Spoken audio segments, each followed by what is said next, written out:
But I mean, against gardeners, how good really is AoE? They get block, and then other attacks then don't do anything. This is going to be rough. This feels pretty bad.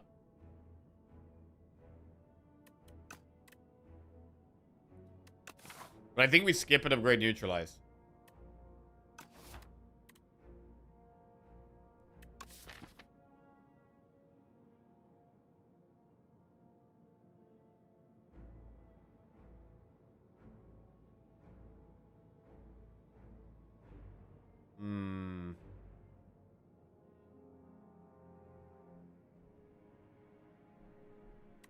I think we definitely upgrade neutralize.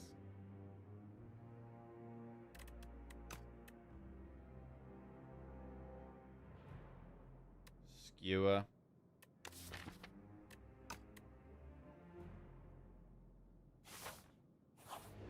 Alright, I'm gonna skip and upgrade neutralize.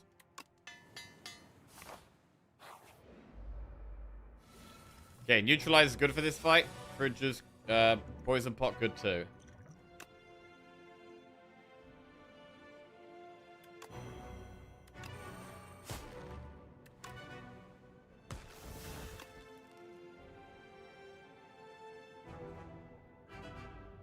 Piercing Well saves us 6 health, which is actually better than defend.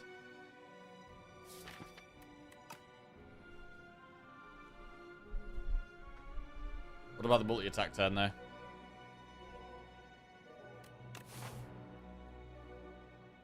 But I think we've been unlucky on potions so far, right? In 4 fights, we've only seen 1 potion. So we do have pretty good, decent potion chances in the next couple of fights.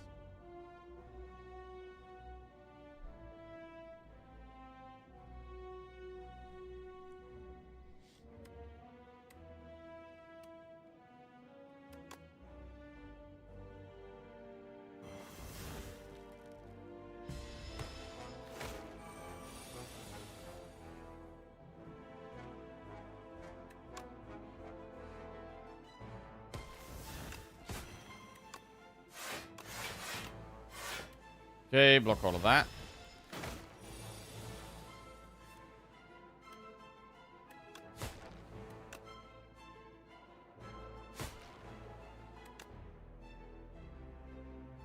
Do we have a strike here?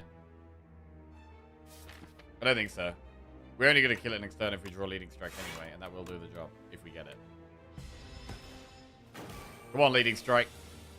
Oh, it's huge. It's a huge leading strike.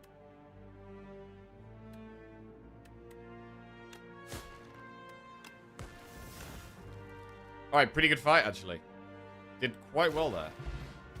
We get Happy Flower, Touch of Insanity, Precise Cut, Deflect, or Blade of Ink. Well, Blade of Ink looks pretty good. Inky Shivs. We'll take the Blade of Ink.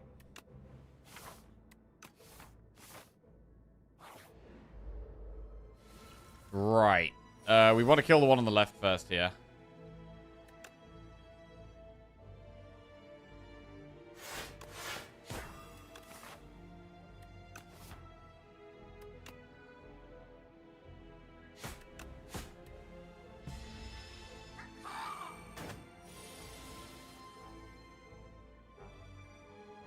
Damage this turn?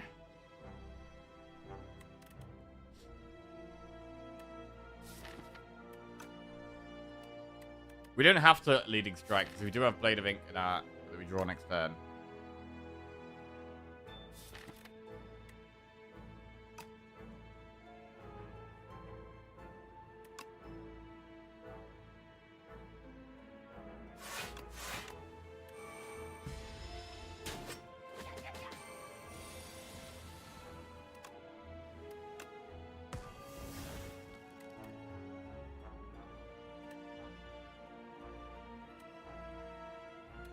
So we're kind of like weakening the back one next turn.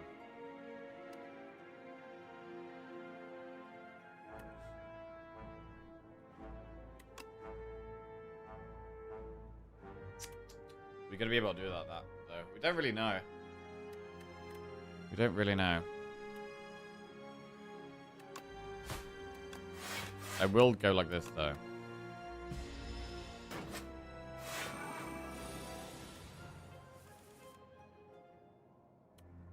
Okay.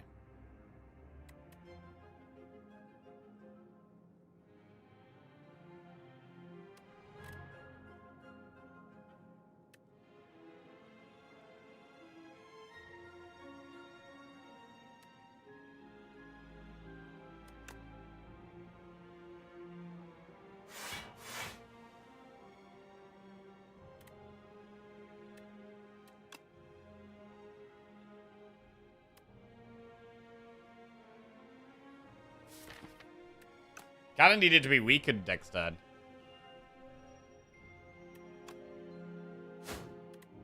Actually gonna retain the Inky Shiv.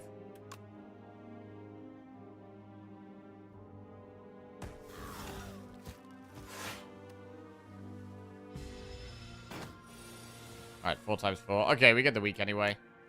But yeah, I like it.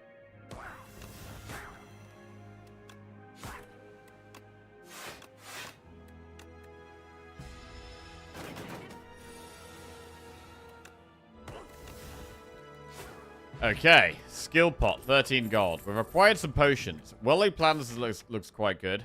It's more of a late game pick. We definitely still take it here. We got a chest.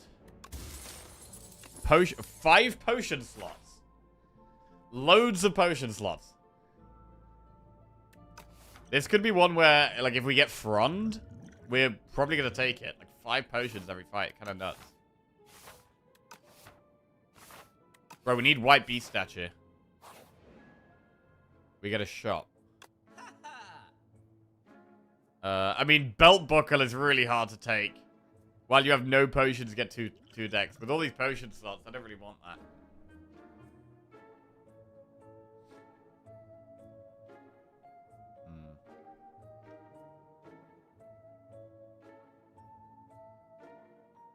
I feel any backseating today should take into account that it's currently 50 degrees in the UK. Bro, it is hot, bro. It is hot. I mean, Strike Dummy is an early game card, and then we could just buy a potion.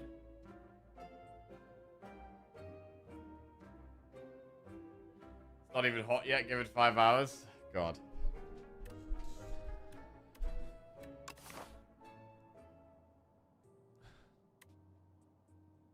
I mean, there is another shop.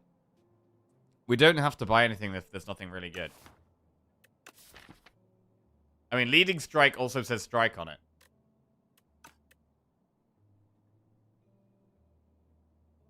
I'm leaning towards the Strike Dummy colorless pot and skipping the next shop.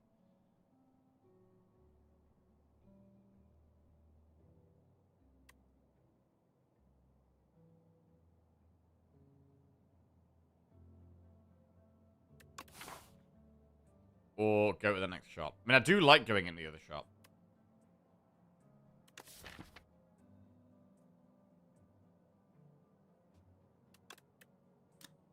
Don't really like upgrading fundamentally. There's nothing that really wants an upgrade except the Replay Defend. The Replay Defend is our best upgrade, to be honest.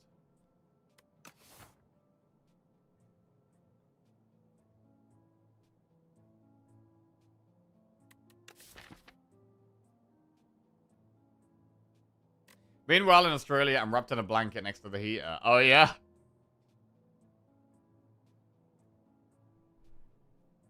There was no hotter place on Earth than my bedroom at 10 PM last night.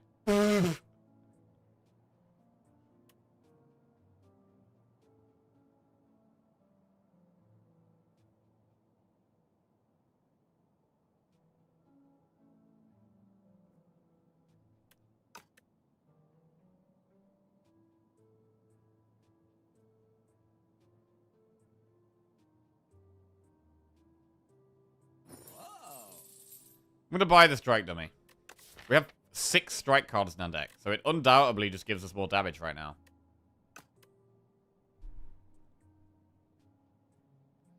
What about Prepared versus Colorless Pot? I think we should buy potions.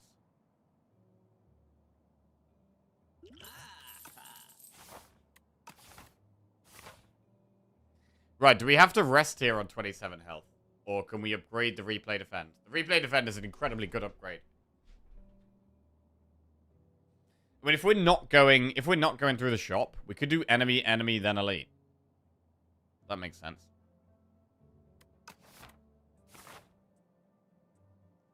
Because then if we have a bad time against this enemy, we don't have to do the second elite. Although it's better to just do the elite first, because then we have a relic going into the next few fights. We could get a better card to deal with the elite, though.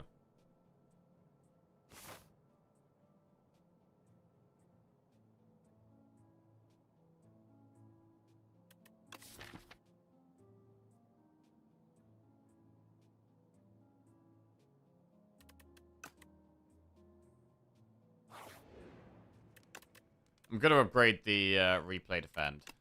Very good. Very good upgrade. I'm going to do the enemies first. Right, these guys can be quite tough. Which one can we kill first here?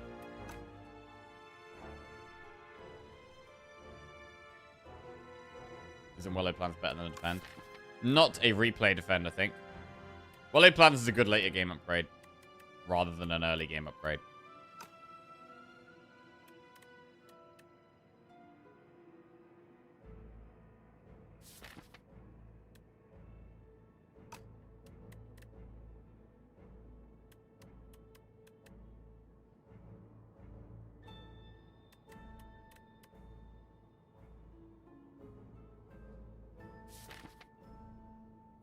I'm going to kill the left one first. Weakening it for next turn is good as well.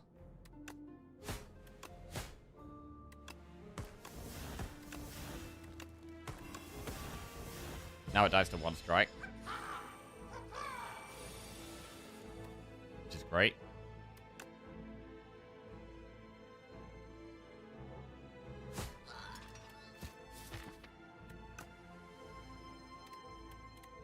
Strike for 9 or Phantom Blades? I mean, it should be Phantom Blades, really. It pays off as soon as we find one Shiv card. We can also strike Phantom Blades. Defender only blocks 3 here.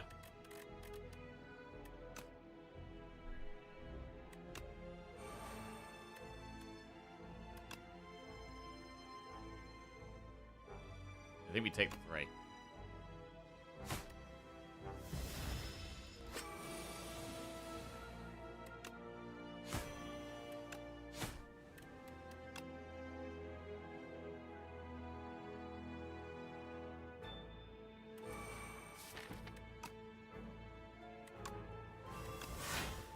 Okay. 11 damage.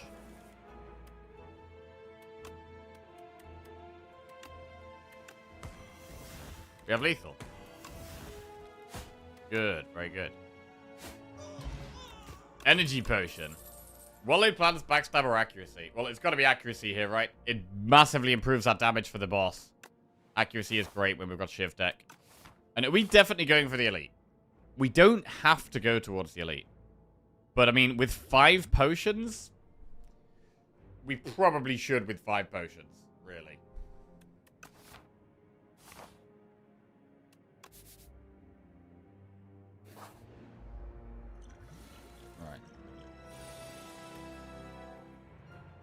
Defend replay does block all of it.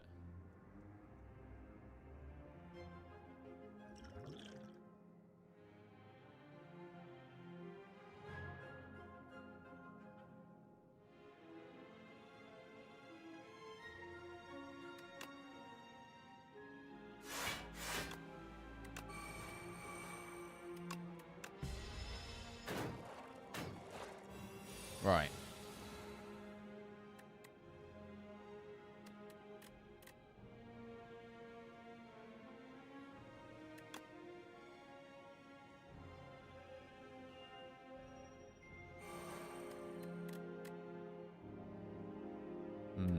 I mean, we can't block everything this turn, so I'm looking at using either the skill pot or the colorless pot. Which one? I mean, 9, 18, 23 is close to killing one. I'm definitely glad we took the strike dummy. It definitely feels like it's helping.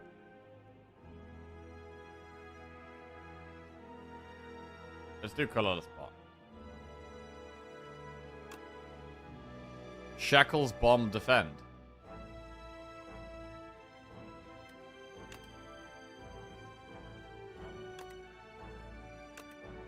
Shackles looks good. I mean, bomb...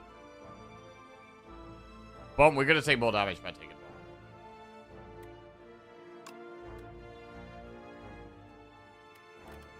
Which one do we want to kill first?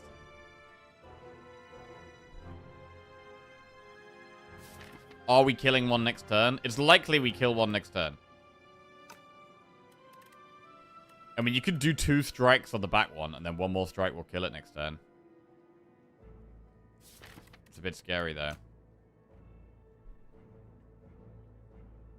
I think we can get, like, 4 more potion slots if we get a robust. Wait, what is the maximum potion slots you can get?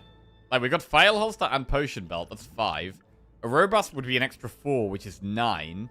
Is there another way of getting potion slots? Frond doesn't give you an extra one. It just refills them every fight. Bro, imagine that, though. A robust 9 potion slots into Frond, refill them. That would be sick. This is one of the rare runs where we have the chance to actually do that. I mean, you can only do that if you start with file holster, right? You have to start with file holster. You have to get potion belt. We've unlocked those 2. Now we have to get the Aerobas. And then we have to get Frond. So it's pretty unlikely. I don't know what the odds are. But that would be sick, though. I've never done that before. With 2 strikes in the deck, I do like that 1 extra strike kills the one at the back perfectly.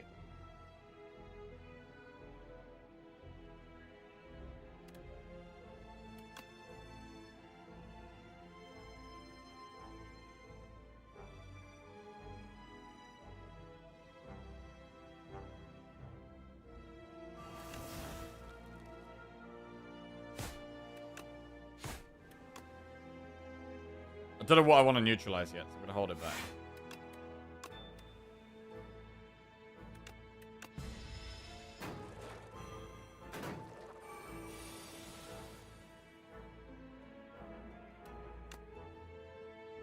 I mean, whale is good here. Maybe we don't even kill one.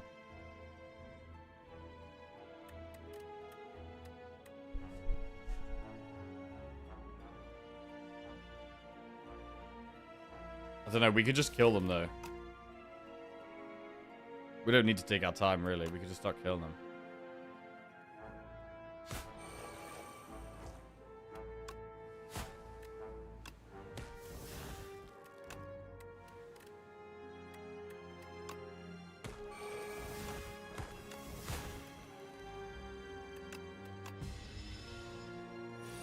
Okay. We would have maybe liked some more events on this island, but it's going okay. Hidden daggers, untouchable, or pinpoint. Some more shivs sounds kind of good. We'll get another shiv card. And now we have the elite. We've got 4 potions. One of them is only heal, though. I mean, we probably are going to have to rest before the boss, to be honest. We've got the Terror Eel. That's a really good starting hand. Replay, defend to make sure we can block it all. Neutralize. Loads of weak. We've got loads of weak here.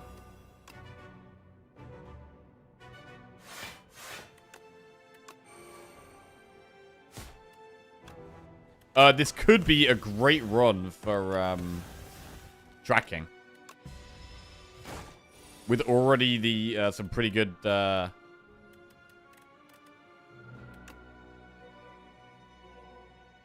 weak in the deck. Okay, next turn it looks like it's going to hit us quite hard. It is weak. 18 damage. Do we just Piercing Well Survivor?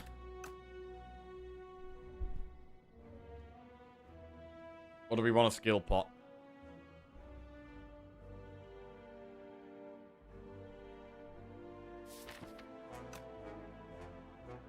I think save skill pot.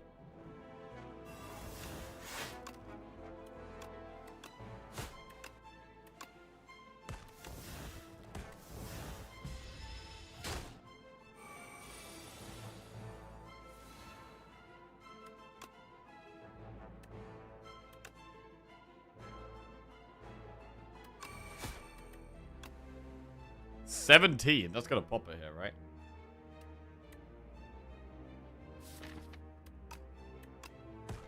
I mean, it seems fine, though. If we just retain the replay defend, which is quite a good defensive one. And the shivs are doing quite a good bit of damage each turn. Boom. Just retain one of them again. We've managed the elites pretty well here, to be honest. And we kill the second one. Right, Book of 5 Rings, Colorless Pot, 26 gold. Pinpoint, Deflector, Predator. Not the best cards for us right now. I mean, Happy Flower does make Predator slightly better.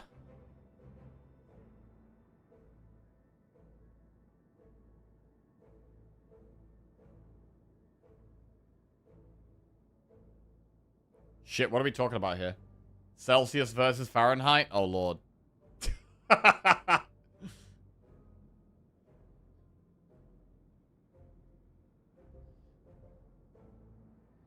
I think probably skip.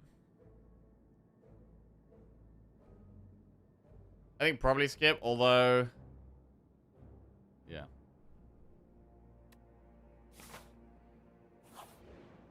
Right, do we want to rest? If we're going to rest, we should drink the fruit juice first. Because we get slightly bigger heal. I do like upgrading accuracy. And we do have well-laid plans where we can retain the replay defend. And we've got a lot of potions. So I can see the argument for upgrading. But it's definitely risky on 19 health. And there's no... It's only the accuracy that's a really good upgrade. I mean, well-laid plans is a good upgrade as well, actually. To be honest, for the boss, we could upgrade well-laid plans. And then we can retain multiple things that deal with it very well. But then at the same time, accuracy will just speed us up a lot.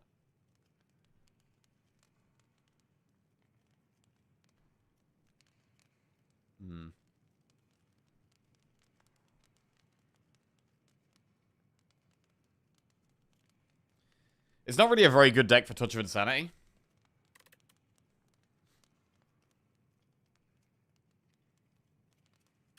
Yeah, Fruit Juice does get us to 24.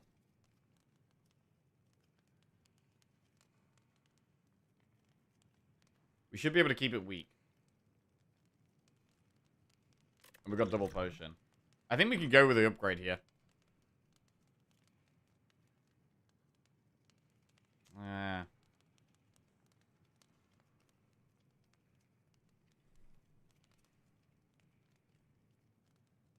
Accuracy gives us so much more output against the boss.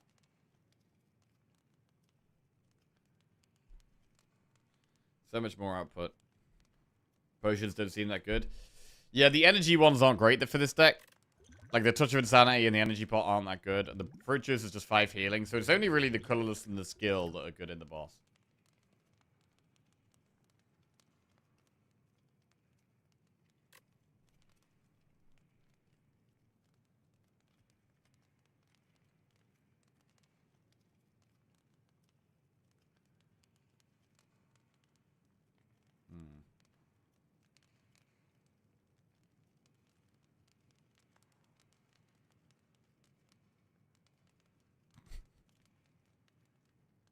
Imagine if we did meet aliens and they spoke in Italian for no reason. Oh, I watched the Alien film the other day, actually. Went to the cinema for the first time. Might be the first time this year, actually. Went to the cinema to watch Disclosure Day. And it was pretty good. It was pretty good. It wasn't amazing. It wasn't terrible. I enjoyed it. But yeah. Toy Story 5 is not an alien film. Anyone gonna go see Toy Story 5?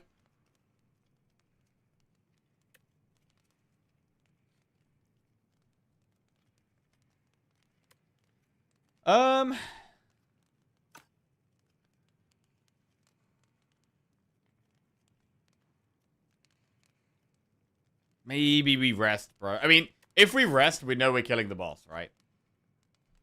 Is upgrade just a little bit excessive? Like, we're confident if we rest. If we upgrade, could we just... Could we get unlucky and lose?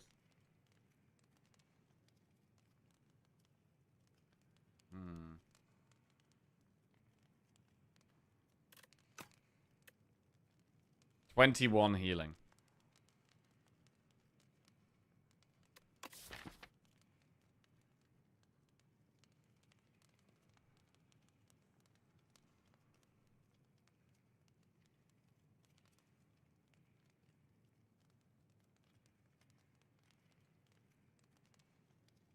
I mean, it's big because it affects the whole run.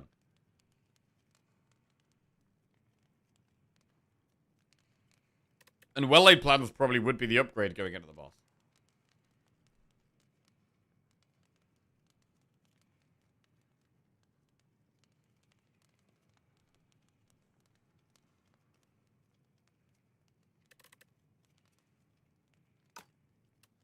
I'm gonna rest. I just think it's slight. It's just a little low health there. Oh wait, we were supposed to use the fruit juice, weren't we? Rip. Oh, it's a pretty good starting hand.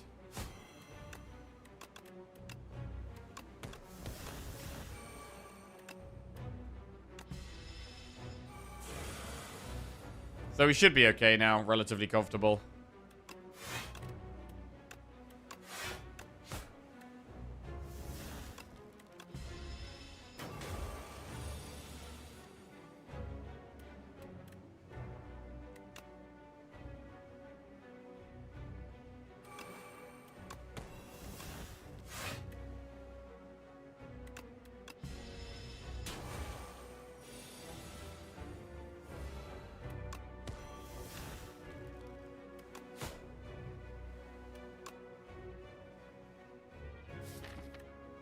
Need to be doing a shiver turn.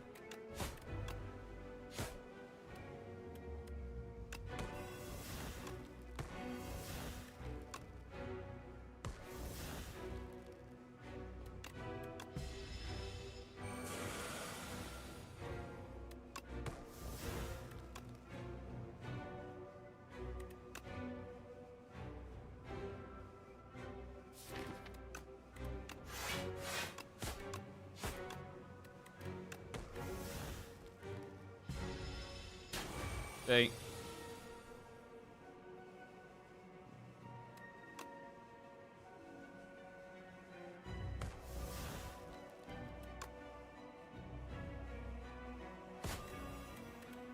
Double defense strike.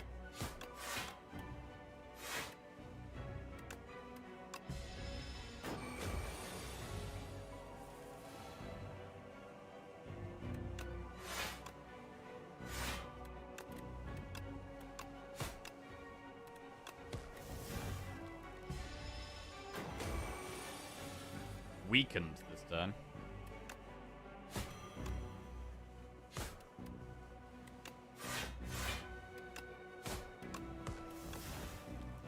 So I guess we should have probably retained all the shivs there actually.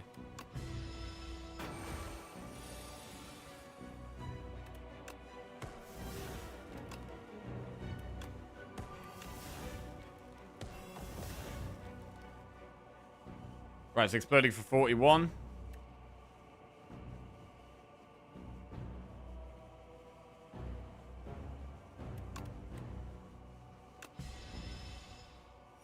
Yeah, I should have held a weakened shift there. That was silly.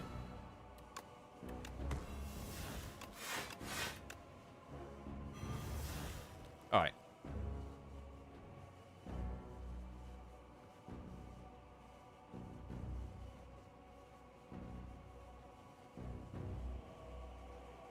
Okay.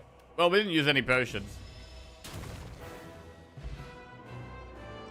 Until now. Shadow Step, Bullet Time, Storm of Steel. I'm not a massive fan of Shadow Step.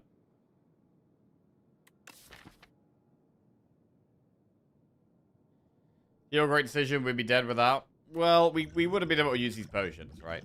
So the potions could have kept us in the game, but at the same time, we didn't need to risk it.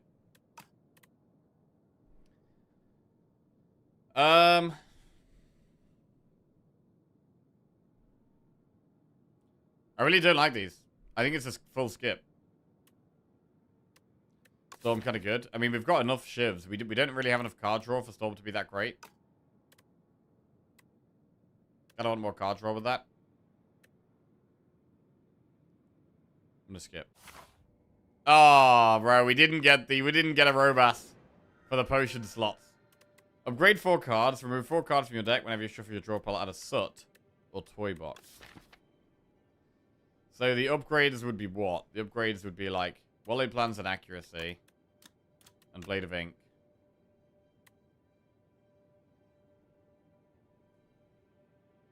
Removing cards is not bad, though.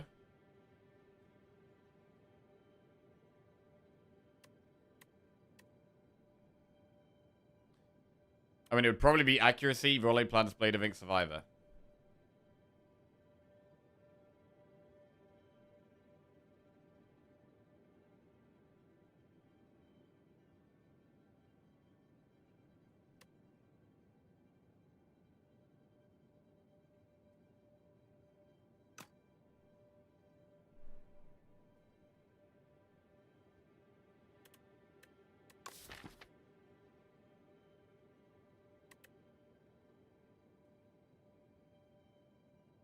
I mean, getting rid of 4 strikes is nice. It will speed us up quite a lot. But Well-Laid Plans kind of helps with having a big deck. I'm going to upgrade a bunch. Let's upgrade Accuracy, Well-Laid Plans, Blade of Ink, Survivor.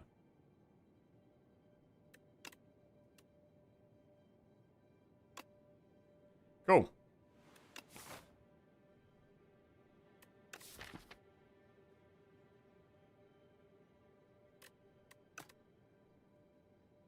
$133 gold is not that much. I quite like the idea of a shop at the end of the act. With 133 gold, don't really have enough yet. I like the look of that shop. I like the look of this. Either Elite Campfire Elite or Campfire Elite Shop. They both look quite nice. So we can go this way.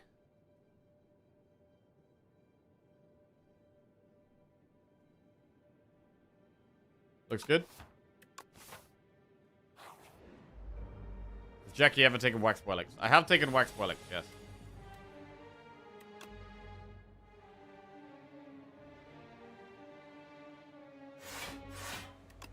Man, that replay defend is so good.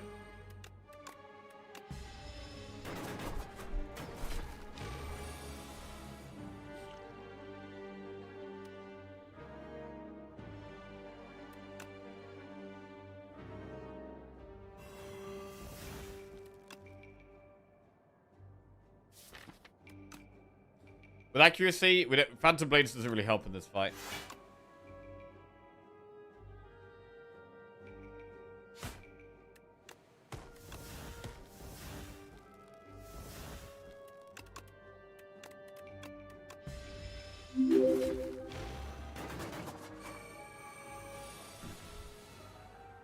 Hey, Sim. Thank you very much for the raid, mate. Hope you had a really good stream. Blade of Ink.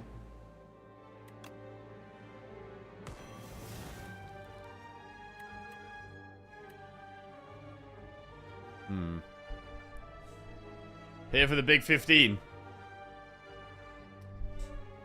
Hey. For those of you who don't know Sim, by the way, Sim got a massive stream. Didn't you get like 19 or something? Like, Sim has an even bigger record than me.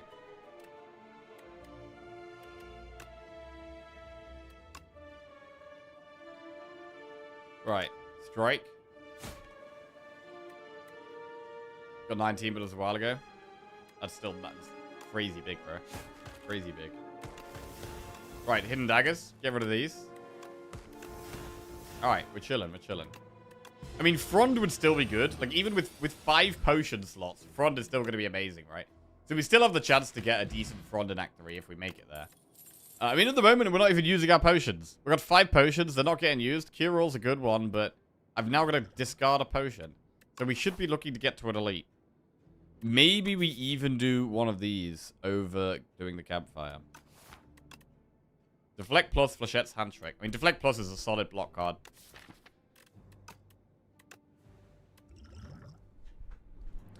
You don't think you've seen 15 since Aeon Glass came out, though? Oh, yeah? Yeah, to be fair, I think my My 17th streak was... yeah, it was definitely during the Doormaker days. What's the worst pot for us? I really don't feel like we need Touch of Insanity. We don't have any cards that make it work. So I'll get rid of that for cure roll. Choose 2 of 8 random common cards to add to your deck. Lose 14 HP for Chosen Cheese. I mean, random common cards we don't really like here. I'm always happy with like a backflip is fine. We could end up taking like Prepared. We do have Book of 5 Rings, so we could get quite a big heal by taking more cards. Chosen Cheese. Aye. I'm gonna go 2 of 8 common. Right. Cloak and Dagger, that's a Shiv card. Backflip is draw. Prepared is okay. Also, if we take Prepared, we can think about Untouchable. Because with Untouchable, we'll have Prepared with Hidden Daggers as well. Plus also the Survivor and Well-Laid Plans. Also helps us line up the Untouchable.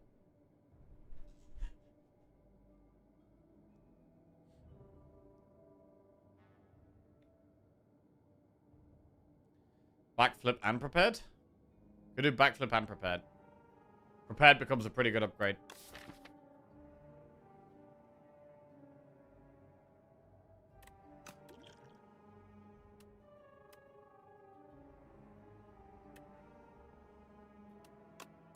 Let's do Backflip Prepared.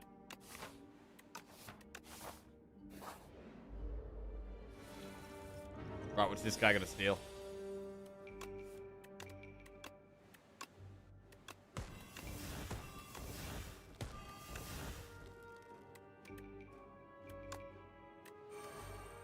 Seven plus 15. We don't block all of that.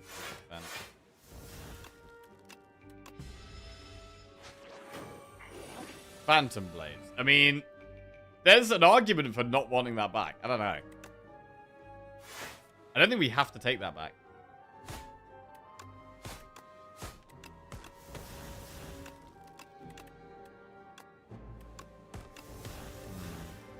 What's the argument? That it's just a lot weaker than accuracy in terms of increasing our damage.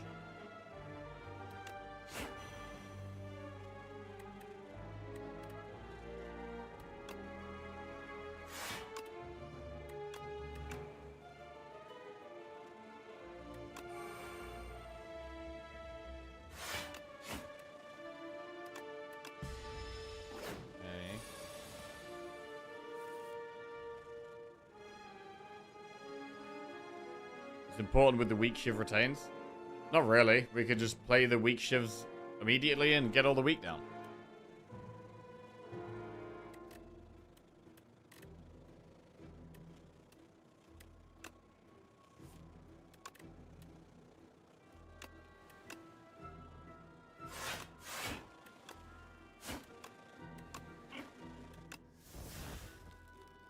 I mean, adding it back does also move along the book. Backflip, Haze, Mirage.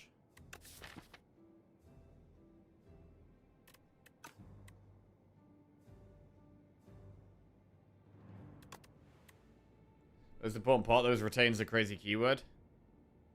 Yeah, but not really on Shivs when they cost 0 anyway.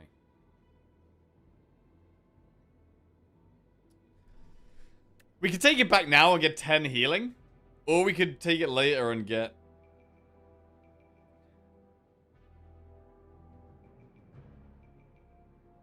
Get potentially more than 10 healing from the Book of 5 Rings.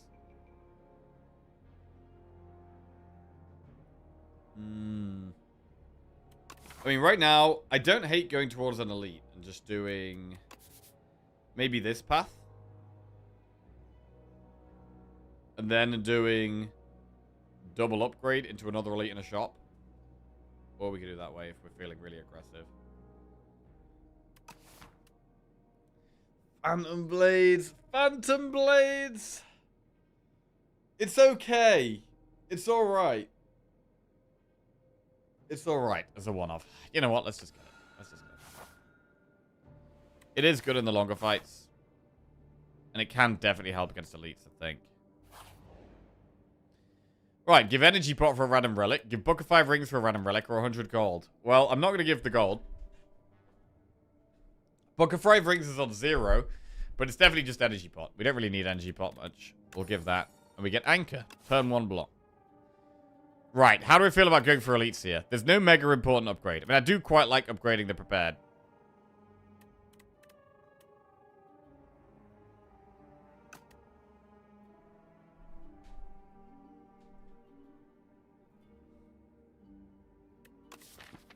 But we've got these potions. I want to take some harder fights. Maybe use the potions, get some good rewards. B-Man counters us hard. Yeah, B-Man's not great. We don't really have AoE. But I mean, we've got a lot of pots.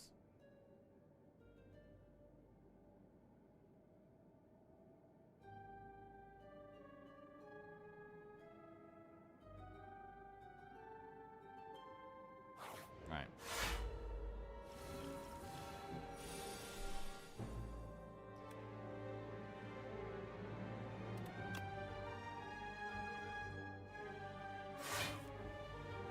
Piercing Whale really good in this fight. But we don't even need to use it here, really.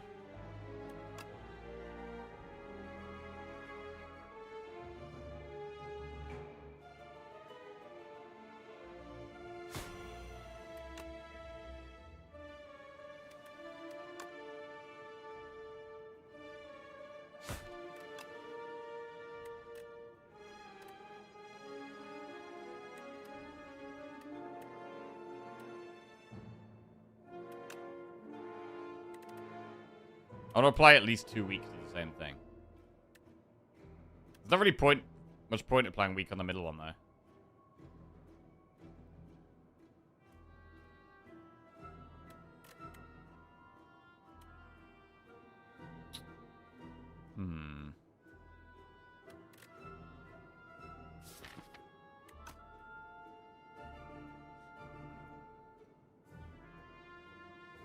We have just drawn a lot of our best block cards. The Piercing Whale and the Replay Defend are our best block cards in this fight.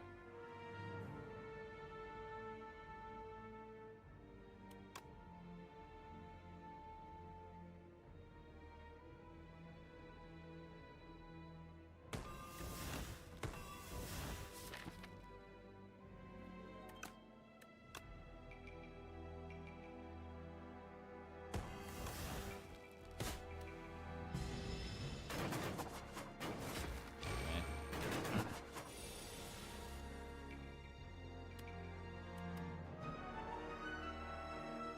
15 damage.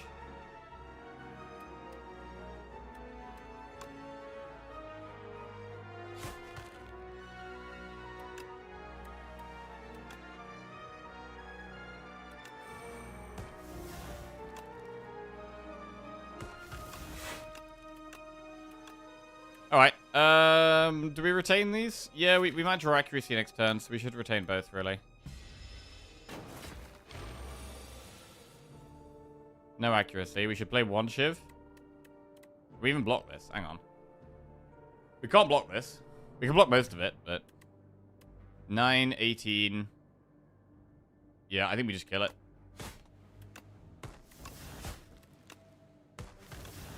Cool.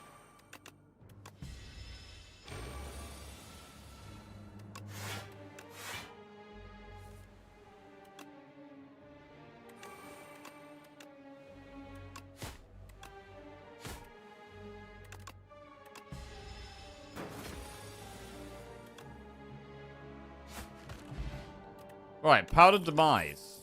Bouncing Flash, Snake Bite, or Deflect. Does any part of us want to add some poison to the deck? No, I don't. I don't want to add poison. I don't want to add poison.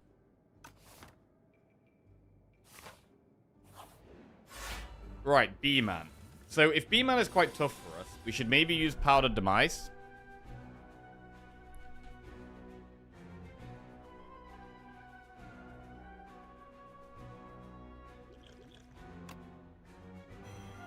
Seems like a good fight for it.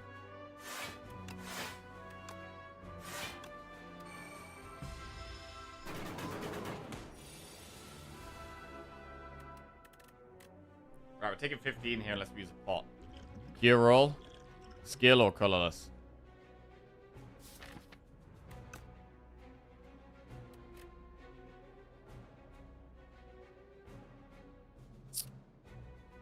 Hmm.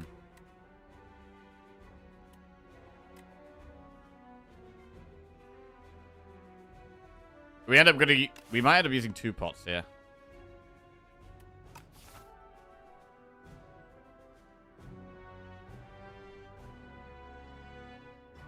I don't want to use 2 pots. I just want to use 1.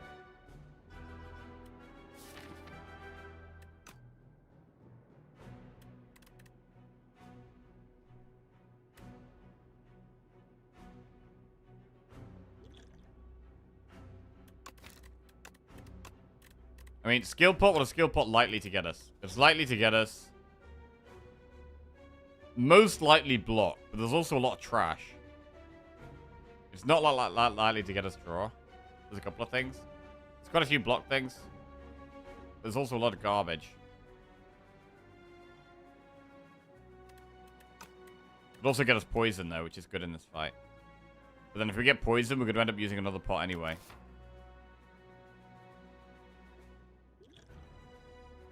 I'm going to use colorless pot. Gold axe, automation, or prep time. Well, these... That's not helpful. We can take gold axe. It doesn't have retain, though, even. It doesn't even have retain. Prep time is a bit more damage.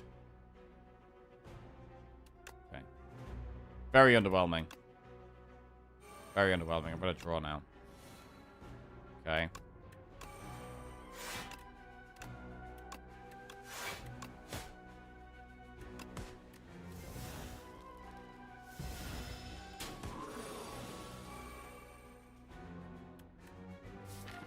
Ah, man, haven't drawn the well-laid plans for the piercing whale. That sucks. Or the defend replay here. Bad draws here.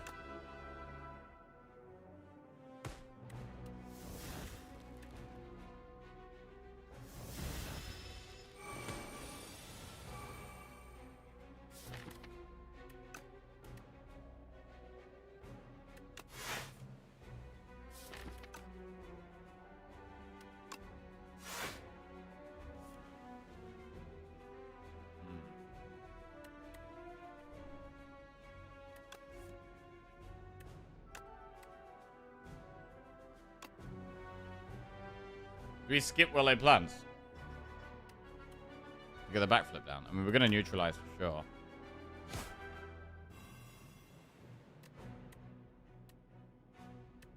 Feels like we skip well-laid plans to just play backflip hidden daggers. Then again, we can get quite a lot of damage down. And we can hold all of the shivs for the same turn. So actually, maybe it's worth taking damage here. I think it is.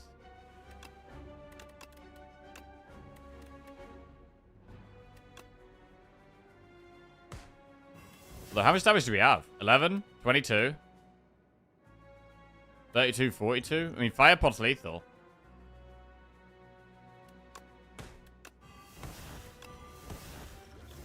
Alright, we've used a lot of potions in this fight, though. Pretty disappointed with how many potions we've had to use. We get a Regal Pillow. Slice, Deadly Poison, Piercing Whale. Don't love those. Could take a second Piercing Whale for if we get Millipede. I mean, where are we looking to go here? Are we looking to do more elites? I'm not super keen to do loads of elites after that. So I'm leaning towards doing double campfire and 1 elite.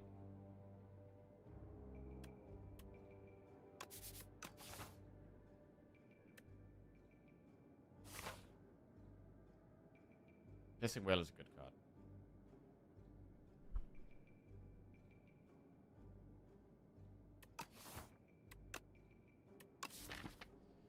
If we get Millipede, we're really happy with the Piercing Whale. It's also good against Queen later.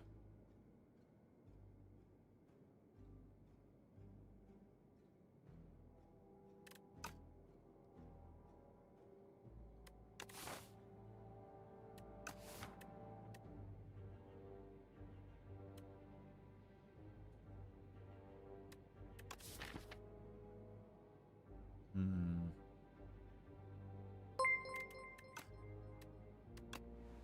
Concerned Right, Mum underscore just resubscribed for 74 months. Concerned Mom, welcome back to the Jackoffs. Thank you very much. Cheers. Well, Enlightenment doesn't help our deck, so I think we have to remove a card, and this now makes going to the shop look a lot worse. So maybe we do actually do double elite.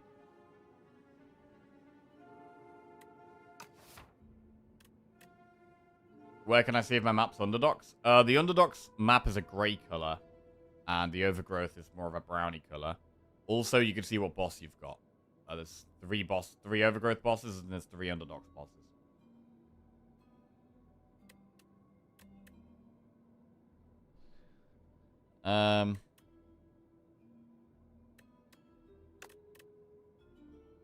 Let's remove a strike. Do we ever remove defend? We've got double backflip now. We have strike dummy. Against the Dorito, defend is not that good. It should probably still be a strike. We also have replay defend. I don't know, part of me likes removing a defend here. It's a bit weird. Still having 5 strikes in the deck.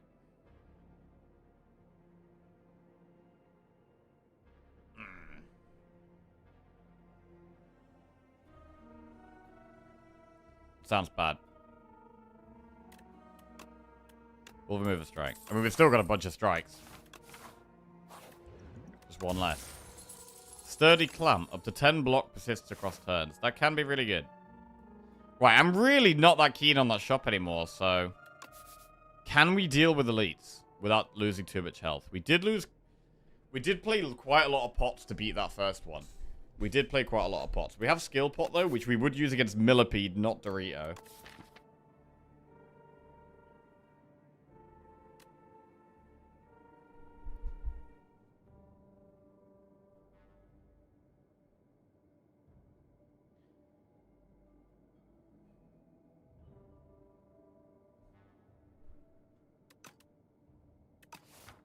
Alright, let's go this way. Ooh, an extra fight. Not super happy about that.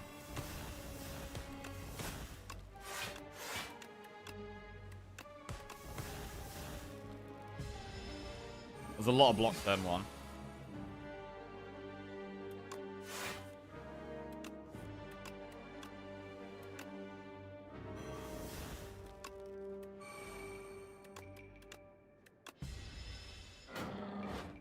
The Happy Flower does feel really big at the moment.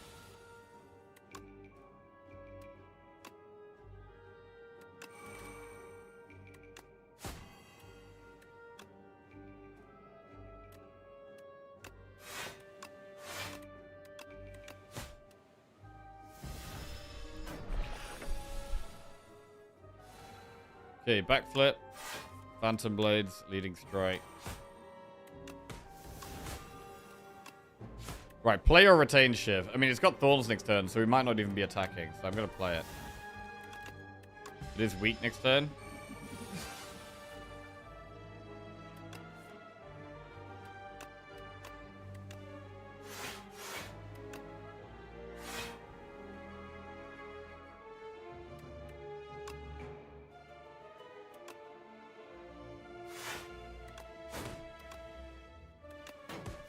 Alright, pretty good. Pretty good.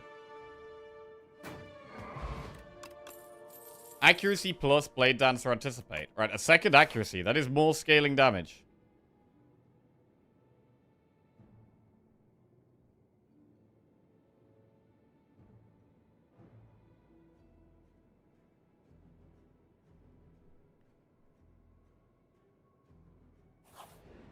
Alright. Neutralize Willow Plans.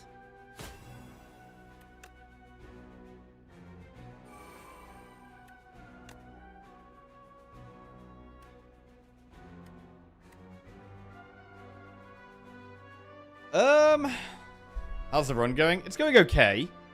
It's going okay. We've got a Shiv deck. We've got double accuracy in here. We don't really have any way of scaling our block, which is a little bit of a concern. We don't have like an after image or a footwork or shadow meld or any of those kind of things. But we're doing okay.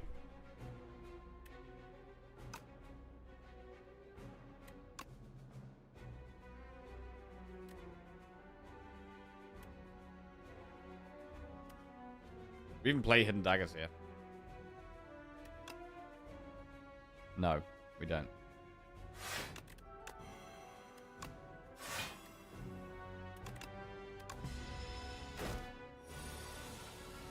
Accuracy, that's big. Blade of ink. I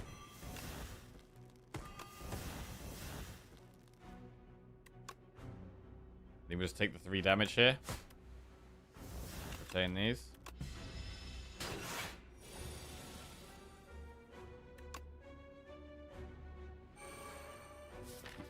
Double piercing whale in the deck. We could backflip to try and get it, but if we miss, we just end up taking more damage.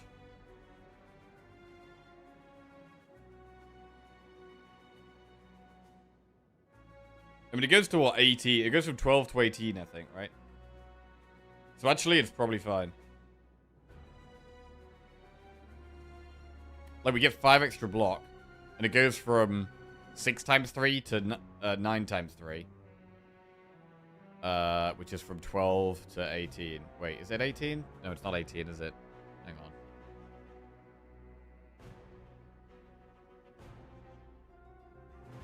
No, it is 18. Piercing whale. Okay.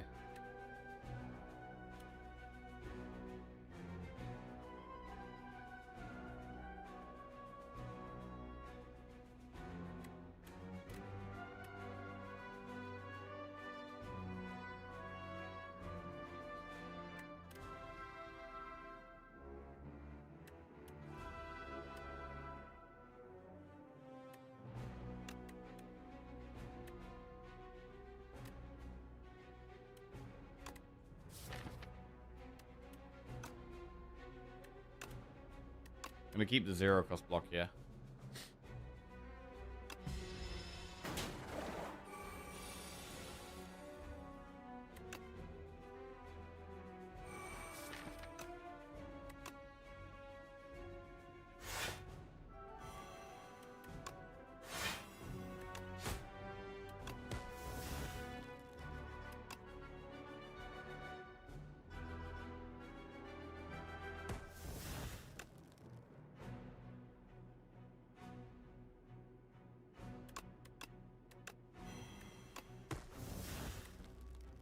All right.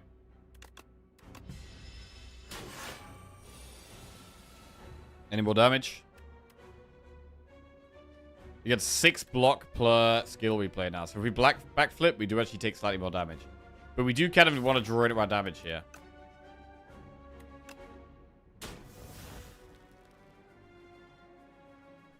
So we'll play it.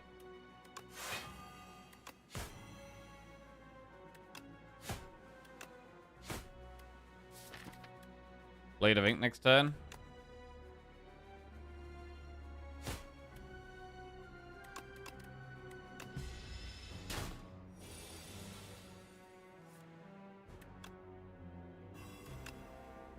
Okay, and we get that. So we've managed to kill 2 elites. We know we still have the millipede as well. Reptile trinket. I mean, that can be very good with lots of potion slots, but we're very low on potions now. Poison stab plus leg sweep or dodge and roll. Leg sweep is pretty good. We should probably take leg sweep. Right, now we've got to pick between rest or upgrade. I quite like upgrading the prepared. But maybe we should just rest here. We know we have millipede. We know it's a hard fight. We're probably going to have to skill pot in this fight, to be honest.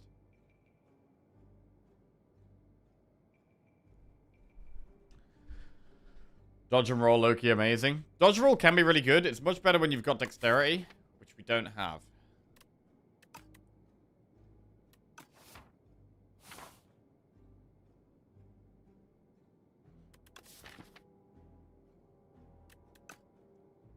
I think rest.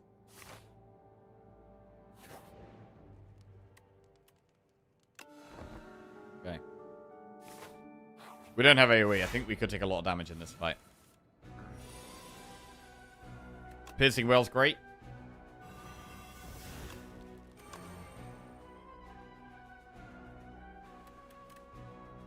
Right, which one do we kill first?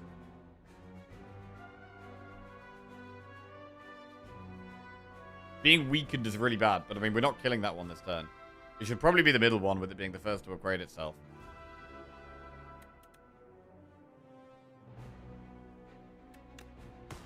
We're going to be weak from next turn, so I'm going to use 2 ships.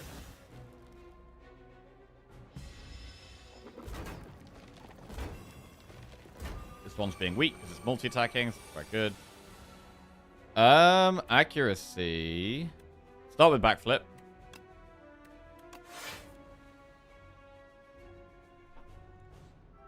Why not deflect?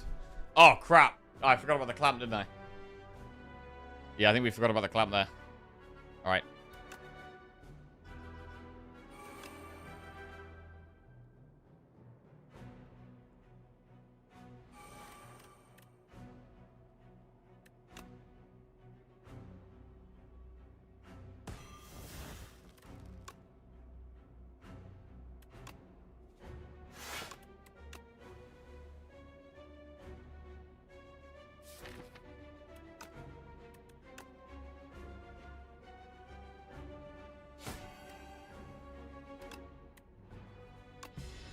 Alright.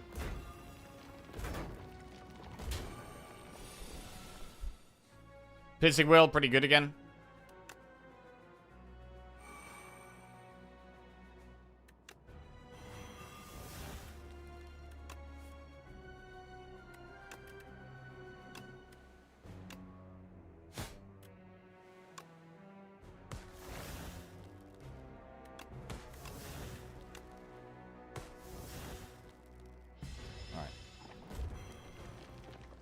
How do you prefer your street cooked? I like it medium rare. Medium rare street.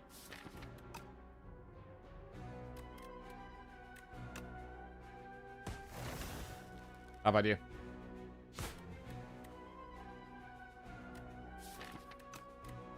To take 1 to retain the replay defend.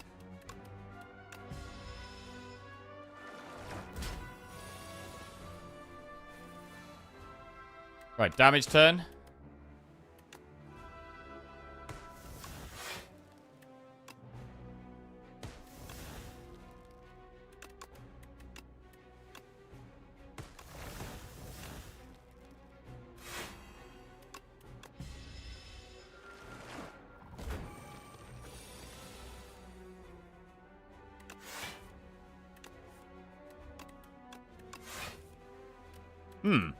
Severe lack of shivs right now.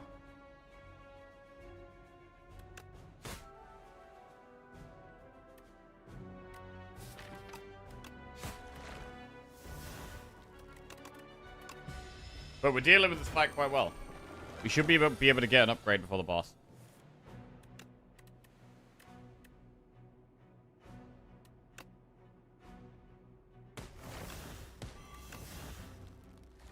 Very good elite fight. We get oddly smooth stone. There we go.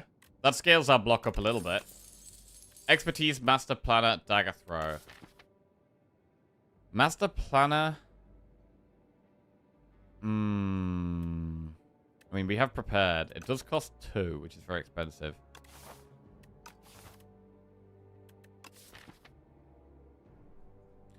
In longer fights, it could be good, but we'd probably need more card draw. We'd also need prepared to be upgraded. And we want a lot more card draw for doing that, I think. Also, if we take a card, the Book of Five Rings is going to be set up in a bad way here, because I don't really want it on 4 going into the boss.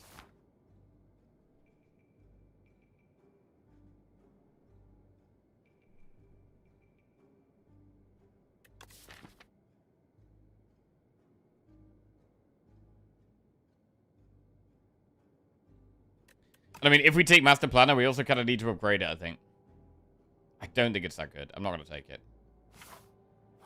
Right. Event. Another fight.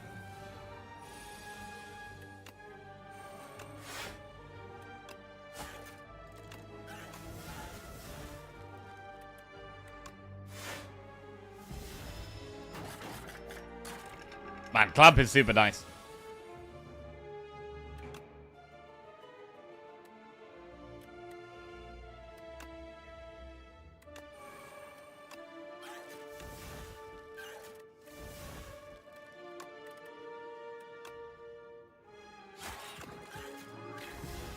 I mean, the clamp block just retains itself as well. You don't actually have to... If the enemy does no damage to you, you don't even have to block. You just retain the block for the previous turn.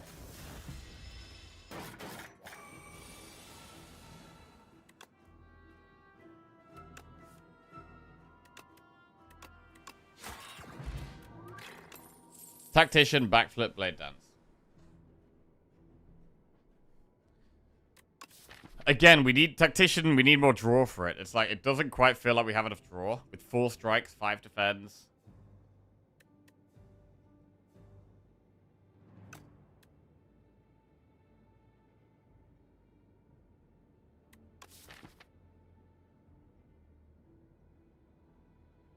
We could just do a blade dance.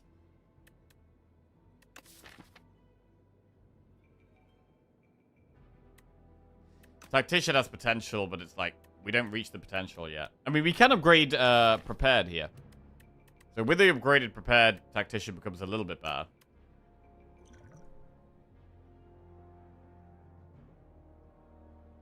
I don't think we take backflip here. But it is more draw, and then makes Tactician better. We had a backflip, suddenly Tactician is a bit better.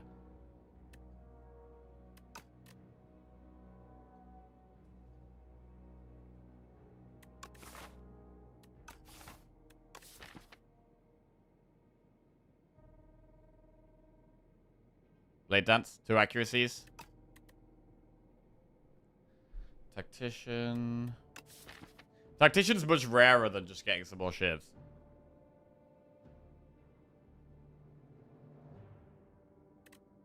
After we've played double accuracy plus, how much damage does blade dance even do? I mean, they do like an extra 12 damage. It's like 48 damage blade dance if you play it after the accuracies. That is quite a lot.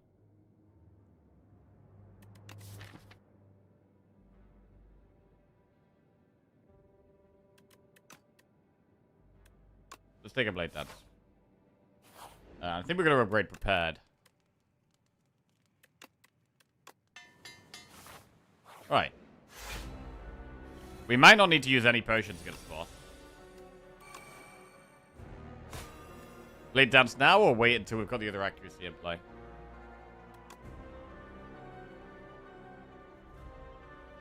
think now.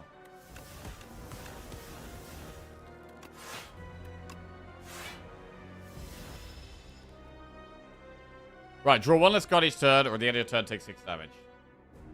We don't have massive block. So it could be Mind Rot here. Our damage is a bit slower with Phantom Blades.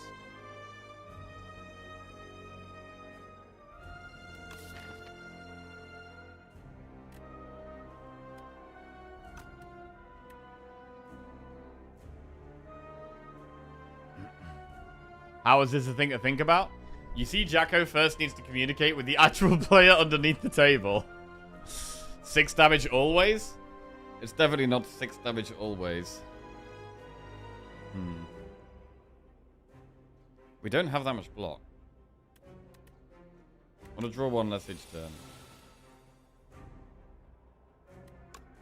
Backflip. Accuracy. Phantom Blades. Play 1 shiv, retain the other one. Piercing Well, very strong here.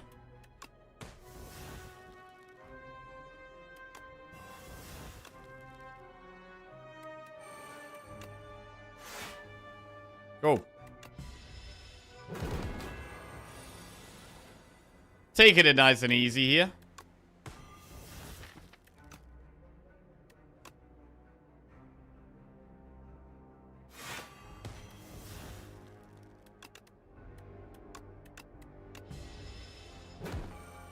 Hold the strike because it doesn't attack next turn.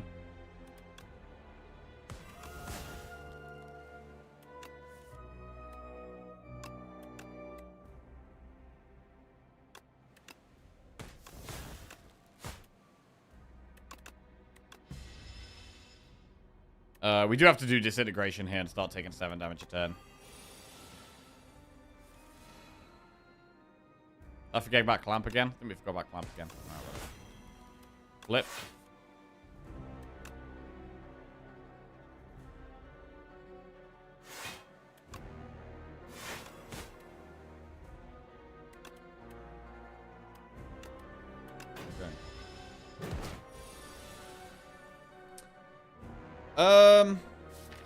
There is one more whale still in the deck.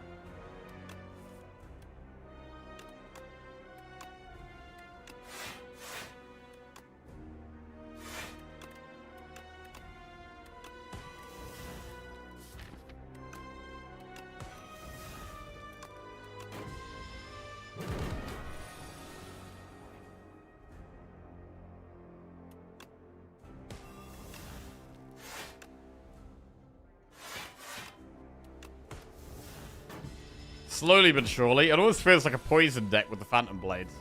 Doing slow, gradual shiv damage. Rather than fast, aggressive shiv damage.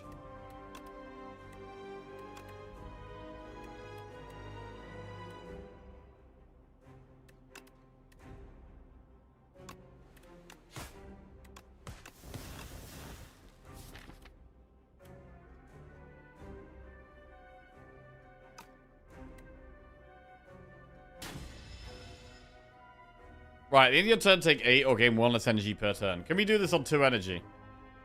I think we can. We're floating energy a lot.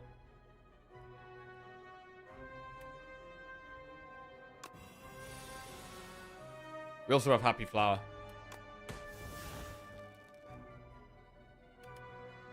It's lethal.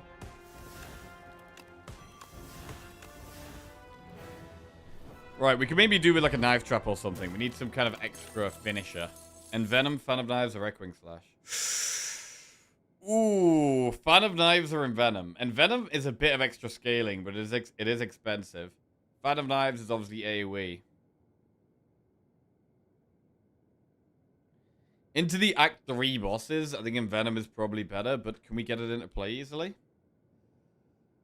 Fan helps with the elites. Are we going to be going for elites in here, maybe? Where do you think you struggle more, boss or hallways? I think bosses. I do think we struggle more with bosses here. Like, that boss fight went on quite long.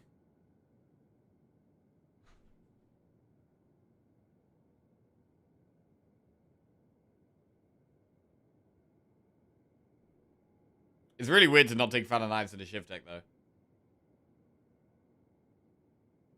And Venom would need an upgrade, but I think it might be in Venom.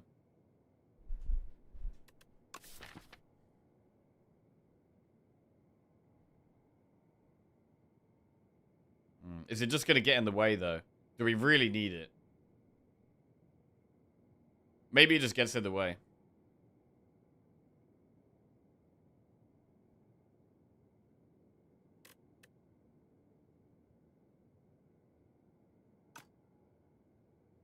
I'm going to take Fan. Right. Oh, there's no Frond. God, we really wanted the Frond, bro. Looming Fruit, Brilliant Scarf, or Fur Coat? Never Frond. I mean, it's probably Scarf here. God, Frond would have been sick. We've got Queen and Iron Glass.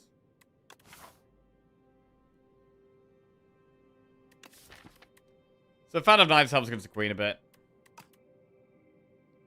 We should definitely be looking to go through one shot.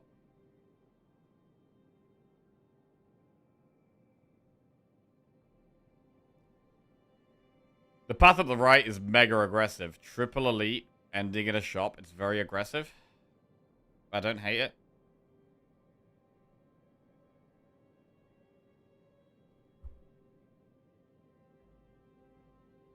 We could do an earlier shop. And this way. But then we don't really need to do the later shop, actually. I don't really want to do double shop, to be honest. Well, maybe we can go up the right here. With our potions. Do the elites and have a shop before the bosses and use the shop to get like potions or strong boss answers. We do have Book of 5 Rings, so that should be able to give us a heal throughout the act, and regen potion gives us a heal throughout the act as well. Like we should have okay healing. So I think we can go up here. And surely it's Scarf, right? Surely it's Scarf. The elite that scares me the most is actually the, what's it called? The one that just hits you every turn. The eye. It's kind of the scariest one.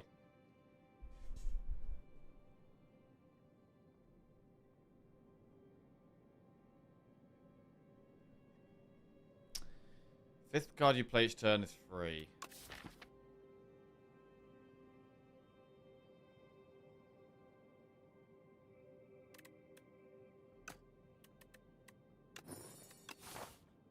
Okay.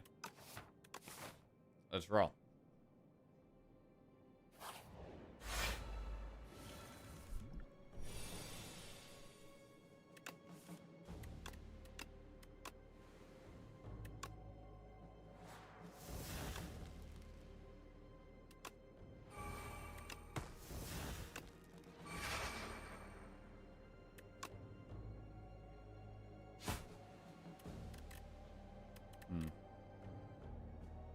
Could just let the shivs go back in the deck.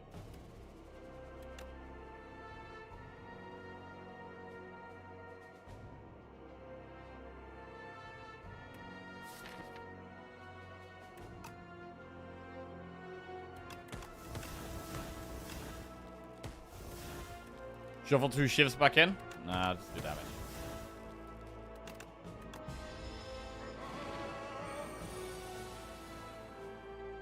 Phantom.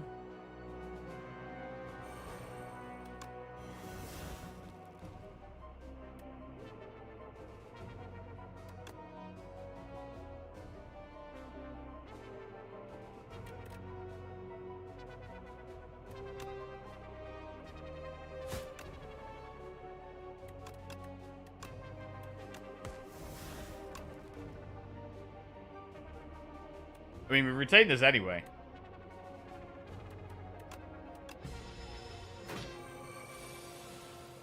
Saving Dex pot for the bosses seems very, very strong if we can.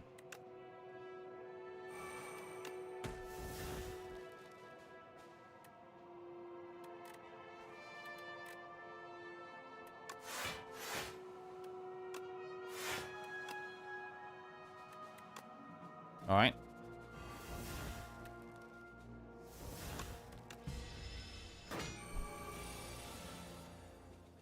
Neutralize. 1,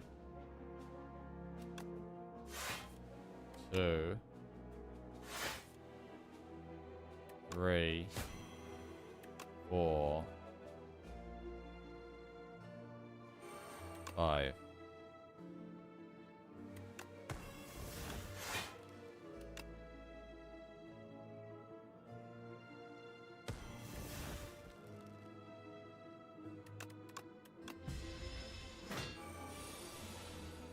Alright. 1, 2, 3. Okay, 11 gold, add a card to our deck. Ricochet, Snakebite, Untouchable Plus. What do we think about Untouchable Plus? We have got a little bit of discard. We've got 1 Prepared Plus. We've got 1 Hidden Daggers. We've got Survivor. That's 3 discard cards. Yeah. I mean, we don't have as many energy issues now that we've got the Scarf. It is also upgraded, the Untouchable.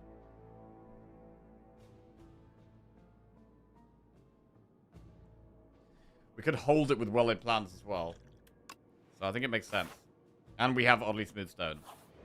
We're not mega consistent, but I think consistent enough to take it. Right, Divine 6 times. Come on.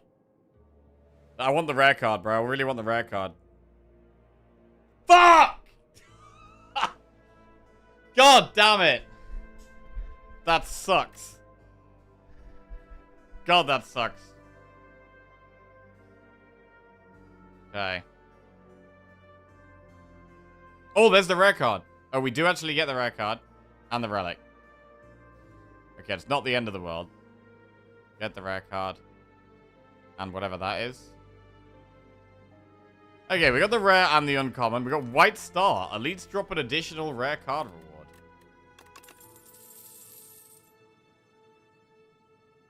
Huh. We are going to do... We're doing 2 elites. No. Oh, shit, we're doing 3 elites. Oh, God, okay. Book of 5 Rings is on 3. Leg Sweep plus Expose or Bouncing Flask. Upgraded Leg Sweep. It's pretty hard to not take that. With the Brilliant Scarf as well, we should be able to play Leg Sweep for 0 a good amount of the time.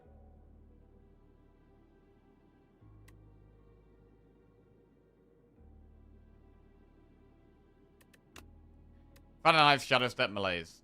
I mean, we've already got Phantom Knives.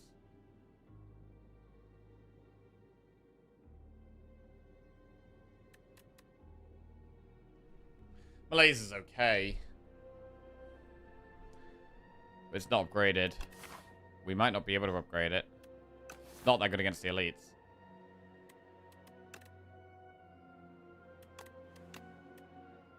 Take Leg Sweep, move on.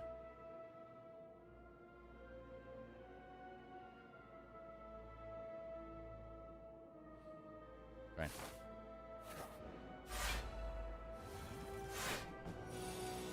Down. Hate that down.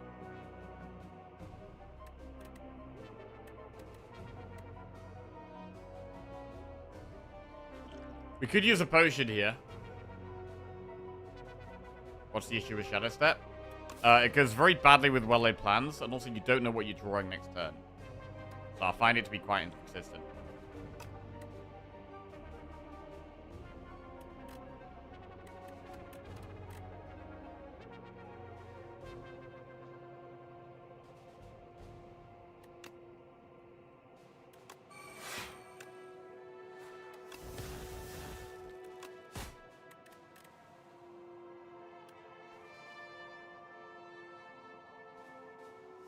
Hold these for accuracies.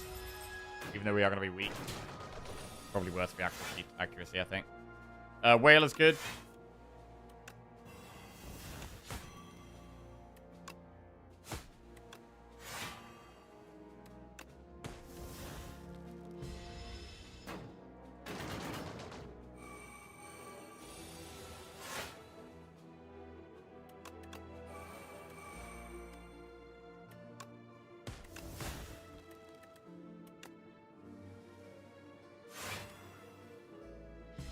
Cool. 1. Wait. Oh, we played the accuracies. Man. Right. So if we take a card, we do get healing with Book of 5 Rings.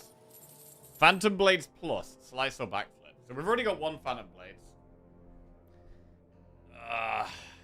This one gives us slightly more damage each turn. It's like 12 damage a turn after we play it, pretty much. Backflip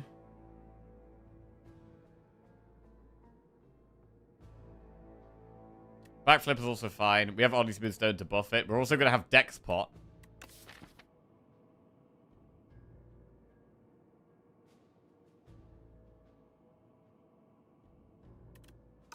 Do we need some more scaling for Aeon Glass is the question. Like, Aeon Glass needs a lot of scaling.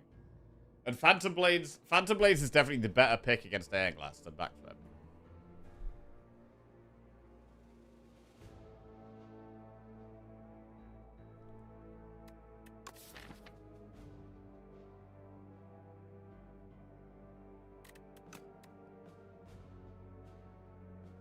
I'm actually going to take it. I think our deck needs to do better against Aeon Glass, and I think that helps with Aeon Glass. Golden Lure is HP or Clumsy for Wan and Wellick. I think we can go Wan and Wellick. Prayer Wheel. Not very good at this stage of the run.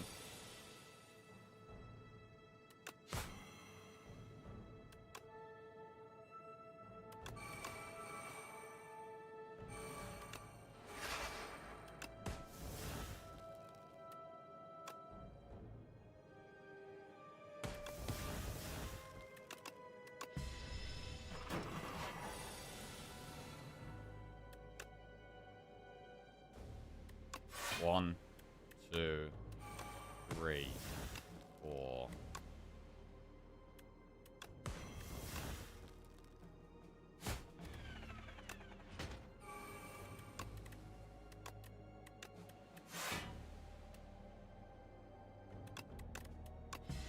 Replay defend. 1.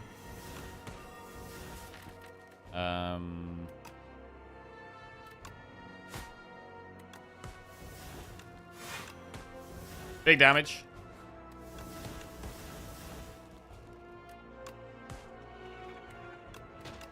Villain.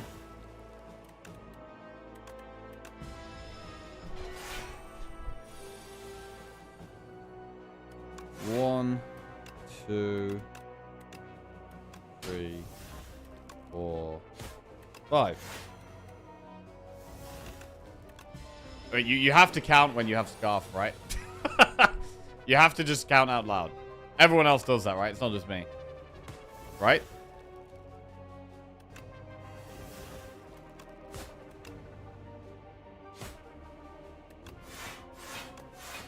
Okay. You just look at the number on the relic. Oh, that's kind of smart.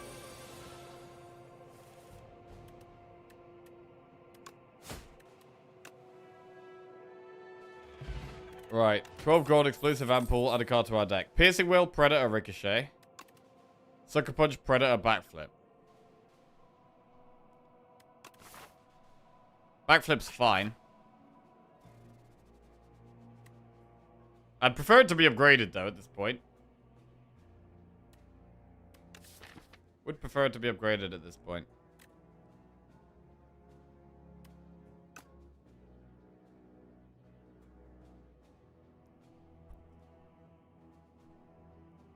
I count out loud because I can't trust the voices in my head.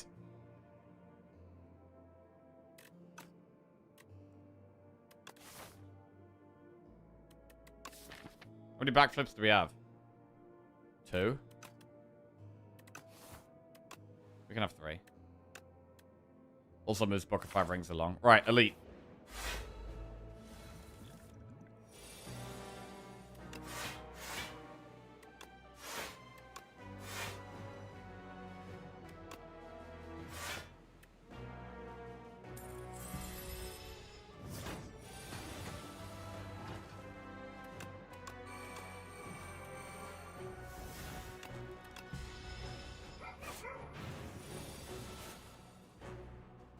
One,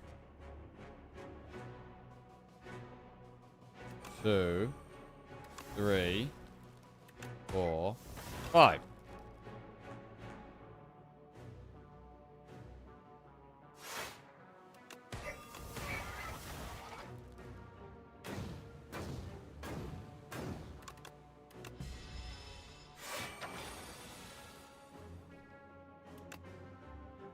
One, 2. Leg sweep. Bro, getting these 0-cost leg sweeps off has been massive so far. 3, 4, 5.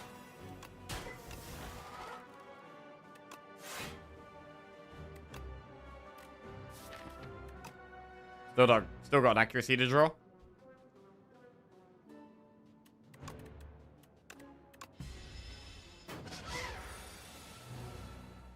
One, 2, 3, 4. Oh, wait. Fan for 0, though, but... Ah, just do it. 2 of them go into the deck, but that's fine, right? Fine that they go into the deck.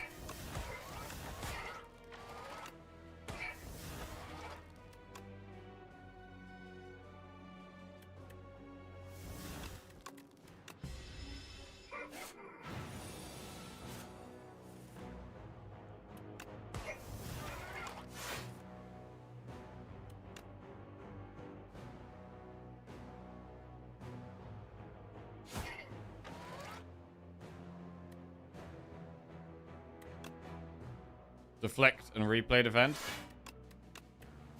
Retain those.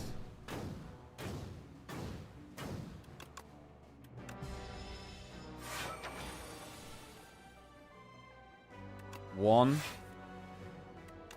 2, 3, 4, 5. Oh, bro, I hate this debt and losing all this money. Like, the shop is quite far away, so we're drawing the deck quite a few times.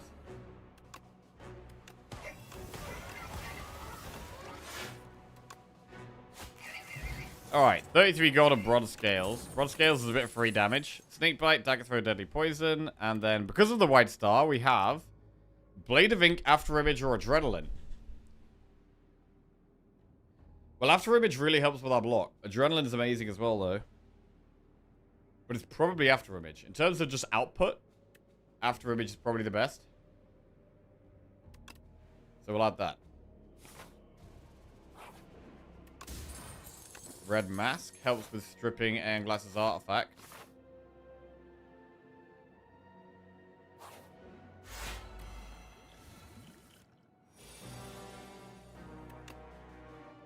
One, two, three, 4, 5.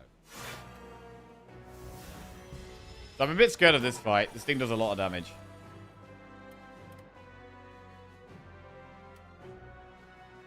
Book of Rings is on 3. So we might be able to get a 20 heal out of that before the end of the act.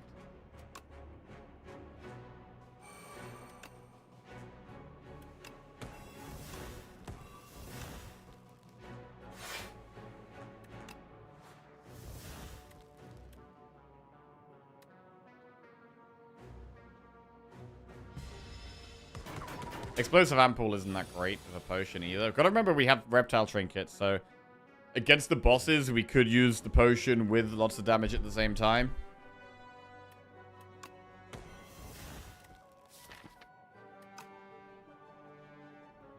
Yeah, I mean, I'm liking the idea of more backflips.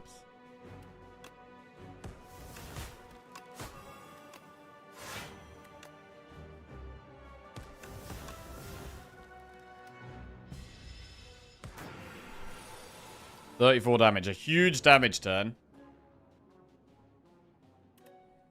1, 2, 3, 4,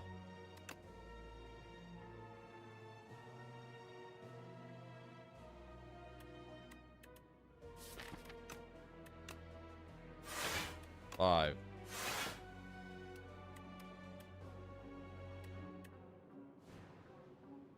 Is tracking good here? Tracking would be incredible here, yeah. It would be one of the best cards for us right now. It would increase our damage by a lot.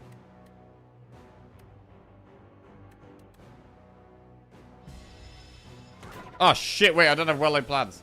God, why did I think I had well-laid plans? Oh, that's annoying. 1.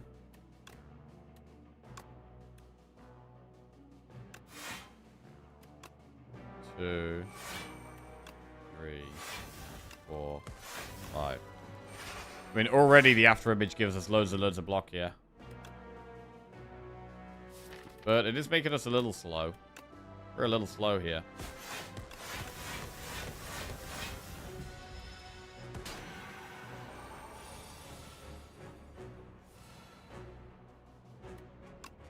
One.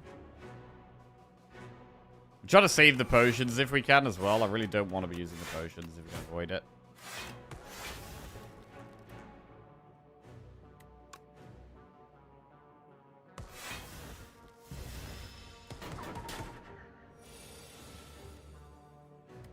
One, 2, 3. We have lethal. Okay. Meat on the bone.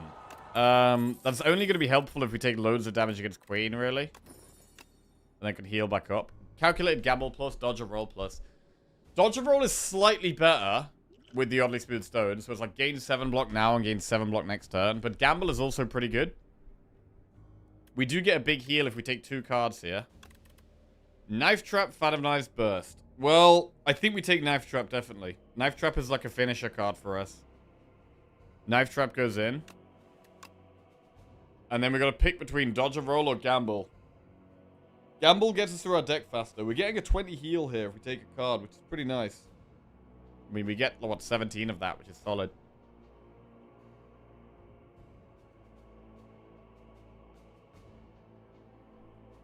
I'm going to do Gamble. Right. We get 1 upgrade here. What's really important to upgrade? There's nothing crazy. I mean, After Image in our starting hand is good. Knife Trap upgrade gives us just more damage. So it's after a mid-draw knife trap here, I think.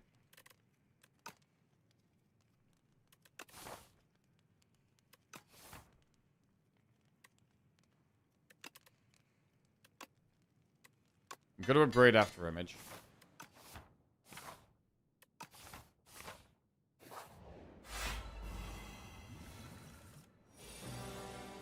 Okay. So this is one of the better fights for Explosive Ampoule. Again, we might still want to save it for the boss, though. But we've got a shop after this fight. We do have a shop after this fight. So we could use the Explosive Ampoule kind of casually. 1, 2.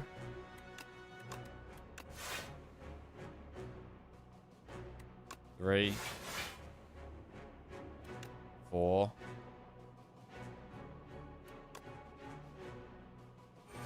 5. Can't really retain things in this fight. We can on turn 1.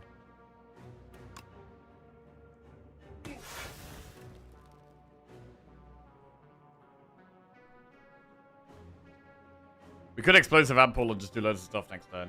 Maybe.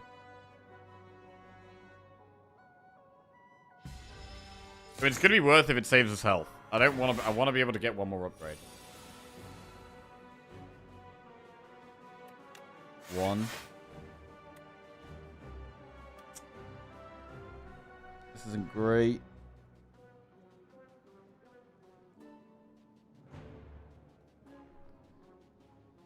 It's not great.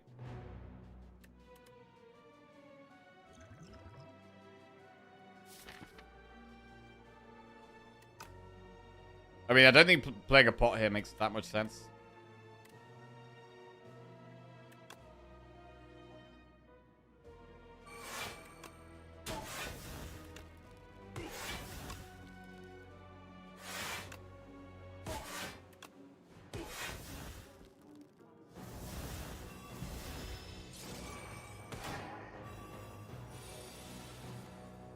Um... 1, 2, 3, 4, 5. Can play the whole hand. Well-laid plans doesn't do anything, though. 1, 2, 3. We should probably keep the Flail Knight weak. That generally does the most damage.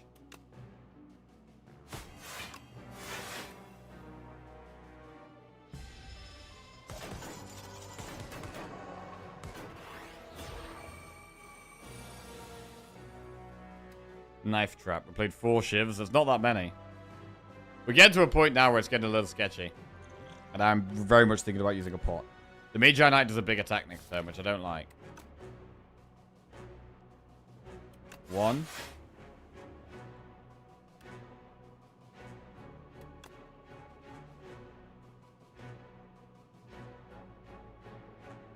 2, 3, 4, 5.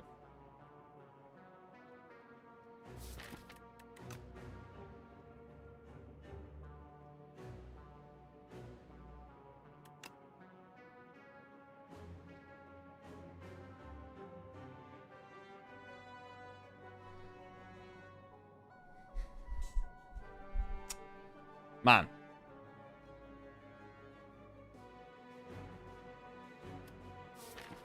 Van's in there.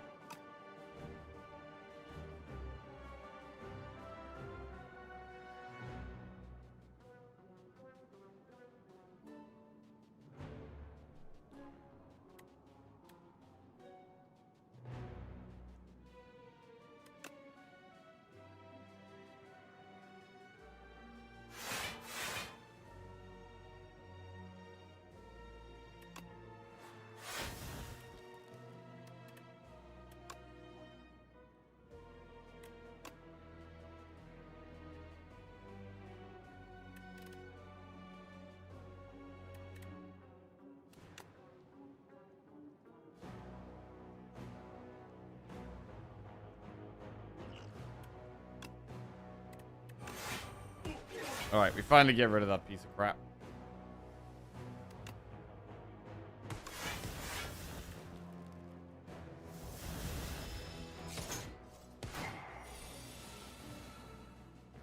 Okay, 1, 2, 3, 4, 5. Very good. Alright, very nice. Didn't even use a potion. Didn't even use a potion. We get Flex Pot, Orichalcum, Well-laid plans, Phantom Blades Plus, or Dagger Spray. Do we want a third Phantom Blades? I don't know about that, bro. Second well-laid plans. Abrasive, Corrosive Wave, or Bullet Time.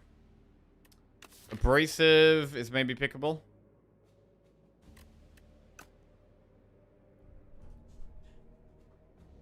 I think we're going to take Abrasive. It's a bit more scaling. Right. Another Phantom Blades? I mean... All well-laid plans. We've got a lot of money to spend in this upcoming shop. We're probably going to replace some of these potions.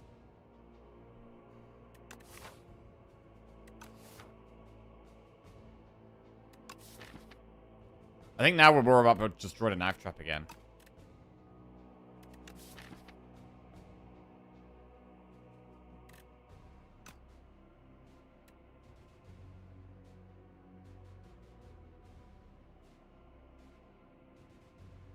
We're gonna move on now. We don't need to take cards as much anymore. We're not getting Book of 5 Rings off again. Footwork, Feather. It's not a great shot. It's actually... all the relics are... Bro, they're completely useless relics. Absolutely useless relics. I mean, Nostalgia, you can eventually get Knife Trap on top, right? However, taking Footwork is good. Removing a card is good. Taking Droplet of Precognition is good. Right, we remove Doubt, not Debt.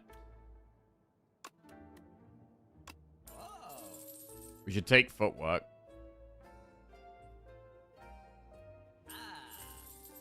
I mean, Waffle is just 7 max HP.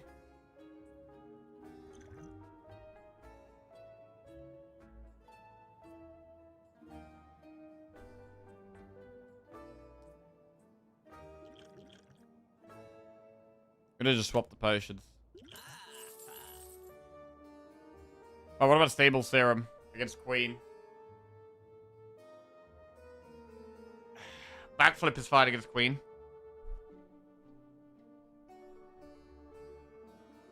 I mean, Flexpot could give us a massive finishing turn.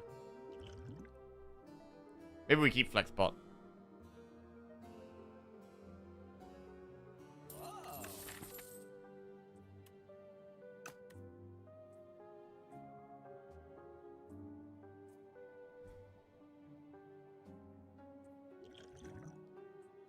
I think Dexpot we want to use against Aeon Glass. Queen should be a much easier fight for us. I'm going to try to save all of our potions. I'm going to try to save all the potions for Aeon Glass. Downgrade 2 random cards and upgrade 4 random cards, or duplicate your deck for bad luck. I mean, duplicating our deck does get double after image.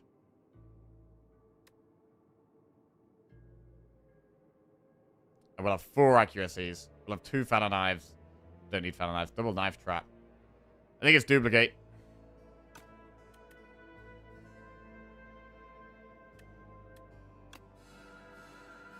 Alright.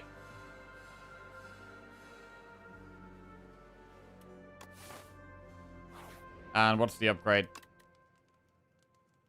Abrasive.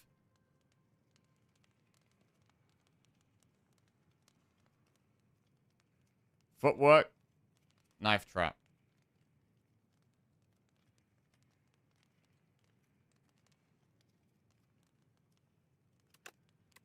Do footwork. Alright then, here we go. 1, 2, 3.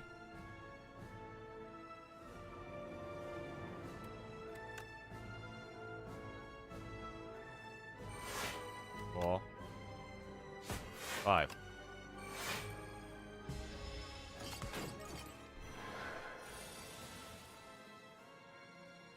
One. Not a good draw. Just chill out this turn. Keep it weak.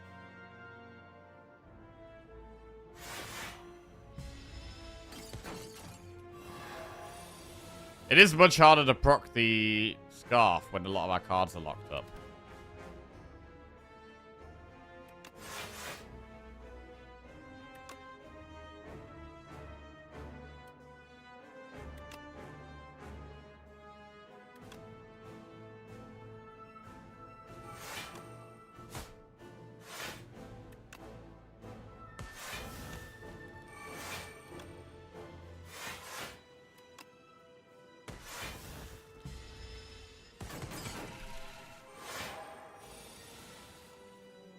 Well-laid plans is really nice. But, ooh. The locked cards are awkward here. Blade of Ink would be so good. Just gotta do this, though. Definitely the play. Because now we get to retain things, which is super strong.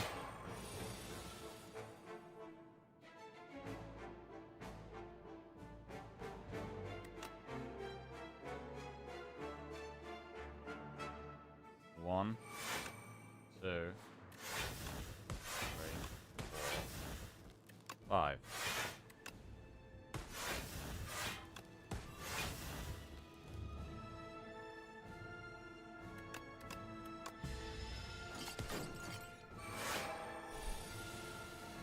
Fan of knives?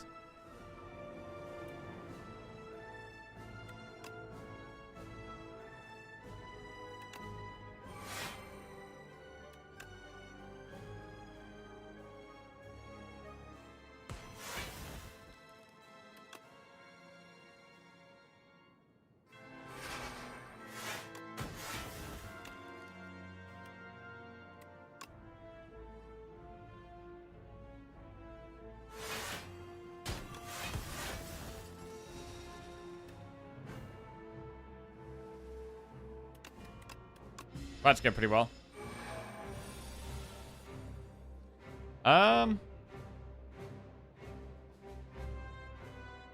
Gamble or nah?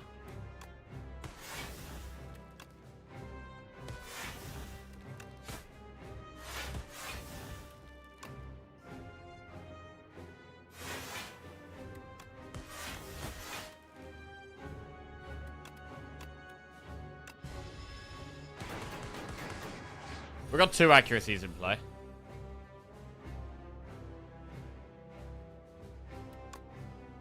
One.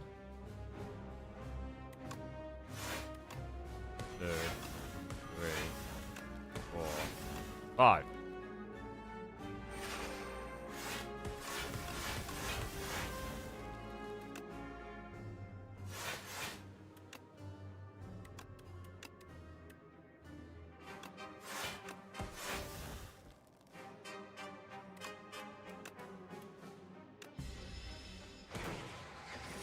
Any more accuracies? There's one. 1. 2. 3. 4. 5. Alright, and we should retain Gamble here and probably a whale. Oh, double whale. Gamble gets retained anyway. I mean, Knife Trap's got to be lethal there. Easily. Right. Pretty good. On to the next one. Aeon Glass. Well-laid plan straight away is very good. We're definitely gonna... I think we just Dexpot... Do we just Dexpot turn 1? I mean, are we even using Dex turn 1, though?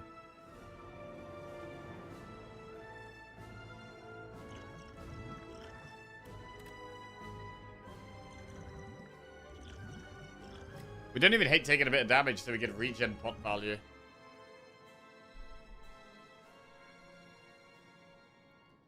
Like with the reptile trinket, I kind of want to be doing damage on the turn we're using pots.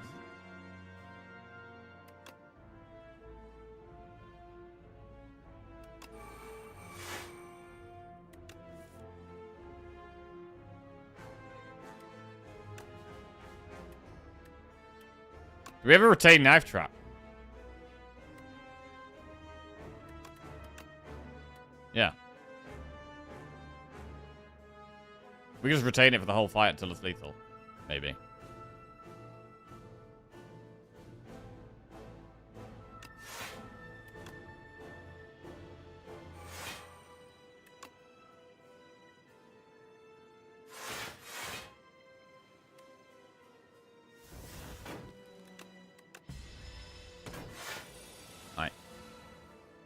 I mean, maybe we should just play the deck spot, to be honest.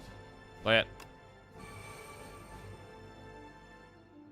1.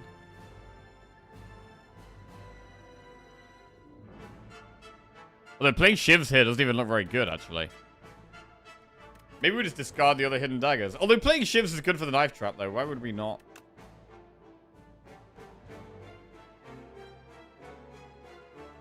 I'm gonna toss one of these.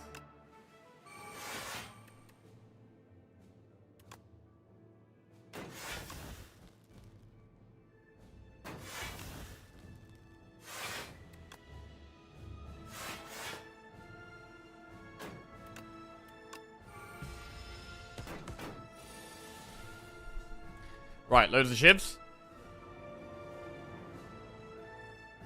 I mean, do we ever just drop a lot of precognition and, like, pull an accuracy? That's what I want.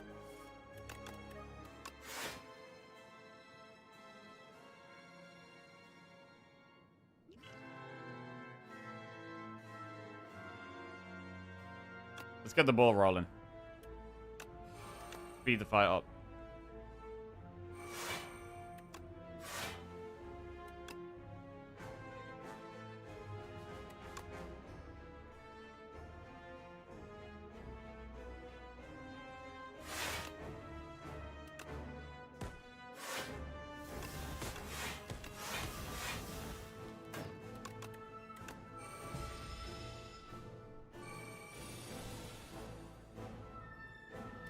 One, 2, 3, 4, 5.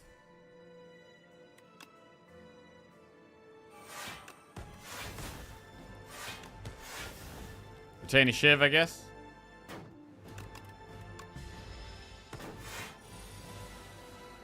Bro, where these accuracies at? Where are they? 1, 2, 3, 4.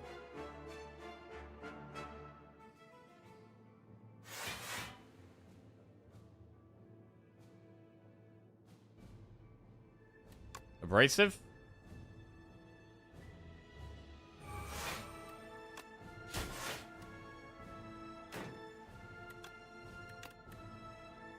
Alright, come on, speed things up. Speed things up. 1. We could do flex spot this turn and just do fan knife trap. And just do it now. If we're gonna do that, we should maybe regen pot as well. It might not quite be lethal. It's really quite a lot of damage though. That's 8 strength.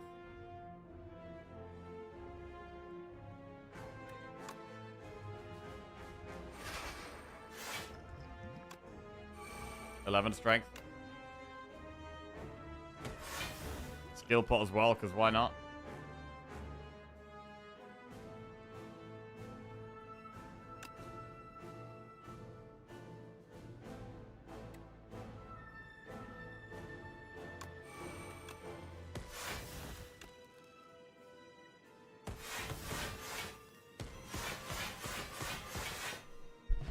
Huge damage. GG. Very nice. Very nice. Absolutely shivved. And, I mean, the potions came in good. We maybe didn't even really need them, though. I mean, with the double deck, we had pretty good value with double after image there. Took us a long time to find our accuracies in this last fight, but it was pretty big. Pretty big. And that is a 15 win streak. Crazy big. Crazy big. 3 silent wins in a row. Shiv's about against Iron-Glass. Well, it depends on the deck. Depends on the deck, right? If you got the smaller your deck is, the more you'll struggle against Iron-Glass, generally. And the more you're relying on playing lots of cards. Knife Trap does so much damage in one. Accuracy means we have to play way less Shivs. Those type of cards just really increase our output against Iron Glass. The loss at 17 streak is going to hit like crack. Oh, God, don't, bro. Don't. To be fair, I don't think I've been playing as well on Region recently, so I'm a little bit more nervous going into Region. But it's going to be Region next. Taking our time now, we're on a streak and doing pretty well, bro. Doing pretty well. Did 1, 2, 3, 4, 5, 6, 8 elites there? Probably slightly more than I normally do. But Shiv decks can do pretty well against elites generally. We had 8 backflips in the end. I meant, duplicating our deck does seem like the right choice most of the time. I hope they don't nerf Aeon. I feel like Aeon's in a good place. Is Aeon in a good place? I do think Aeon Glass is the hardest of the 3 bosses, to be honest. But, I mean, we're on a 15 win streak, so... We're clearly killing it. I mean, how many of these 15 wins have had Aeon Glass in? 1, 2, 3, 4. Holy shit, we had 1, 2, 3, 4. We have 5 runs in a row without hitting Aeon Glass. Shit. But anyway, 1, 2, 3, 4.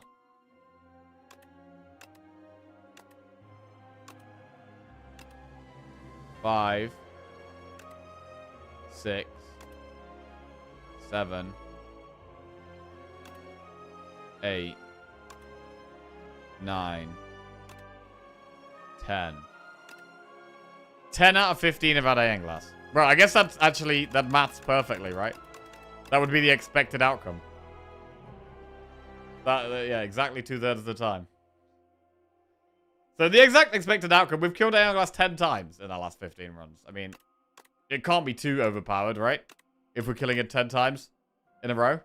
We've killed Aeon Glass the last 10 times we've faced it.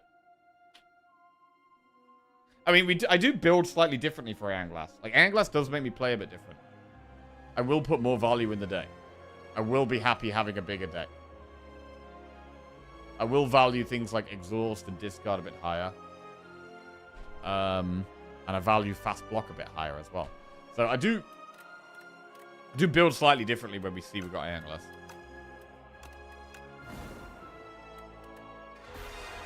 Right, region next. Doormaker will absolutely be back. Bruh, I don't think Doormaker's coming back, bro. I don't think Doormaker's coming back.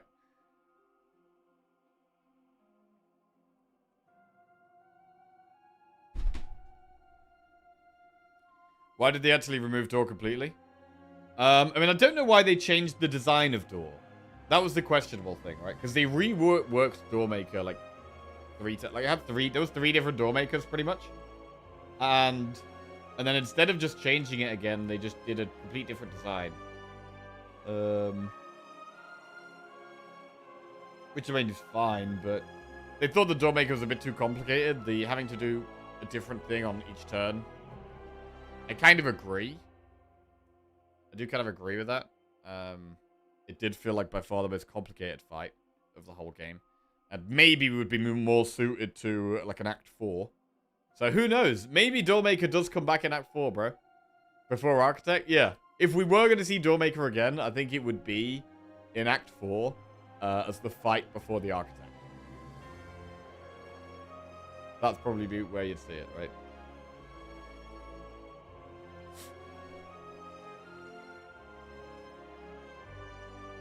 Act 2 Door with balanced stats would be nice. Nice, not run killer, not piss easy. I think they'll bring Doormaker back. Okay. If you put effort into an idea and had it in the game, you think it's good. Just need to find the sweet spot of the mechanic. Yeah, fair. Right. The next run is for 16 wins in a row. My record is 17. My record is 17. And it's Regent next. Let's lock in. I'm going to go quickly make myself a quick drink. Pop to the bathroom. And,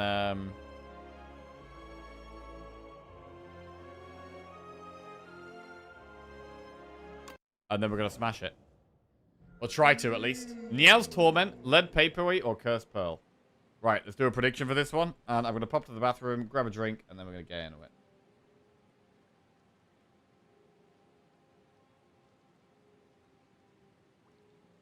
Is there any way of spending the Cursed Pearl early on? There is a shop there or there. A curse on Regent can be a bit awkward, though. Makes our deck even less consistent from the start. I mean, we can't go that way, really. It's too scary. So we'd have to go... If we went with the Cursed Pearl, we'd go this way. If we didn't go with the Cursed Pearl, we'd go that way.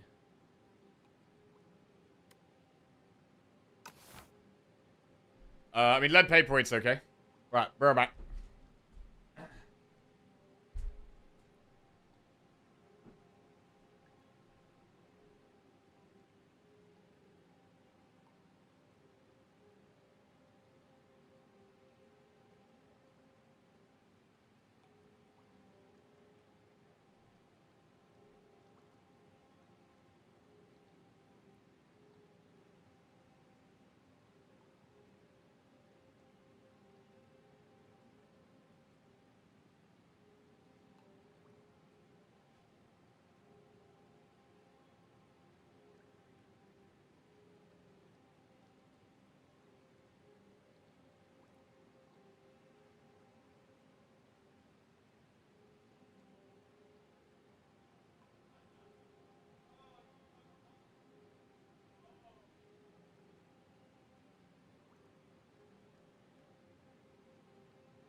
Hi. Hello. Right. Can imagine how big is that turd? There was no turd. There was just boiling the kettle, let it brew, and then acquiring some little snicky snacks. We got some skips. We got some bananas. One banana. Homemade flapjack. Right. I generally do like going for gold at the start, if we can. And we will be forced through quite an early elite. We'd go through that one, really. We'd go this way. And then we'd probably get a bit of breathing room, do a couple of campfires, and then finish on one more elite. We've got Vanton. But yeah, I think we just go Cursed Pearl here. Did you say skips? I did say skips, yeah. I did say skips. So that England-Ghana game was a snooze fest? Yeah, it was a frustrating game. Frustrating game. As an English fan. But, you know, on to the next one. I'm going to just enjoy watching the rest of the games of the tournament. And, hopefully we can score a goal in the next one. Right. Cursed Pearl. Let's go.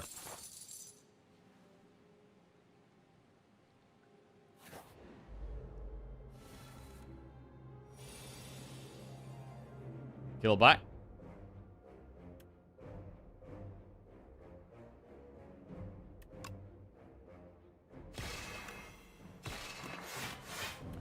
Do you have a favorite club team? Yes, Nottingham Forest.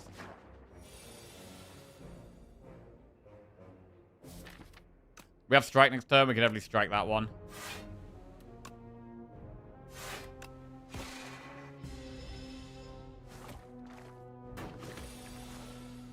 Ghana was pretty insane in defense. Yeah, Ghana defended very well. England weren't creative enough. We weren't really able to... We just weren't able to get through them at all.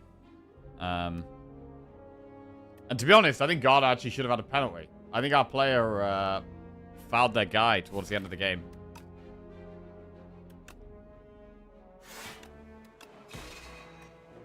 But the ref didn't think so, apparently.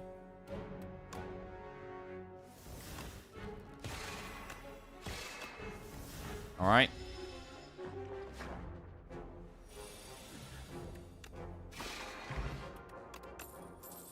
Hidden Cache, Shining Strike, or Astral Pulse?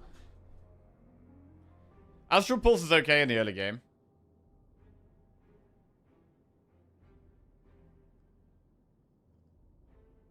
%100% penalty plus red card for covering mouth but no calls. I mean, the refereeing in the tournament is like super inconsistent, right? Because you got referees from all these different countries in the world. And referees that are like used to officiating in, you know, the Premier League and then La Liga and then the South American leagues and Asian leagues, African leagues. So like the refereeing is like mega inconsistent. So kind of like working out what kind of ref you've got does feel like part of the game.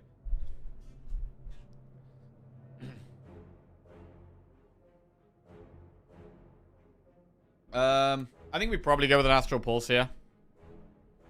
But we are going to be then looking for stars.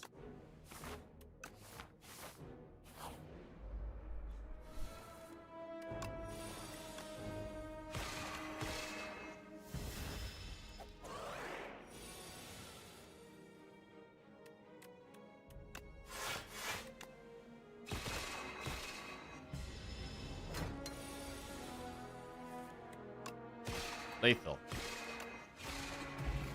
Right. Hegemony, Patter, or Cloak of Stars?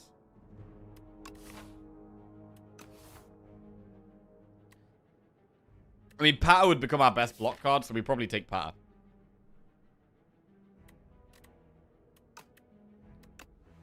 Take Patter. Do the event.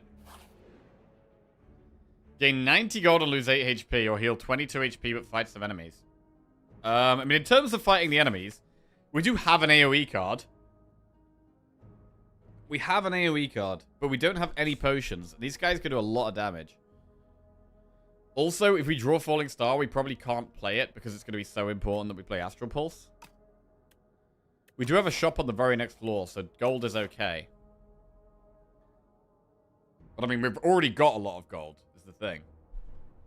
Are we really going to be able to make the most of the extra 90 gold? I mean, we could buy potions. We could buy potions. Let's get the gold. Right. Lunar Pastry. At the end of your turn, gain 1 star. That sounds pretty good, especially when we've just added an expensive star card to the deck. 1 star a turn for free sounds pretty good. Toad is good in the early game. Kafuda is pretty strong. They're both expensive. It's all very expensive, though. It's all very expensive.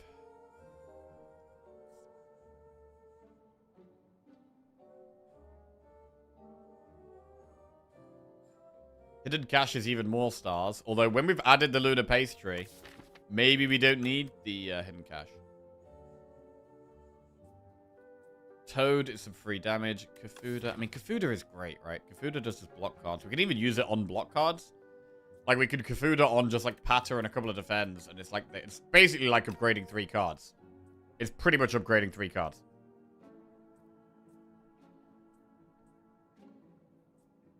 Opinion on Alchemize? I think with only 2 potion slots, I'm not really big on it.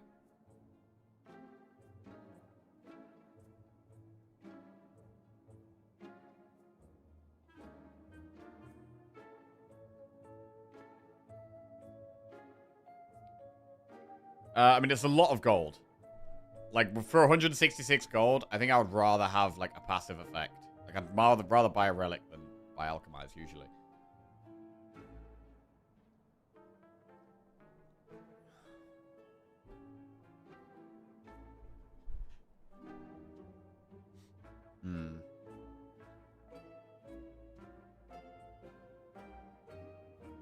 Also, it's a card that then needs an upgrade, right? I like the randomness. You don't know what you're going to get. Sometimes you get something you want. Sometimes you don't get something you want right now. Do prefer the consistency. Right. At the end of your turn, gain 1 star. I mean, do we ever go... We could go big on stars, right? We could go Lunar Pastry and Hidden Cash and then go Stardust. And we do have Patter, right? For lots of vigor. So that is a play. Lunar Pastry, Hidden Cash, Stardust. I haven't really had a... I haven't had a good Stardust run in a long time, though.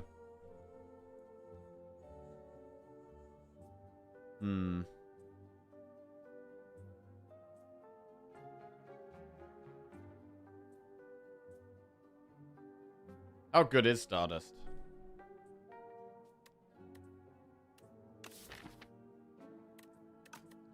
Charge is a good card, too. Yeah.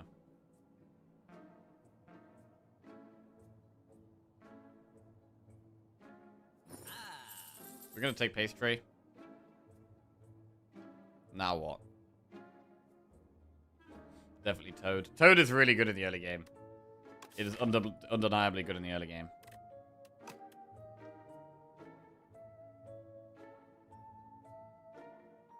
I mean, if we take Stardust, we also take Hidden Cash, and then suddenly that's like 128 gold.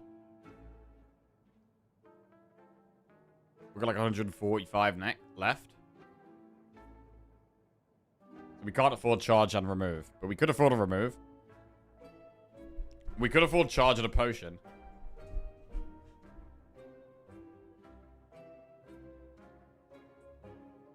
Kafuda is strong, man. I mean, what we could do, right? You could Hidden Cash. And then Kafuda the star generating cards. And make Venerate, turn Venerate and Hidden Cash into block cards. That's kind of interesting.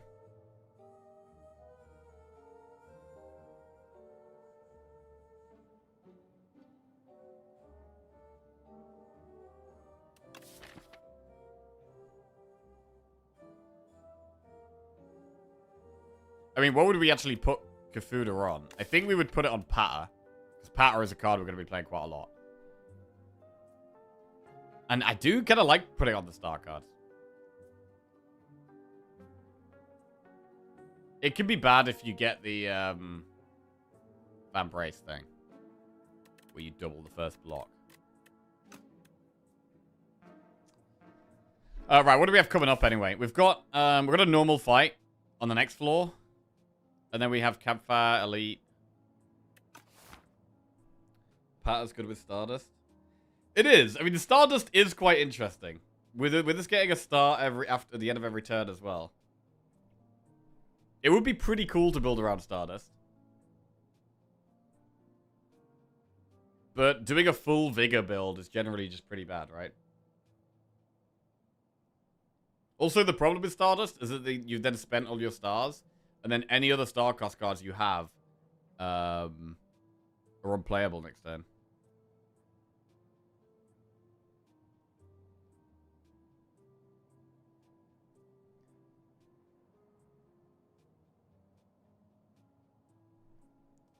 Oh, it's kind of awkward. Let's think about the elites, because we're looking at doing some elites here. We're going to have Terror Eel. We could do with some AoE. I mean, Petrified Toad is great in the elites. Petrified Toad is great in the short term. I do like getting a relic. I do really like getting another relic here.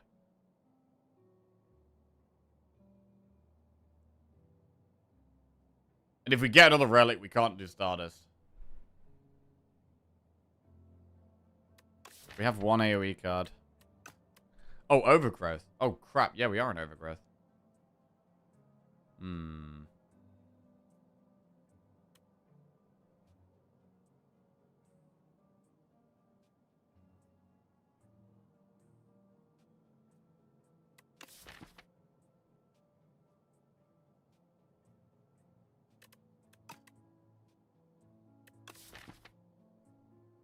So we need to be getting Astral Pulse off. It's very important right now.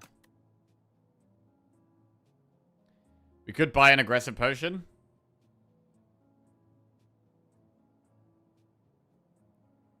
Charge is really strong. You can use charge on the infections as well. You can use charge on greed. Charge is good on a lot of things.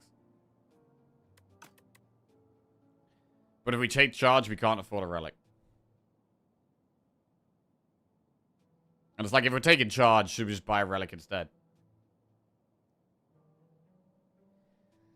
Ah, man, this is such a crucial point. Part of me wants to do Stardust.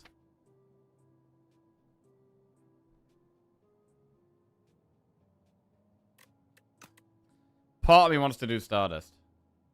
But that part of me also likes the Kafuda Hidden Cache. And if we do that, we can't afford Stardust.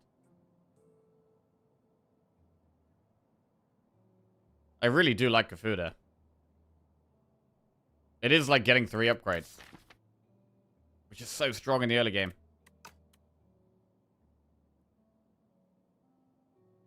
Right, I think I'm going to do Hidden Cache Kafuda.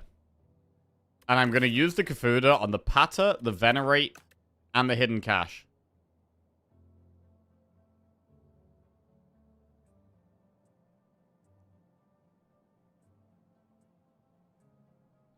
Cache, Kafuda. On the Patter, the Hidden Cache, the Venerate. Right, now our star gaining cards give us block. And this could still be a deck where we take Stardust, but just not yet.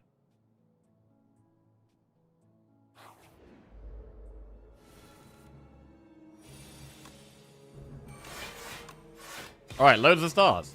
We can now take some more things that cost stars as well. Which is nice. Patter here gives us 2 Vigor. It's not good enough, really.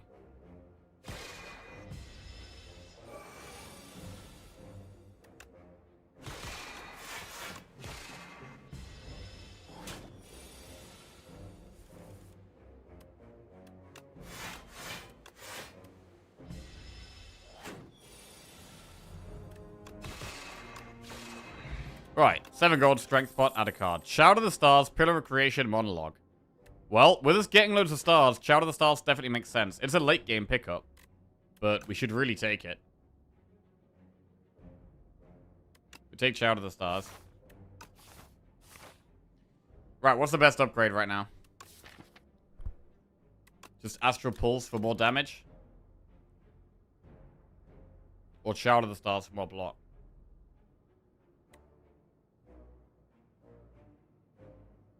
We need more damage right now, to be honest.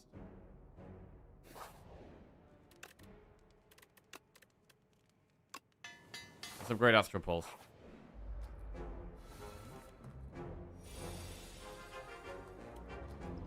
Strength pot we definitely want to save for the next elite if we can.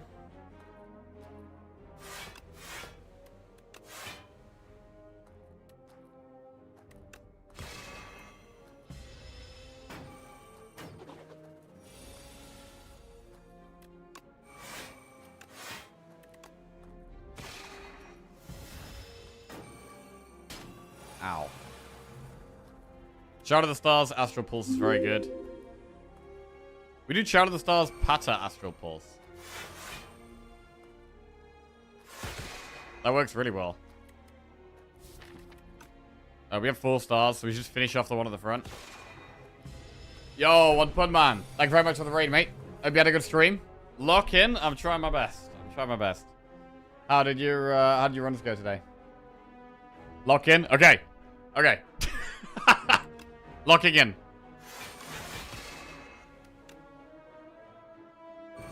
Strike. Lethal. Okay. 12 gold. Add a card to our deck. Stardust. Royal Gamble. Monologue.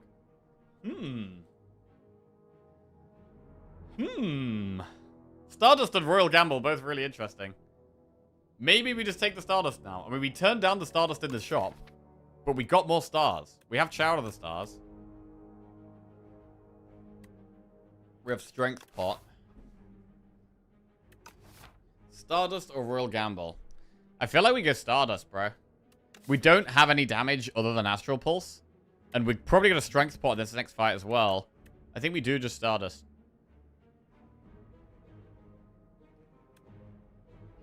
Alright, Stardust is in. That's going to be really interesting. It can be a problem. Stardust can be a bit awkward.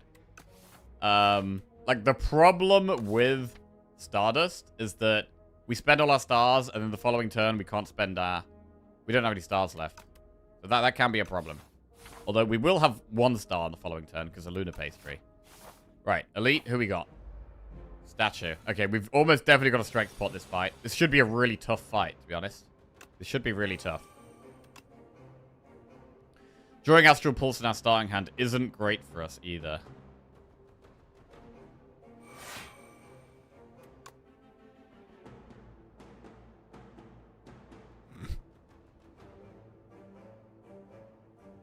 Stardust is better with Pastry because you at least want to start next turn. True. That is true.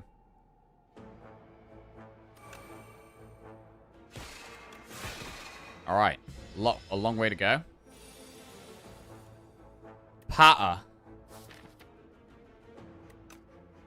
I mean, do we just strike Pata Stardust?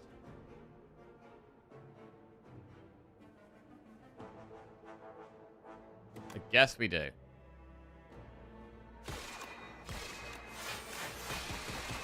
Oh, pretty good, pretty good. Okay, come on. Come on. Bad draw. Bad draw. We block 13, at least. With the, Gafuda. Bro, I do really like Gafuda in the early game, man. I really like it. We get 1 star for free next turn because of Lunar Pastry, so we don't even have to Venerate necessarily. But it does give us block. So we probably should.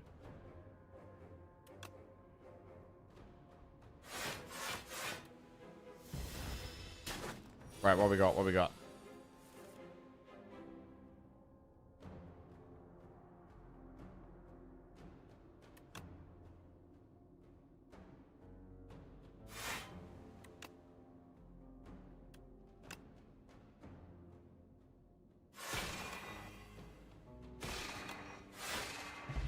Okay. Unsettling Lamp.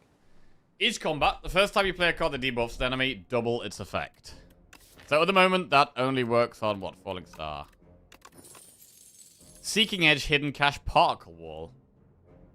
So do we go more stars? And play for Stardust even harder? Or do we take Particle Wall and get another block option?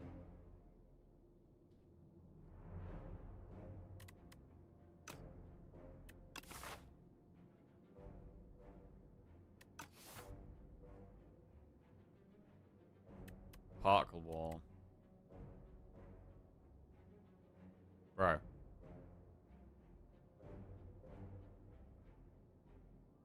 I mean, if we try to Stardust... This is not a good run for a streak. Too much meme potential. True. Right. More stars. Let's go. Chest. Anchor. Turn 1 block is really nice. We've got no potions here. We could do with... What do we upgrade? We could upgrade Stardust or Chowder the Stars. Quite good.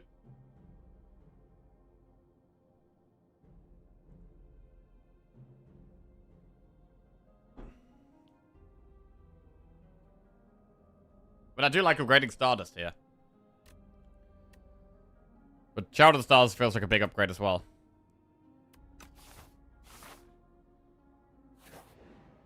Let's just try and kill things faster for now. These guys can be a big pain in the ass. Stardust. Child, Venerate, Hidden Cache, Stardust. I guess. Although it does hit random things. So it's going to hit the back one when we really want to hit the front one. But I mean, it is the play. It is the play. There's absolutely no doubt that it's the play. The hidden cache is good, because we can Stardust, and then the hidden cache gives us stars for the next turn, so we're not totally out of stars. So that's actually quite good. This fight is just really about killing one of them, so the damage being split between two is pretty bad.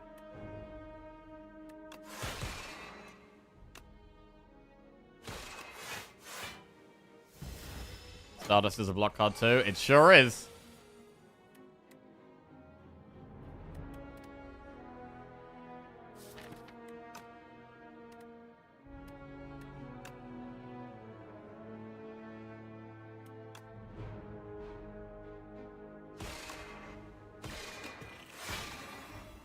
Hidden Cache blocks 3. Defend does block all of it, but we've got no stars. We're just blocking next turn.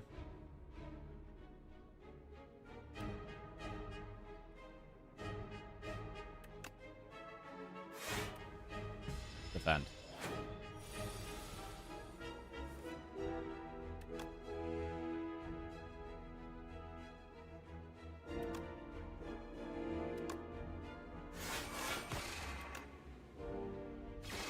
Okay.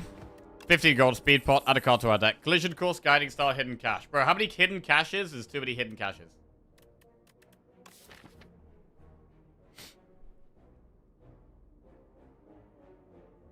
Can we just keep adding more hidden caches? 3's too many? I don't know. I don't know. I don't know if 3's too many.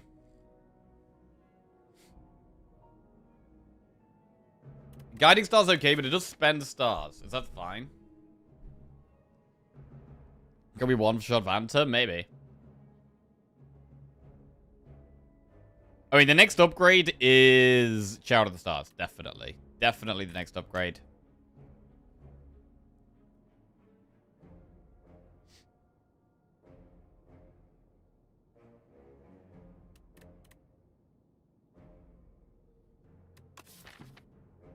Bro, we are just going for Star Overload. Why not take the best star generating card?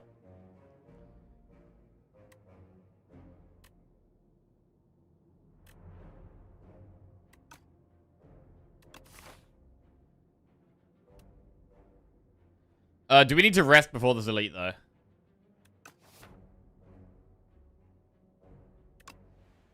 Alright, hidden cache number 3's in.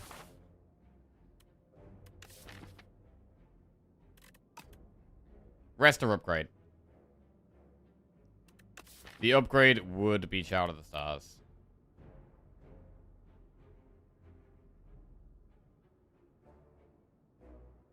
Hmm.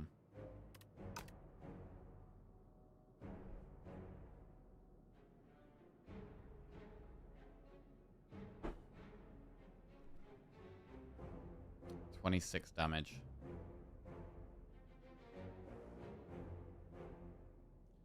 26 health is a bit sketchy. Especially because Anchor doesn't do anything against the squiggly The squiggly elite. So I think we're going to rest, because that elite is a bit problematic. Right, enemy then elite, or elite then enemy. I'm never sure what to do in this spot, because it's like, the enemy could give us a pot that could help with the elite, but at the same time, the elite can gives us a relic that could help with the enemy. I think we do go for the enemy first. I think overall, this is probably slightly better.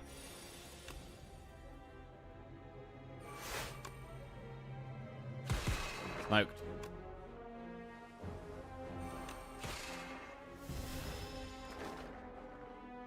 Right, that's stars. That's big stars. Right, this could be a comet deck. Nice. Explosive Ampoule. Well, that could help. Bulwark, Hidden Cache, Refined Blade. 4th Hidden Cache? Bro. 4th Hidden Cache. I mean... Bulwark's a pretty good block card. We're not really using the sword, though. And, like, we have block through playing stars most of the time. That has to be too much. Yeah, the 4th one might be a bit much. The 4th one might be a bit much.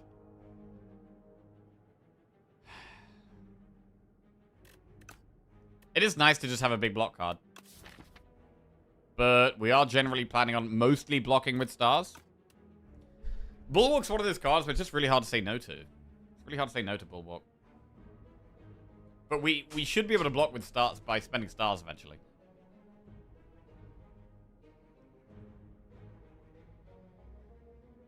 Should probably take the Bulwark here. Good card. Good card.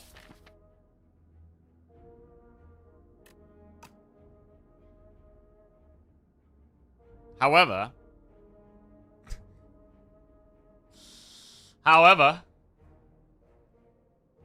more stars means bigger Stardust. Also means more block. Right, we've got 3 of them. That's plenty, right? We've got 3 of them. And we've got Venerate. That's like, we got 4 star generating cards in the deck.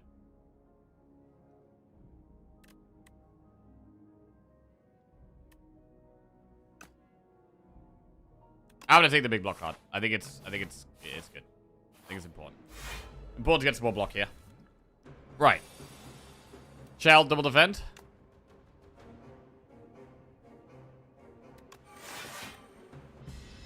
Do really want to upgrade Shadow of the Stars. Hidden Cache.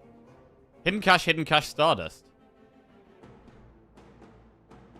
That's 2 block, but 2 times.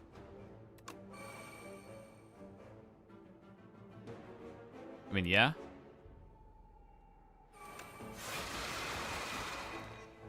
It's alright. Still have 6 stars next turn. Bro, Hidden Cache is great. What a card. Bulwark is big block, and then probably Patter rather than Hidden Cache.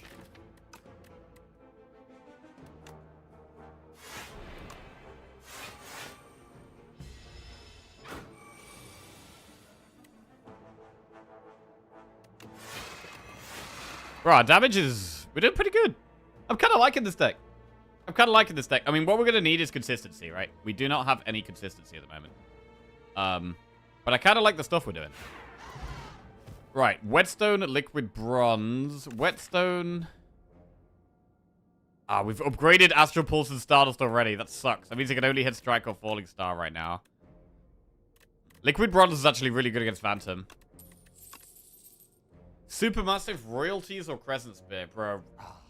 It's not really a supermassive deck. I don't love Crescent Spear. And Royalties is very greedy. I feel like we're already being really greedy, bro. We're already being so greedy. Taking Royalties as well? Surely that's too much greed. Surely that's too much greed. I mean, we're going to upgrade before the boss. We are going to upgrade... Shout of the Stars before the boss, definitely. And I think we skip, bro. I think we skip.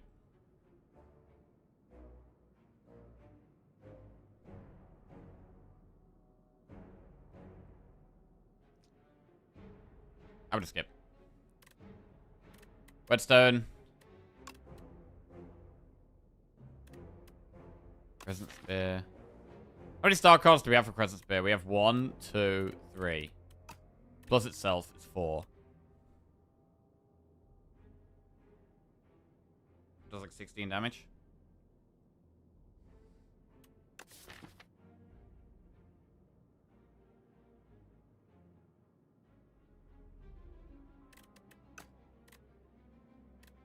I'll just skip.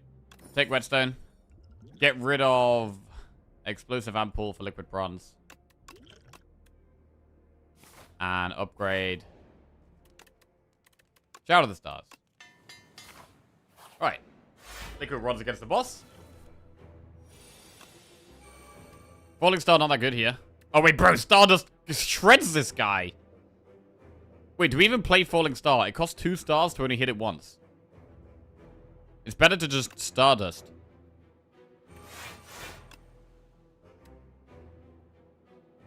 And then play Falling Star next time we draw it.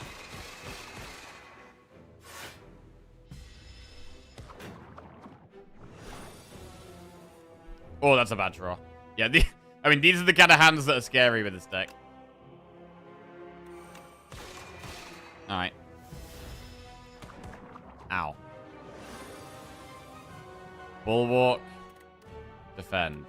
We block 12. We block 17. I'm gonna speed pot here.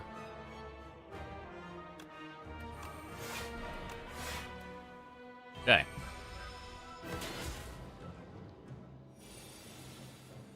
Shout of the Stars. Right, do we pattern now? Or do we save pattern for like a potential Stardust?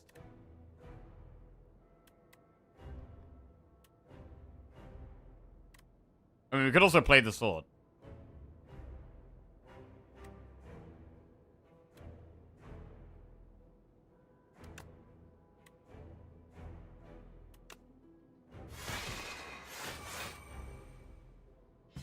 Okay. 2 Vigor.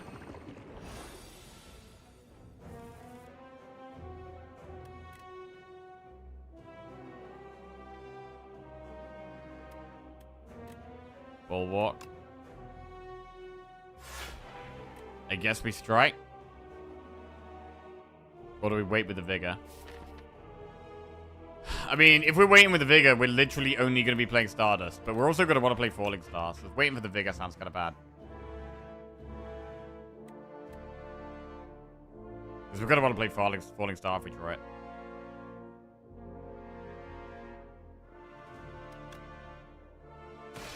Okay. 9 times 2. Oh, shit, we got the Stardust. Wait, with Patter, though. Wait. We've got, like, no block next turn, which is quite scary.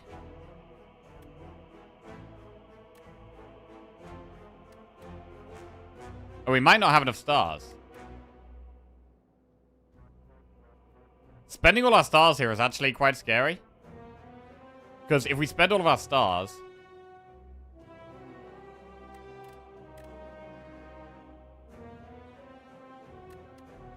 Stardust is doing 7 times 9. If we Venerate, that's 7 times 11. If we Patter, that's 9 times 11, which is 99 damage.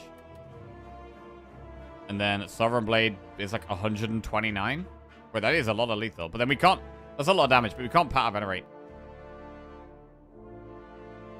I don't know, part of me thinks that saving Venerate until after Stardust is good, so that we can play Astral Pulse or Falling Star next turn.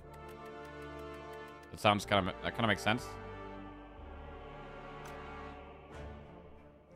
You kill it next turn for sure. We kill it next turn unless we draw Hidden Cache, Wound, Wound, Defend.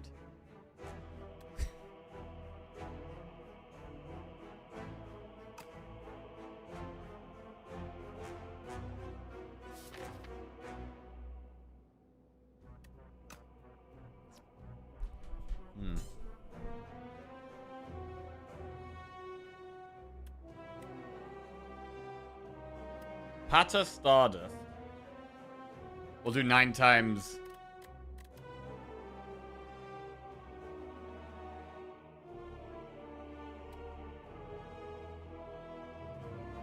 Wait, hang on. Patter, wait.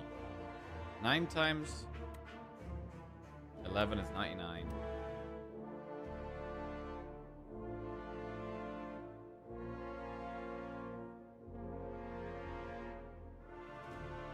Yeah, maybe we just do it.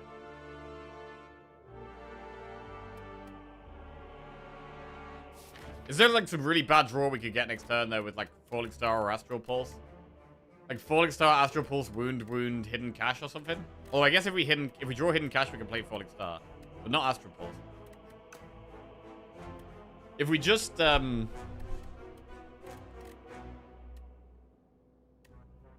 bro, I haven't I haven't had a Stardust deck in so long. How do you win with this shit?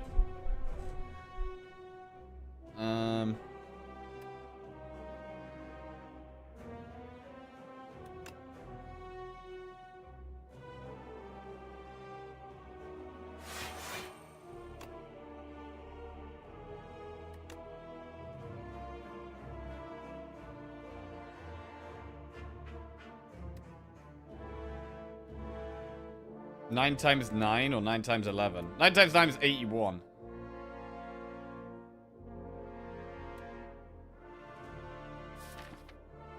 Bro, I don't want to like miss the way we die and then just randomly die.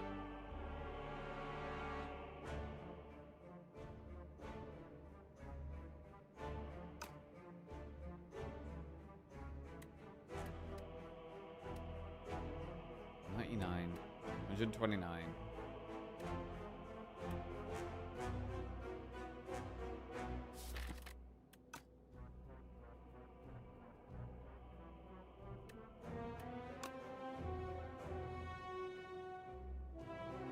Ah, let's do the damage. Alright. Alright. Big Stardust. Sovereign Blade. Woo! Okay. Down he goes. Alright. Interesting. 75 gold. Colorless pot. Add a card to our deck. Bombardment. Big Bang. Heirloom Hammer.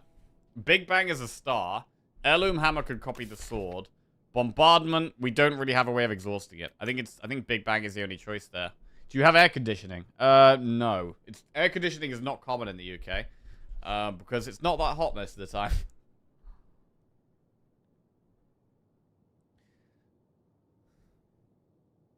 Right, we'll take the Big Bang. It's not that hot. I mean, it's pretty hot right now. But most of the time, it's not that hot. Right. Upgrade 4 cards. Remove 4 cards from your deck whenever you shuffle your draw pile. Add a soot. On the start of your turn, spend 5 gold. Gain 1 energy. What would we upgrade? We'd upgrade... Patter. Hidden Cash. Bulwark.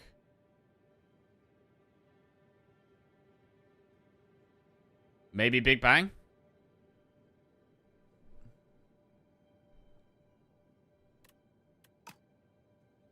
Removing 4 cards. We could just remove 2 strikes, 2 defends. Trim the deck down. But then we're going to end up with Soots anyway.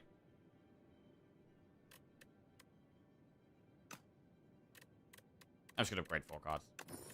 Alright. Bulwark. Patter. Hidden Cash. Big Bang.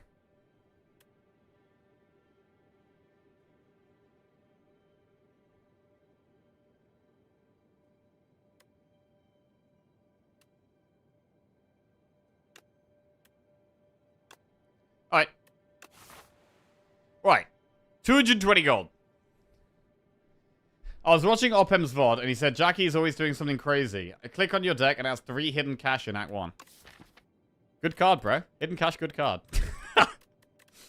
I mean, we're sometimes doing something crazy. Depends on the run. Where do we go here? How do we feel about elites? How does Stardust do against Act 2 elites? Possibly terrible. It sounds terrible against Entermancer. Terrible against Millipede. Probably best against Dorito. So yeah, I don't feel a need to do loads of elites here. Maybe we just go up the left and do like Campfire and then a shop. And then Campfire and then we could do an elite. I don't really love this map. I mean, we could also go this way, do an early shop, and then Campfire, elite, Campfire, elite. That's fine. I don't think we need to do loads of elites, though. Would you take Black Hole? Yeah, bro. With 3 hidden cash, Black Hole will go straight in the deck. Black Hole will be great. We're really building around stars. I mean, we're We're still going to take some cards that are just standalone good, right? Like Big Bang and Bulwark are just kind of good cards. But we're really trying to build around more star stuff. I think we're going to need... we're going to need some more draw and some more block, I think. I don't know if we can actually fully build around Stardust. We'll see. Maybe. Like, maybe we can fully build around Stardust. I don't know.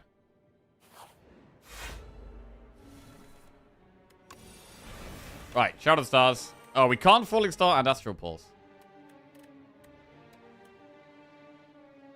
Do the one that costs less.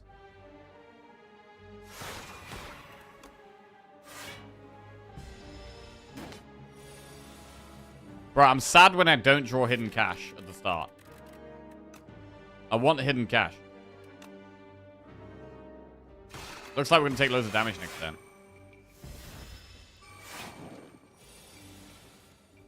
Bulwark really helps.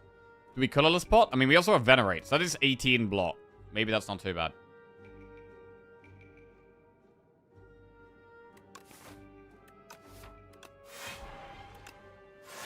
Okay.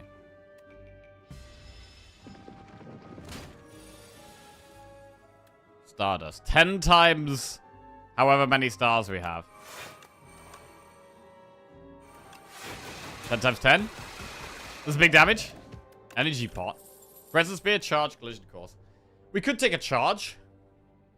I feel like we do really need some more card draw. But charge can trim the deck down to things we want more. So we'll take charge.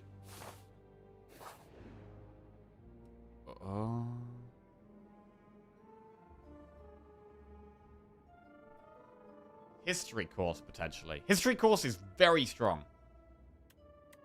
But right at the start of the act means we've got to have this bad card in our deck for a long time. We are doing a relatively safe act. Like, we're looking at doing probably only one elite.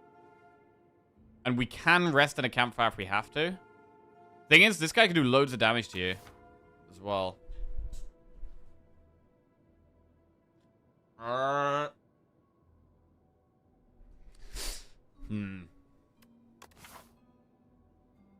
This guy can do loads of damage to us, bro. We don't have loads of block. I mean, we could use colorless pot, though.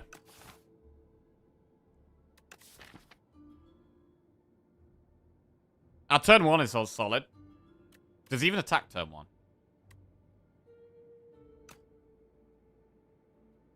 Wait, does he attack turn 1? I mean, what are we even going to end on? I mean, we can end on, like, Bulwark. We can end on Hidden Cash. That's even more stars. Bro, it's crazy. If we get it off. If we get it off, it really hurts our Act 2. But if we get it off, it makes our Act 3 so much nicer. We're doing a safe act. Safe-ish. I mean, safe-ish. Act 2 is always going to be pretty tough.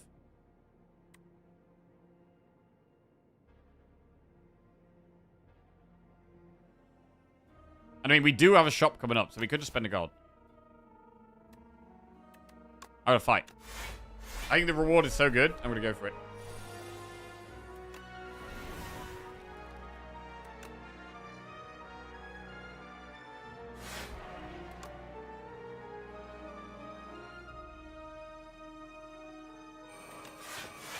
Okay. Stardust!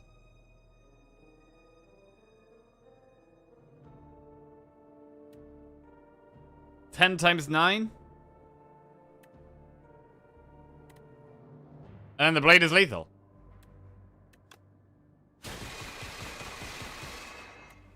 Yes! Smashed. Alright, we get the Lantern Key. Calls make a difference. Photon cut, alignment. I don't think we... Do we want alignment in this deck? Why would we want alignment? We'd want alignment if we had more draw. We have, like, basically no draw. I mean, it does work with Shadow of the Stars. Probably skip. Cosmic Indifference is okay. I guess skip. I want upgraded cards. Or cards that have really strong synergy with the deck.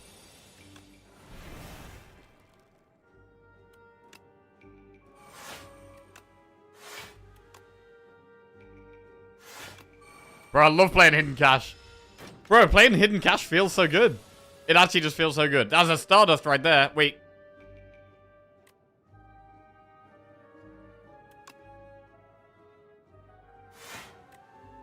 Seven times 16? That's kind of a big number.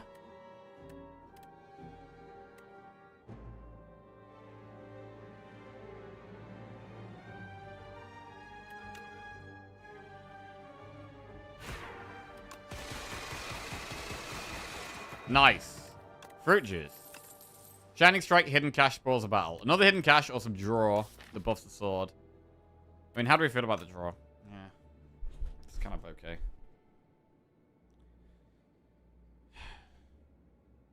We should probably skip, really. Fruit juice instead of one of these potions. I mean, we don't feel like we massively need energy pot right now.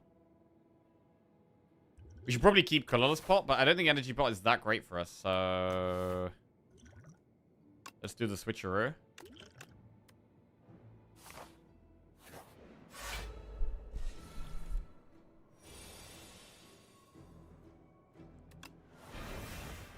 Stardust.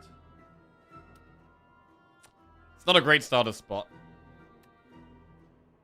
I mean, we play it, though. We play it. Then Hidden Cash.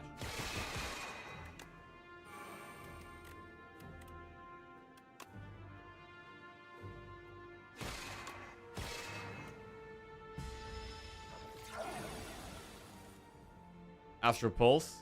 Doesn't quite kill the front one, actually. But it does most of it, and then we can Bulwark to block it, right? We could block it.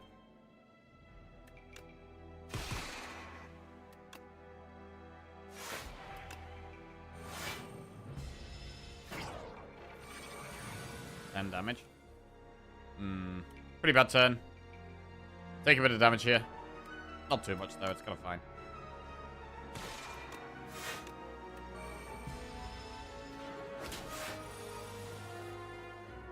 Right, I feel like this Lunar Pastry has defined a lot of this run. If we didn't get the Lunar Pastry, I think we would have made completely different decisions.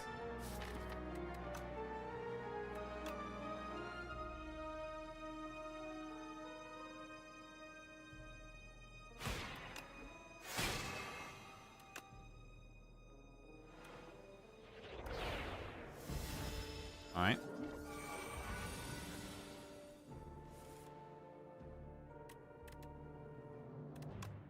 $19 twice. What if we just kill this one? I mean, the sword's kind of big. Stardust plus sword build? What about a sword dust build, maybe? Sawdust?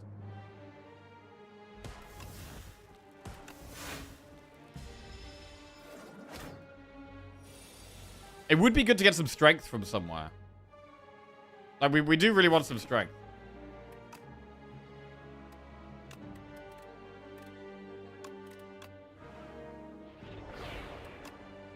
Patter Stardust. Surely this does some good stuff. Pretty good stuff.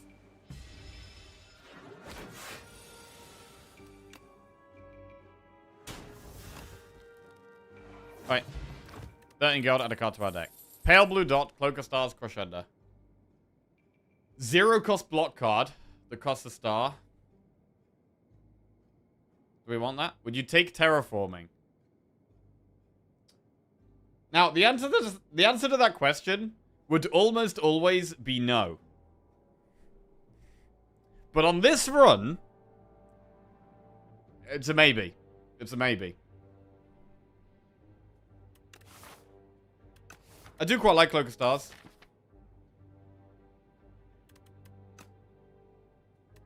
Let's take a Cloak. Obtain 3 Necro cards, 3 Silent cards, or 3 Defect cards. Oh, man. Ironclad is the one who has strength. We wanted Ironclad here. Crap. We wanted Ironclad. What else can we get that works with Pat Stardust? Defect for bulk up. It's not worth thinking about uncommon cards, really. We should think about rare cards. The uncommon pool is so big.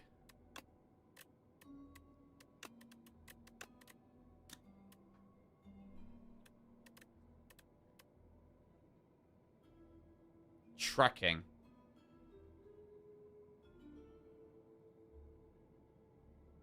After image.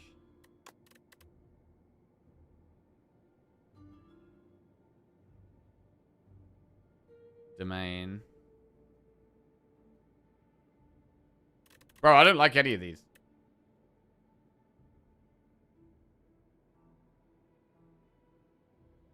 All for one. I mean, I quite like... I would quite like a power. Right? I like a power that helps with our deck. I'm not looking for too many attacks, because Stardust is our main attack that we want to get the power off with, the vigor. So I want a power. I want a rare power that is going to give us strength throughout longer fights. Tracking does help. After image helps. Adrenaline's great, but honestly I don't think there's that much for silent here. Necro almost feels like the worst. I feel like Necro's probably the worst. And I'm kind of liking Defect. I don't know. Kind of liking Defect.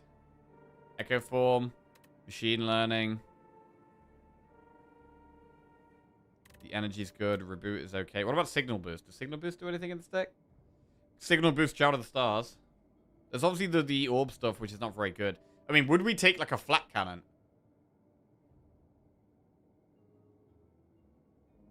Maybe. I'm kind of thinking about Defect here. But also card draw. We want card draw, right?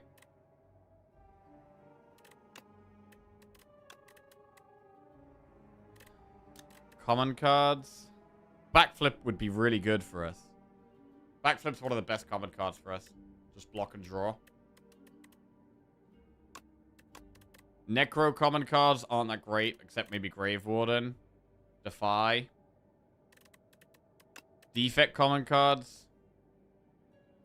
Hologram. There's not much else. Defect doesn't have great common cards for us. I don't think it's Necro. I think it's either Silent or Defect here. I like Backflip. There's only one card, really. Piercing Whale's good as well, actually. Piercing Whale is good. Damn. This is kind of tough. Because Defect could be completely useless. I mean, also Go for the Eyes is pretty good. I think I'm going to go Defect. Let's go Defect. Right. Cold Snap, Hologram, Gun Cup. Hologram's pretty good. Really wants an upgrade, though, but it's a good card. Bulk Up, Glasswork Plus, or Scavenge.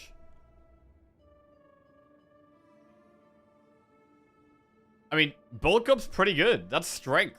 Actual strength, bro. Scavenge is also good, but I think we'd go Bulk Up here. And last ones. Meteor Strike, Buffer, Defrag. Could take Buffer. I don't think we're ever going to get Meteor Strike off.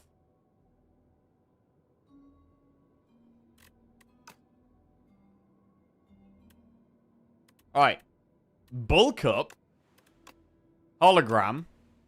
Both of those do kind of want upgrades, though. We're a little bit behind on upgrades now. And we've also got the Lantern Key in the deck.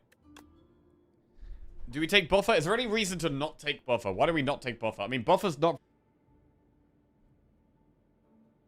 It feels weird to not take Buffer, though. We should probably just take Buffer, really. Right. Right, what's the first upgrade? We can potentially get 2 upgrades here. 2 upgrades? What is the most important upgrade? I mean, Hologram's good upgrade. Buffer's a good upgrade. Bulk Up's a good upgrade. Possibly Buffer first. Although Bulk Up does look kind of nice now. Like, Bulk Up... Buffer has the best impact in terms of what it does. But Bulk Up's really good as well. I mean, we could do both. We could do double Campfire here. So we can upgrade both.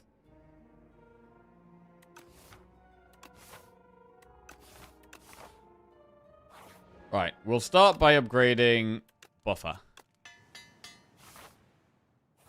Do the event.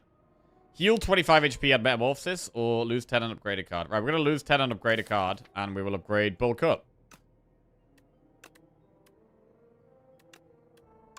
Alright, 3 strength, 3 dex. We get a relic. T-set.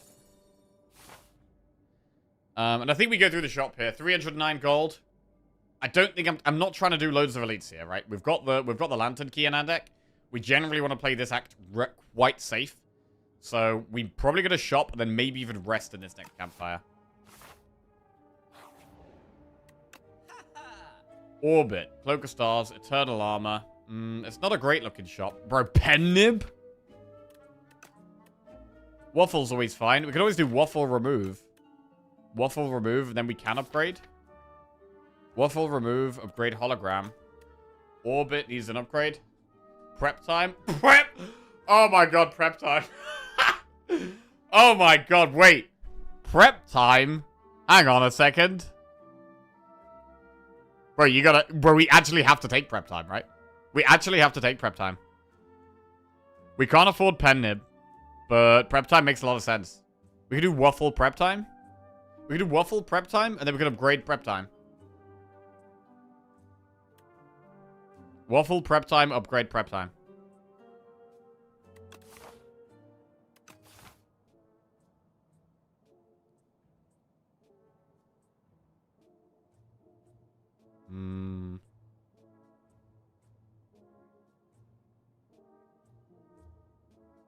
Wow, prep time's in the deck. Very rare we have a deck with... Very rare we have prep time in a deck. But prep time's going in. And prep time, I think, is going to get upgraded here. I mean, we could upgrade Hologram. But honestly, I think it probably is just prep time now. Prep time plus. Right, elite first or enemy first? If we do the elite, we do get an extra event. Do we want an event? I think so. Right. Stardust. Charge. So you can charge skills in this fight. We're going to just be buffing him up, which I don't love.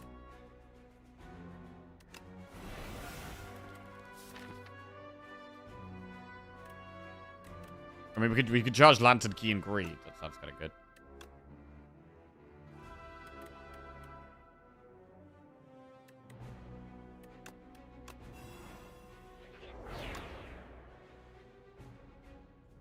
What about colorless pot turn 1?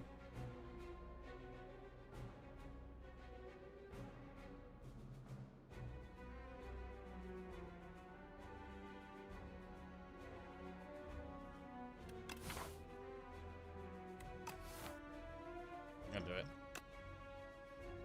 Rolling boulder, scroll, automation. I mean, it's a pretty big scroll. It is a pretty big scroll. Boulder.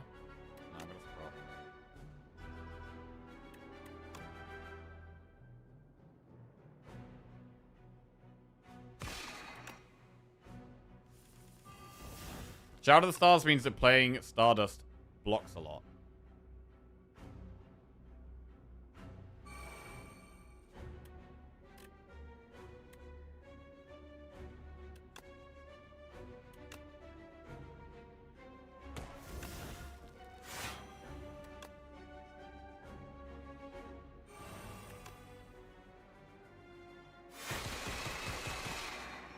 Cool.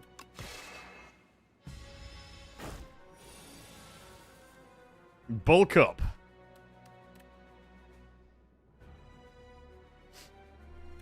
Bulk up. Oh no, we lose an orb slot. However, 3 strength, 3 dex is pretty spicy. Falling star.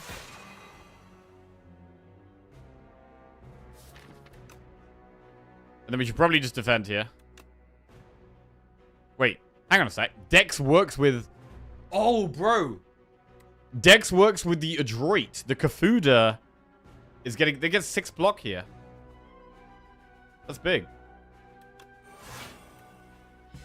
That's kind of nice. The Bulk Up Kafuda synergy. 18 block Bulwark gets.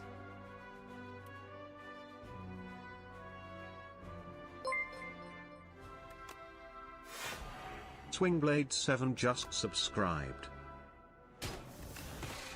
Alright. Yo, Swingblade, welcome to the Jackoffs. Thank you very much. Cheers, mate. Boofa. Wait, you can hologram Stardust. Wait. Prep time, last card. Ah.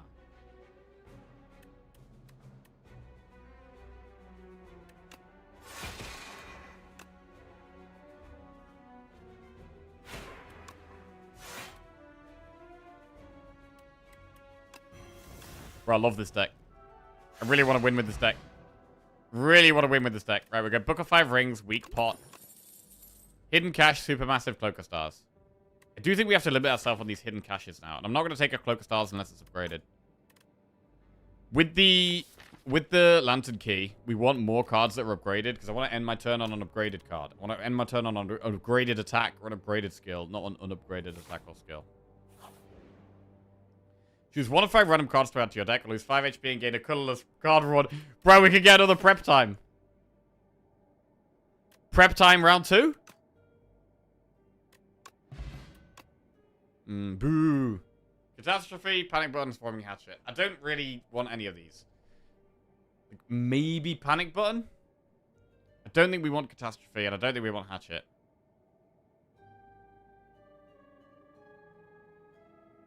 Catastrophe can play Stardust for free.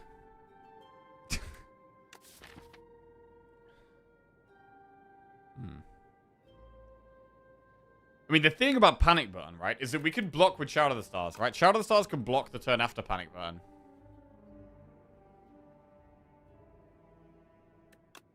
Let's take Panic Button. Ooh. This fight's a bit awkward until we get Stardust. 22.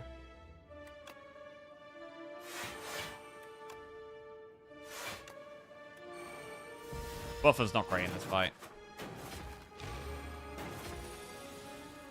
Bro, would we ever take double Stardust? I mean, here we could bulk up Astral Pulse. Wait, there's actually no point bulking up, right? There's already just 9 damage AoE. Or 18 damage AoE, really.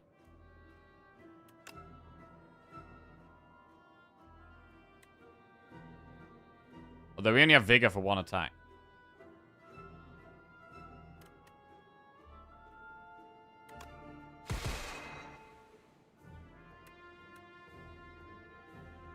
It is Bulwark Stardust. It's literally just Bulwark Stardust. That's just the play. The very low health dudes. Not quite finished though.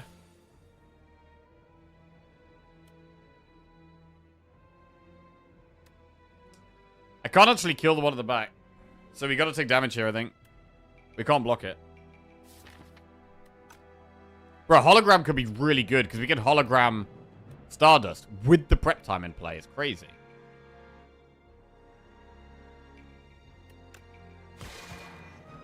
So do we just sword something? We maybe just sword something.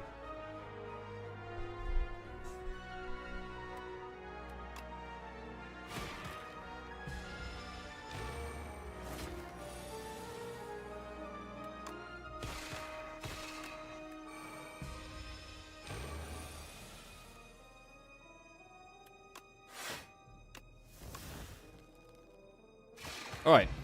15 gold, add a card to your deck. Alignment plus, Prophesize or Guiding Star. An upgraded alignment. I don't think so. I mean, what about Guiding Star? It kind of wants an upgrade. We do get to upgrade a card on the very next campfire, but I'm going to be upgrading Hologram. Draw. Prophesize is draw. Prophesize upgrades to draw 9 cards. I mean, you could prophesize to make it easier to get to Stardust. Yeah, that kind of sounds good. Get the combo off faster. Upgrade hologram, though. Oh, maybe actually take alignment now. Maybe take alignment. Lantern Key. Right, we're going to get the Lantern Key out of the deck.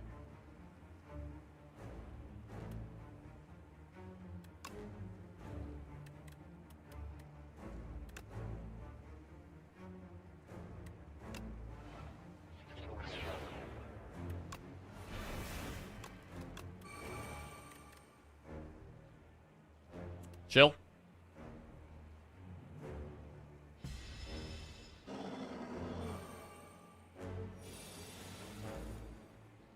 No block. Can weak pot this boss. It's pretty good with the unsettling lamp as well.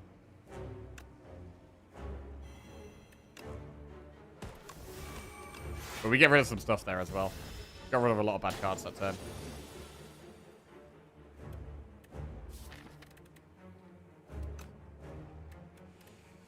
I mean, we could bulk up and then panic button. Wait, lamp didn't double the weaken? Oh yeah, crap, it's cards, isn't it? Yeah, you're right. Idiot streamer strikes again. If we spend stars next turn, we do gain block from spending stars.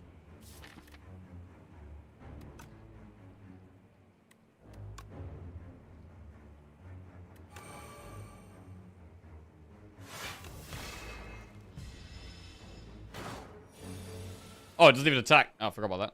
Cool.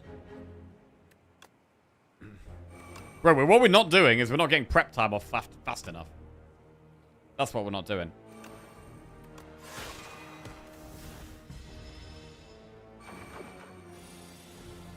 Stardust. It does 15 times 21.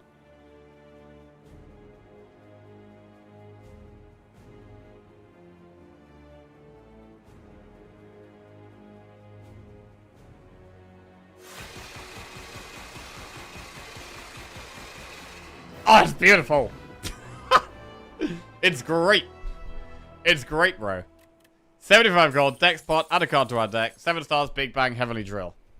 I mean, we've got a lot of stars, but I think it's probably still Big Bang. It's probably still Big Bang.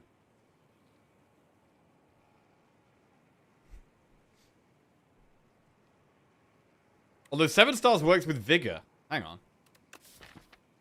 7 stars is also good with Vigor.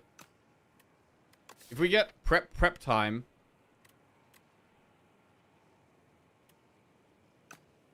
$13 times 7. Maybe it is 7 stars. It really needs an upgrade though. More than 1 kill card? Yeah, it does mean we have 2 kill cards, yeah.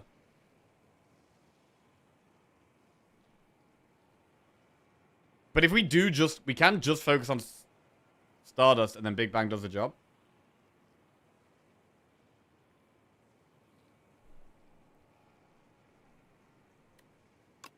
Seven stars is in the deck.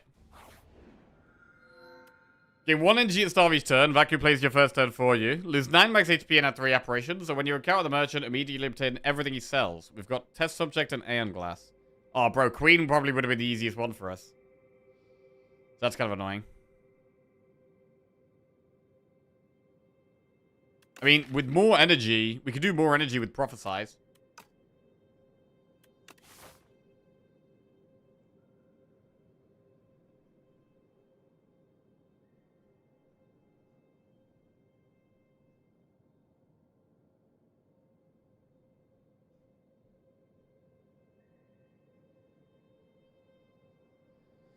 Kind of like going through the early shop because we can then do double campfire there and then do 2 elites.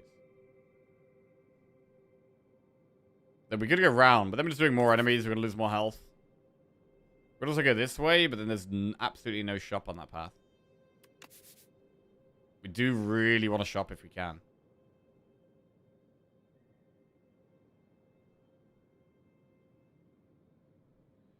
Yeah, I like this. Right, Whispering Earring, Distinguished Cape, Lord Parasol. I mean, Apparitions with History Course is pretty insane, right? We're about to get History Course. So Earring is kind of good, but I think we've got to take Apparitions. I think we've got to take Apparitions, bro. We've got Buffer as well. Alright.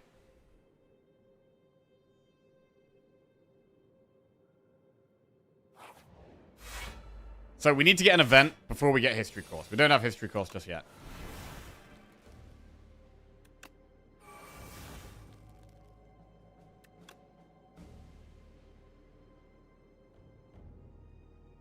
Oh, wait.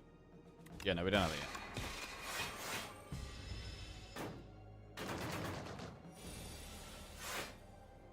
yet. That's not a good Draw. Dex pot. Bulk up, Cloak of Souls, Hidden Cash. How much block is that? 10 block. 16 block. Let's play this.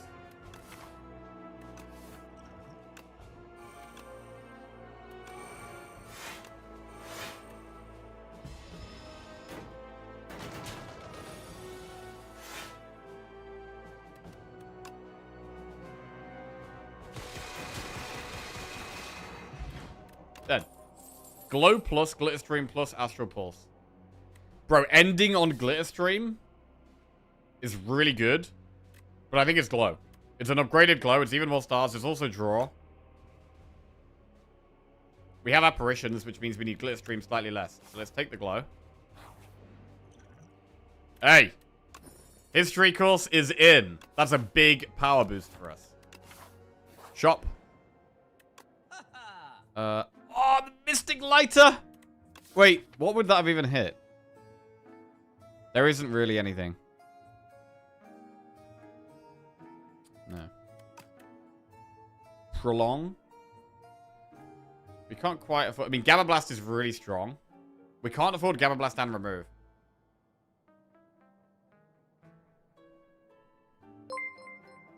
Gamma Blast is really insane, though. And it's really good with Lamp as well. _ just subscribed. Fat kids can't hide. Welcome to the Jackoffs. Thank you. Be gone. I don't think we take Be gone. We do have charge. Remove Gamma.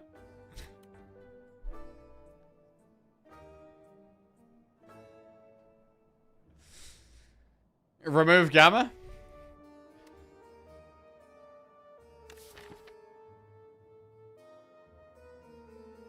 Or Prolong. We did work that Prolong does work with Panic Burn.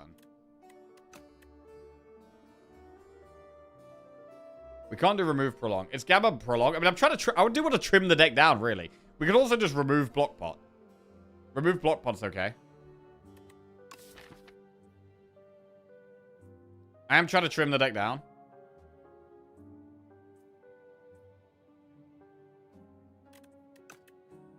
We do really need to upgrade 7. Like, in terms of upgrades, that's 1, 2, I mean, maybe 3. But let's assume we only get 2 upgrades. What are we upgrading? We're definitely upgrading 7 stars. So we could have one other card in the deck we need to upgrade. That could be Prolong.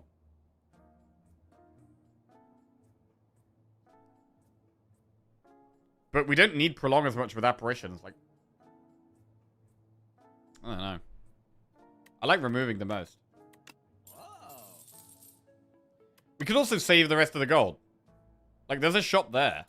We've only got 71 gold, but we could, like, go into this shop. That's fine.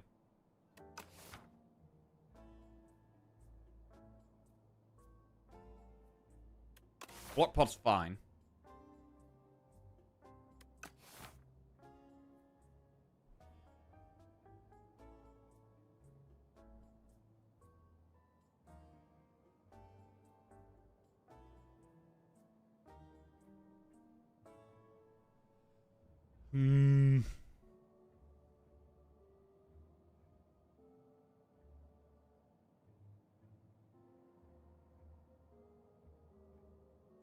Apparition upgrade's fine. I really don't think Apparition upgrade's very good when you got History Course. Because you're almost always just going to play it when you draw it. Because it either blocks now or next turn or both. So I don't think with History Course we want to consider upgrading Apparition.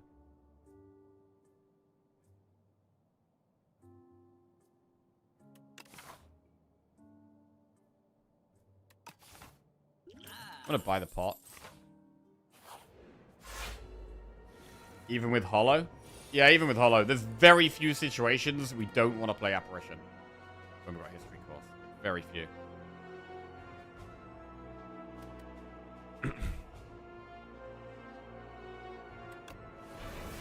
Ha!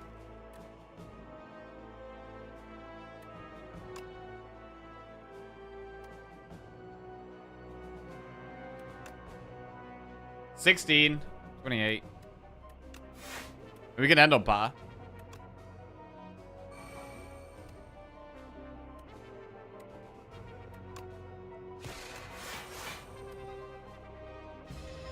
We haven't got really good prep time value yet. I'm ready for it, though. Surely it's got to come eventually. There it is. There's the prep time. We need to block this turn, though. 7 stars is still unplayable here. I mean, we just prophesize and then into an apparition, I think is the play.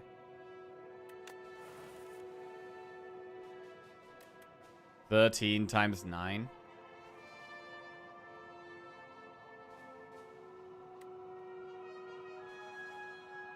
That sounds like lethal, bro.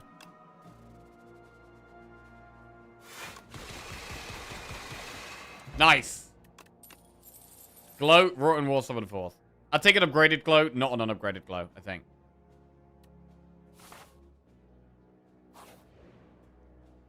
Lose block pot for an upgraded common attack, or fruit juice for an upgraded rare skill. We've been holding this fruit juice for ages. We've been holding it for so long. Is it time to swap it for an upgraded rare skill?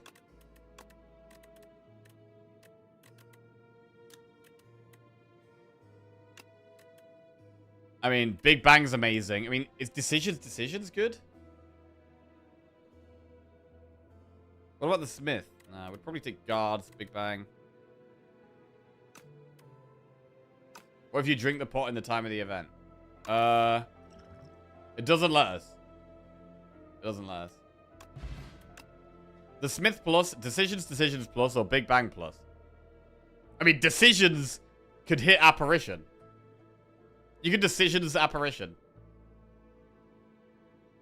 But Big Bang's always in our starting hand, and we, like, start strong. Bro, how do you not Decisions, though? Decisions is kind of nuts here, bro. It's kind of nuts. Do we want even more stars? We'll upgrade 7 stars. Chest. Happy Flower. A little bit of energy.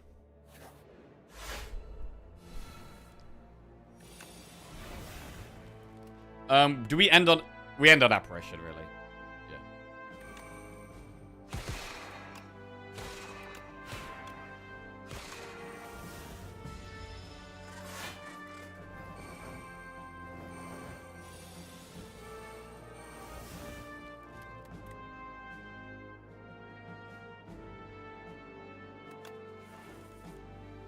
But why am I playing... Why are we playing Prophesize? This doesn't feel right at all.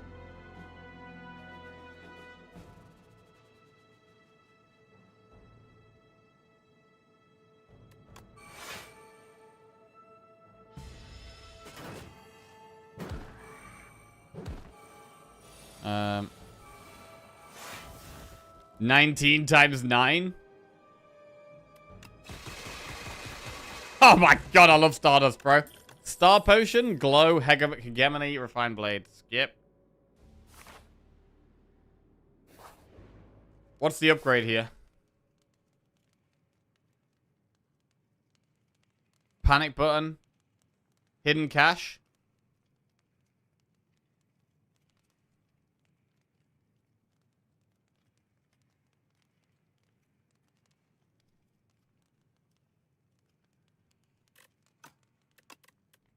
More stars. I want more stars. Right.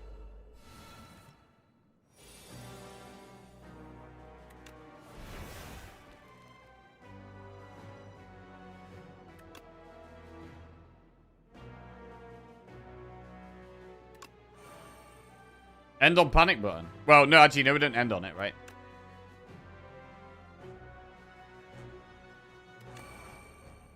End on Charge.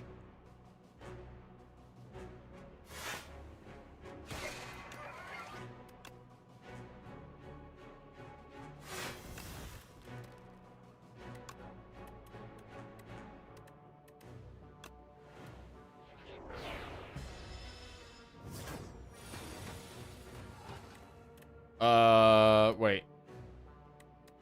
Transform. Strike, defend. Decisions. Draw 5 cards. Choose a skill in your hand. Play it 3 times.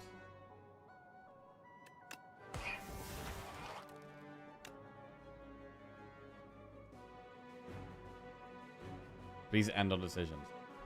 Wait, so if you end on decisions, Does it start next turn with decisions rather than the cards you play? Is that how that works? Because that's actually insane. Apparition?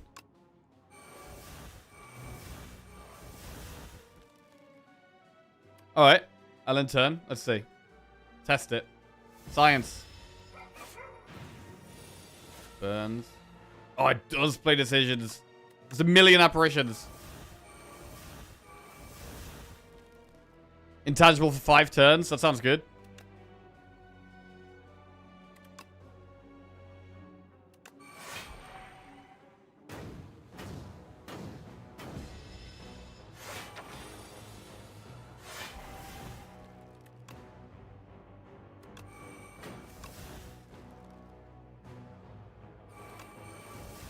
Another 5 turns.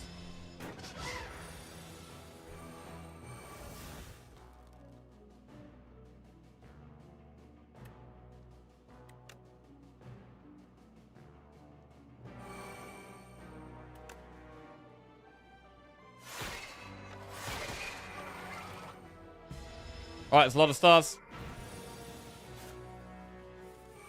7 stars. 16 times 7.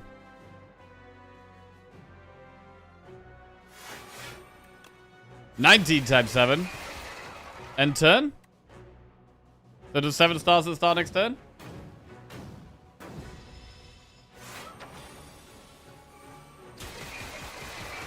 Oh, big. Big, big. Down he goes. Tungsten Rod. Tyranny, Convergence, Crescent Spear. I mean, Tyranny is very strong. Definitely wants an upgrade, though.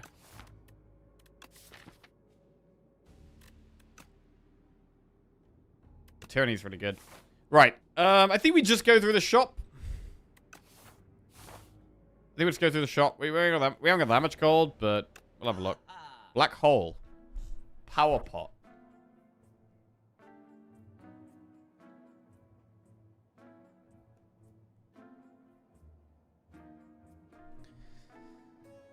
Mazla's Gift is pretty good. I mean, we get a lot of stars, but there's no AoE fight. We don't even have the queen, so maybe we don't do Black Hole. I think we just decide, are these the best pots for us right now? Are we happy with Block Pot, Star Pot, or would we rather have Mazla's Gift or Power Pot?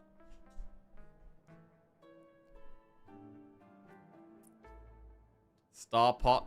There might be a spot where we don't quite draw enough stars, and then we get decisions, and we can't play it, and that really sucks. So holding Star Pot feels a bit safe. Block Pot is also quite safe. Ritual the nuts. Ritual is insane for speeding our damage up. Ritual is very good for speeding our damage up.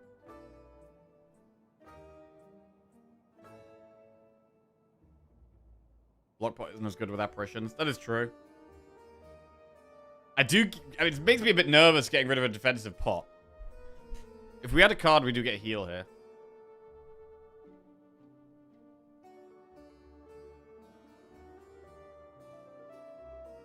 I don't know. It might be better to just hold the Block Pot. The deck maybe doesn't even need strength scaling because we already have prep time. And we already have bulk up. We already have strength scaling.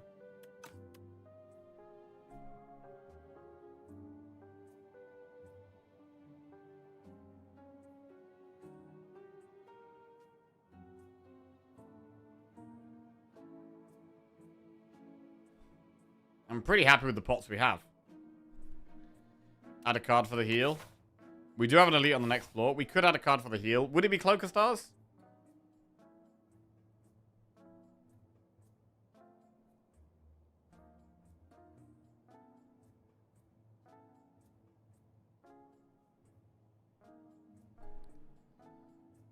Would be Cloak of Stars.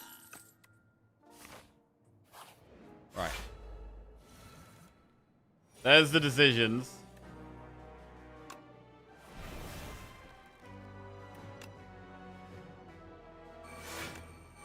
Wow. We actually get to do it. So this is the kind of spot where if we didn't have enough stars, we could Star Pot. But because we had enough stars there, we can't just do it.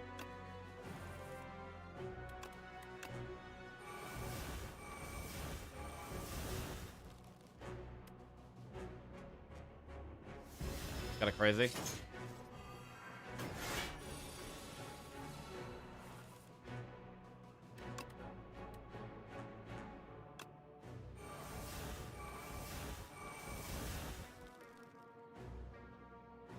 Bulk up.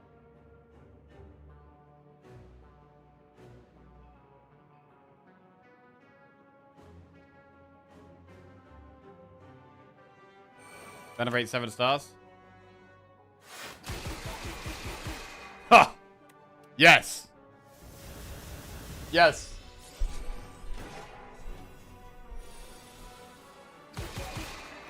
Oh! Down they go. We get a War Paint, Swift Pot. Cloak of Stars plus Glimmer, Glitter Stream. Do we want Glimmer for more draw? Glimmer seems fine, right? It can help us find apparitions sometimes.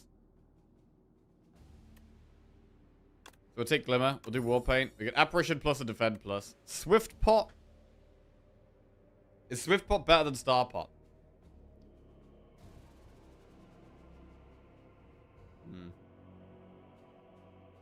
I come back from lunch and the hidden cash deck is still going strong. It sure is, bro. It sure is.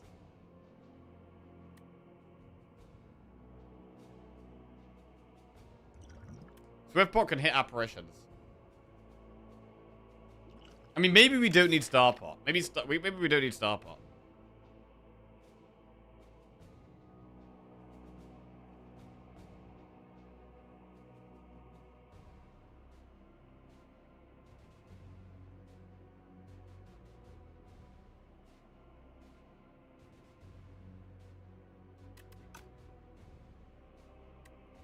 God, 2 potions, that's so annoying.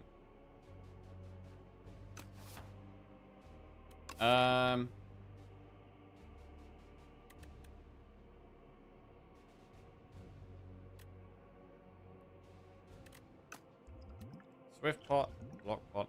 I like having the block pot. Like, I don't know. I just like having block pot. Star pot.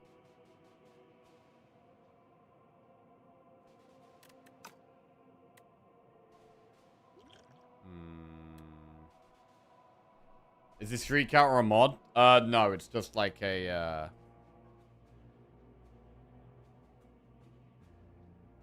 an image. It's a browser source in OBS. Damn, man. Block pot, star pot.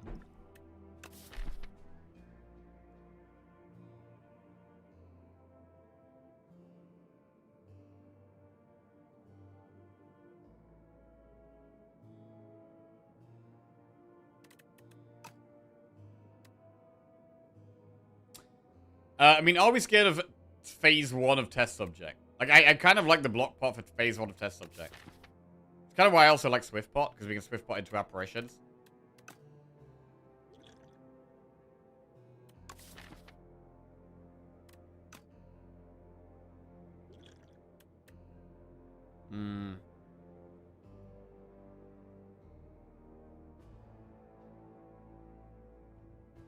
I'm gonna skip. Right, upgrade. Should probably upgrade Tyranny. And we got the bosses.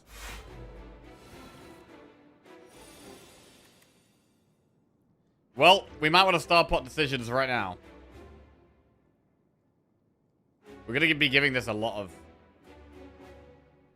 attack, though.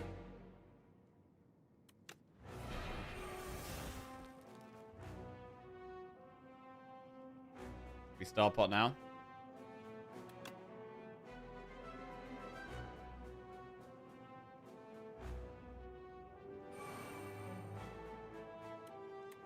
Yeah, I mean, I really wanted decisions. We also want to end on decisions, right? So we should cash first.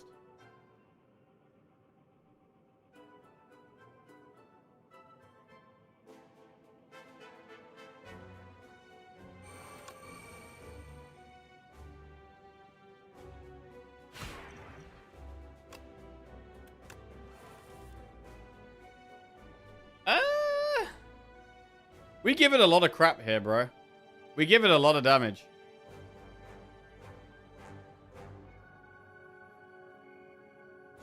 I think we play Glimmer.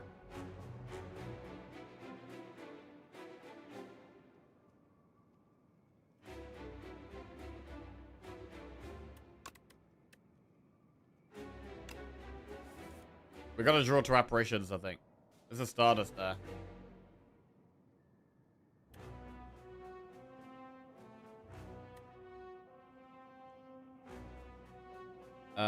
So we want to end on apparition.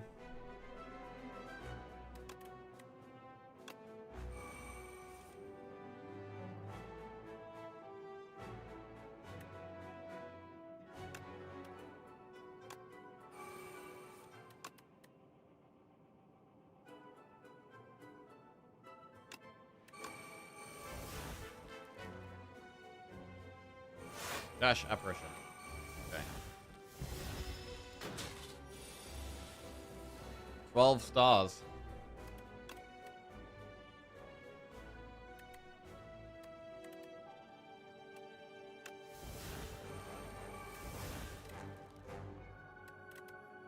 Patter.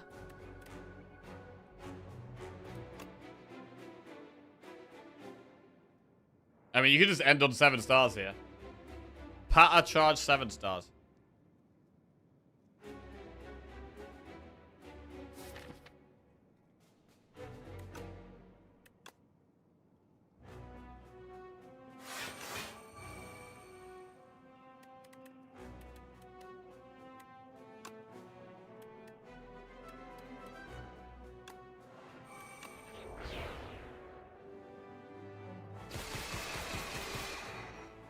Cool. Exhaust. Ooh, what the hell do we exhaust there? I mean, I really like all these powers. And I like the zero cost cards as well. So we probably exhaust minion dive bomb. It's a bit weird. Right, we can't play Falling Stars. So do we buffer, bulk up, Shout of the Stars? Buffer. It does do multi-attack next turn.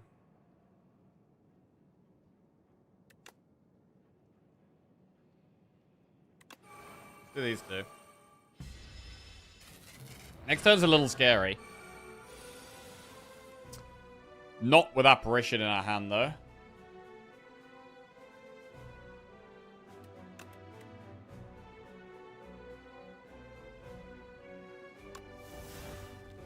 Venerate, Apparition, Apparition.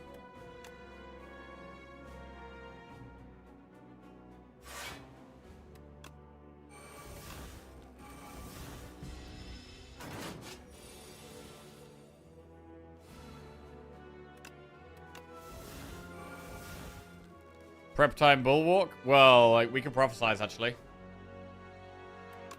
Prep time prophesize. Prophesize first.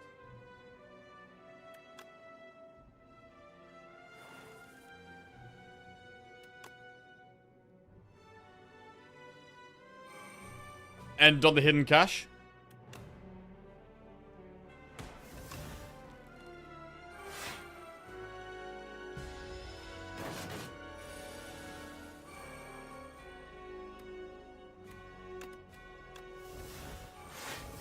Stardust is 16 times 17, which is...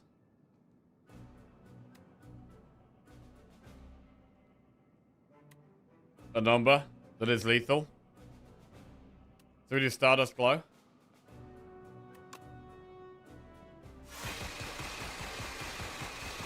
Big damage. Blow. Can't 7 stars there.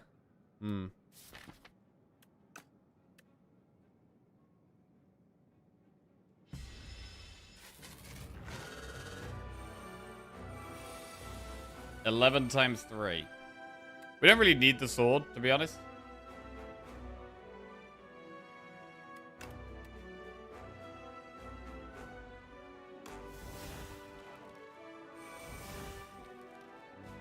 Buffer.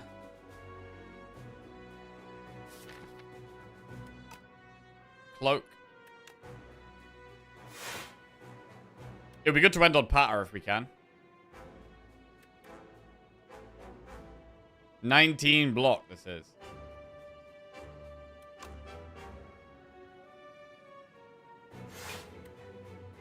Hidden Cache Patter. Right, we get some big vigor here. 7 stars is there.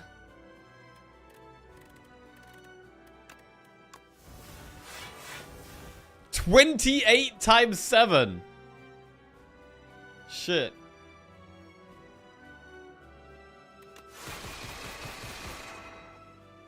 Okay. Get it. It's the first time we've applied weekend vulnerable there.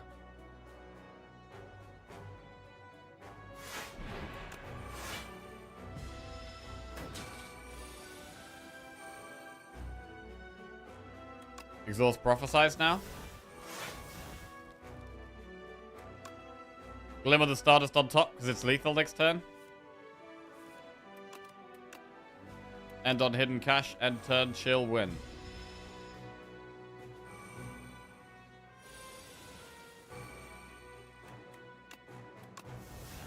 Nice. Alright. Now we're gonna Aeon Glass. Sweet. Ooh, what do we end on here? Well, this doesn't get stronger per skills we play, so we can't just play more skills. I mean, ending on Hidden Cache is fine. Charge. We should probably play Charge. Charge away the Greed. Charge away a Strike. Yeah, do we end on it, though? I don't know if we end on it. I think we end on Hidden Cache. I think ending on Hidden Cache is better.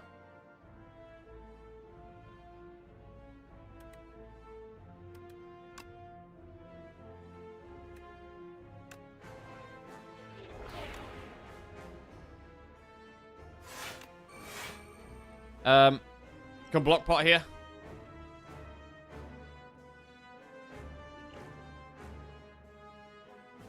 Cool. Chillin'.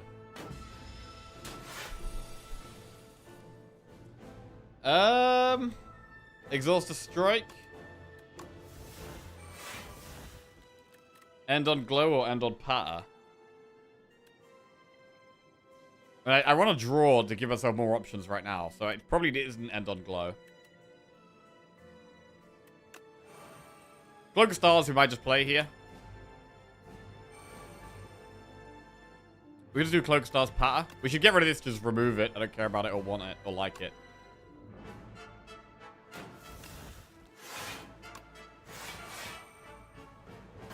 What a cool deck, man. It's so cool to have an actual Vigor deck. We could exhaust Prophesize.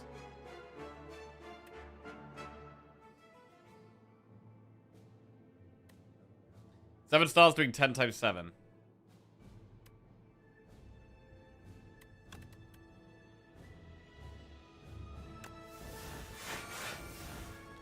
Ending on Apparition is good. So we 7 stars, prep time, Apparition. Although ending on 7 stars is a lot of damage. But then we miss out on the Apparition. So I'm going to 7 stars, prep time, Apparition.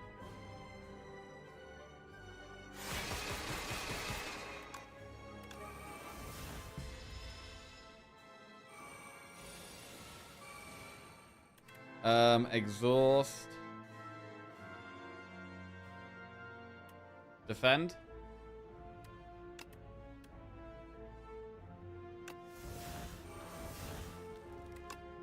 Bulk up.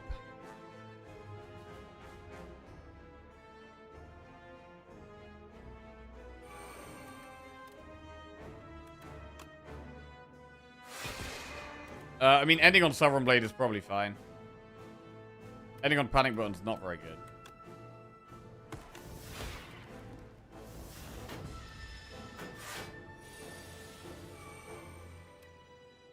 Choose a card to exhaust.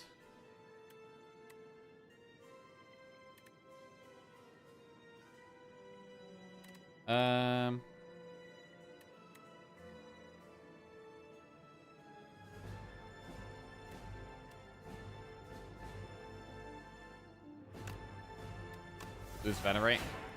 Right. Do we end on Apparition or end on Decisions? I mean, ending on Decisions is kind of crazy, but I'm trying to get the Stardust right now.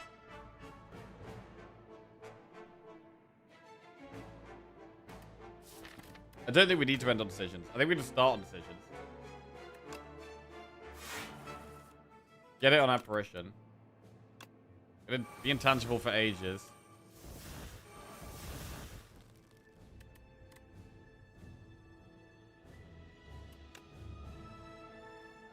And then do like hidden cache, Stardust, and an apparition.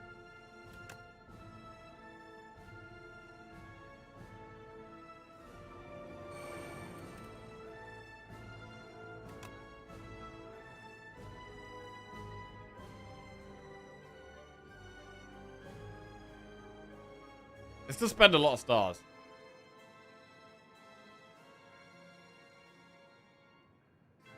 If we put Stardust on top, we do also get the prep time Vigor next turn. So we could either play Stardust and then try and redraw it, or we could just put it on top. It might be better to put it on top.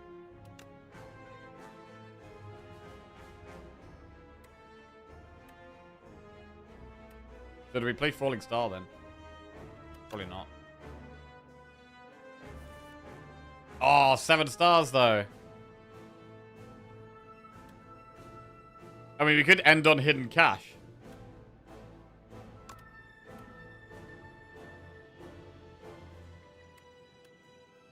We could end on Hidden Cache instead. If we try to speed our damage up.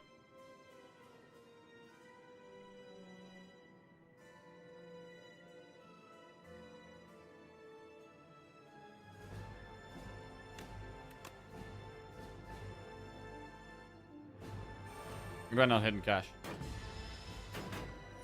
Try to speed the damage up. This is a race after all. Exhaust a Wither. Stardust is 16 times 19. Quite a lot of damage.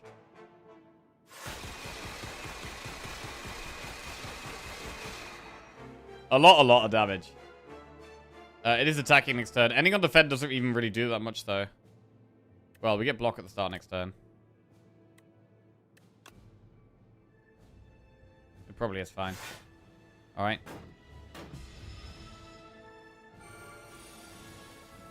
Oh, wait!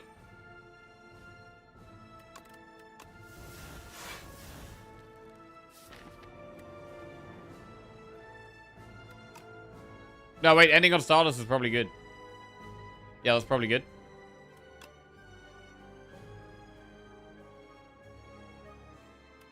Anyway. We're intangible this turn. Buffer. Charge. Hidden Cache.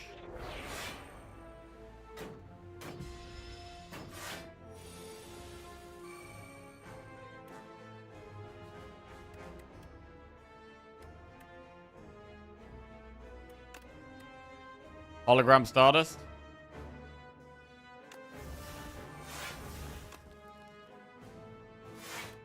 Where is it? There it is. 22 times 12. That's a lot of damage. 25 times 12. And it's a beautiful, absolutely beautiful Stardust victory, bro. What a run. What a run, bro. Triple Hidden Cache. Prep time. I mean, the apparitions were really, really good with the history course. We basically took history course and then had to play the rest of Act 2 quite safe. But we were already kind of planning on playing Act 2 quite safe, so that's fine. And definitely, I mean, maybe we'll end up taking Hidden Cache a bit more often. I mean, I do take Hidden Cache sometimes, but I mean, Hidden Cache seemed insanely powerful this run. Obviously, you have to have the payoff cards for it. And we have 7 stars and we had Stardust. So we have 2 big payoff cards for having so many stars. And Decisions is another massive payoff card.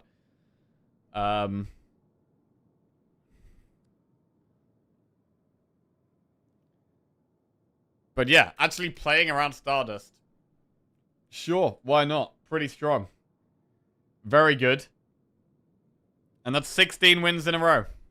Oh, Lord, bro. Oh, Lord, that's a lot.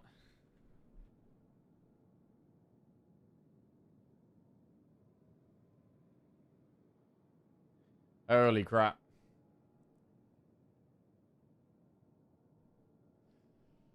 Soul-crushing loss at 17 streak. Bro, you don't want that. Come on, you don't really want that. Don't be silly. Don't be silly, bro. Is it PB soon? Our PB is 17. 17's our best. And we're on 16.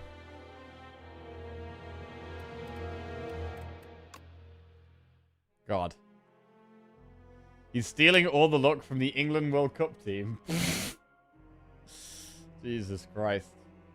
Jesus Christ. We won 20? Bro, I want 20. I want 20. Oh, right. Do we call it a day there? Do we call it a day? Are we focused? Can we focus?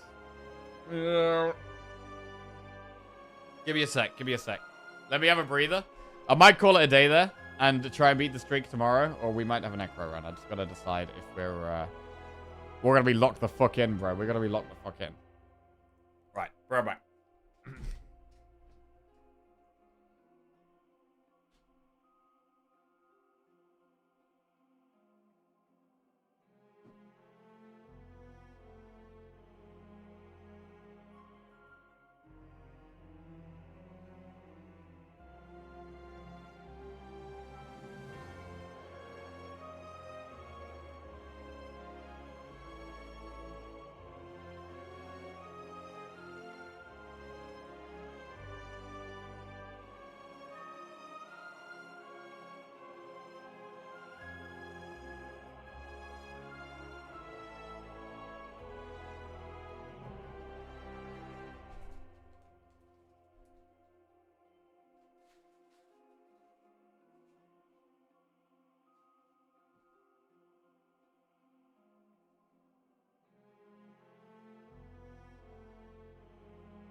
Right.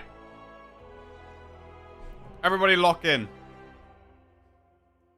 We're doing it. We're doing it. We'll do one more run. Right. So this next run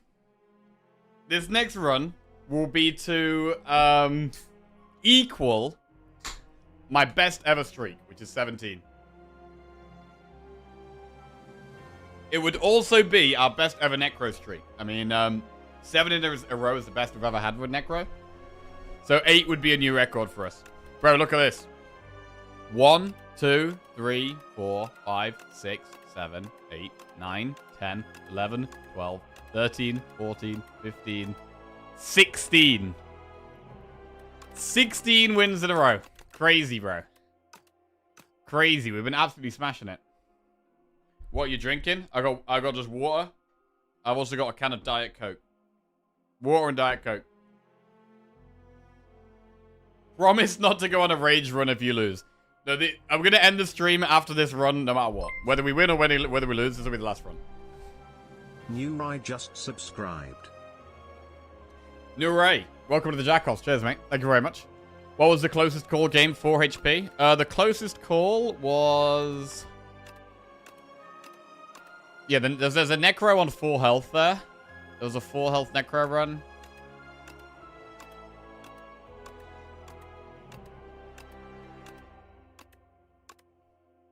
That was the closest one. By quite a way, actually. Right. Let's do it. Necrobinder. For 17 wins in a row. Let's go. Generally, Necro has been my least favorite character. And also the character I've been least confident on. But we've been on a massive streak with her. We've been doing really well. So, just gotta try and keep it up. I don't really know if anything's changed or what we've been doing. But, yeah. Was it Necro who destroyed our 17 streak last time? It was, yeah, actually. We were doing Necro, we were in Underdogs, and we died to an Act 1 Elite on my previous 17 win streak. The Necro did end the previous biggest win streak. Right. Do you analyze your run data anywhere? Like, which cards are most frequent, quantity, deck size? Not really. No, I don't think deck size really matters. I don't know. It's more about, like, the consistency of your deck. It's more about, the consistency and, like, the quantity of, like, block compared to damage and, like, scaling and, like, draw compared to energy. Like, the size of your deck doesn't really matter. Right, Necro. Here we go. Let's go. Right, let's get a prediction up. Booming Conch, Precise Scissors, or Silken Tress? Bro, I do love a Silken Tress, bro. I do love a Silken Tress. Right. Prediction going up. Will we win the Necro run? Let's do it. Okay. Where are we going here? If we go Silken Tress, we lose all of our gold. So suddenly this path into that shop looks bad. But, I mean, if we go up the left, we're going to do, like, loads of enemies. Which is not ideal. Now, one of the main ways I've lost is by going too aggressive with Silent or with Necro in Act 1. So I don't really want to go mega aggressive. Even though Silken Tress can give us a strong early game. Like, Silken Tress can give you a strong start. I still don't want to be, like, going gung-ho into an elite. It's not what I want to do.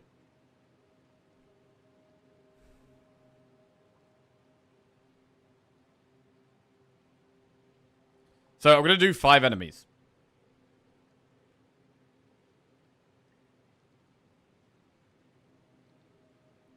I mean, here we could link 3 campfires together and finish on an elite. Like, the map is a bit weird here. Like, the map is kind of tough. So, we do need something that's going to be good in the early game. Precise Scissors is not good enough in the early game. Conch. I don't think Conch is that good on Necro. We're 100% doing Silken Tress. The 5 enemies is kind of tough. But I think it is the way. And then doing this path and doing Elite Campfire, it's unlikely. I think we're probably just going to go this way. Go into a shop with that much gold, only do 1 Elite. It's fine. I don't want to gung-ho into an elite.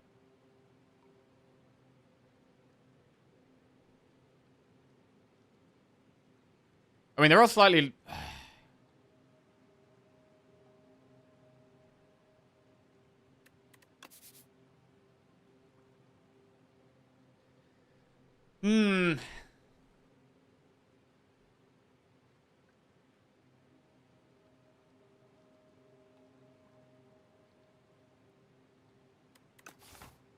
Let's take Silken Tress and see how we go.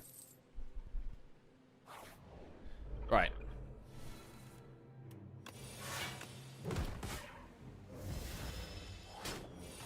Like, we might just go through a shop just to have, like, a safe floor or something.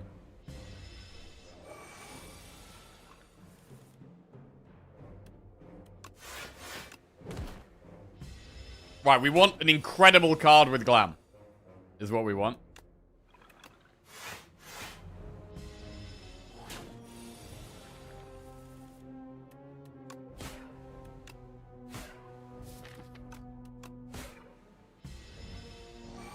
Right, come on.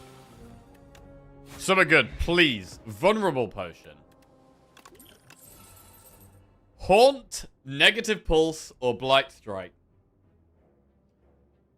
Oh, bro, Haunt could be crazy. Haunt could be crazy.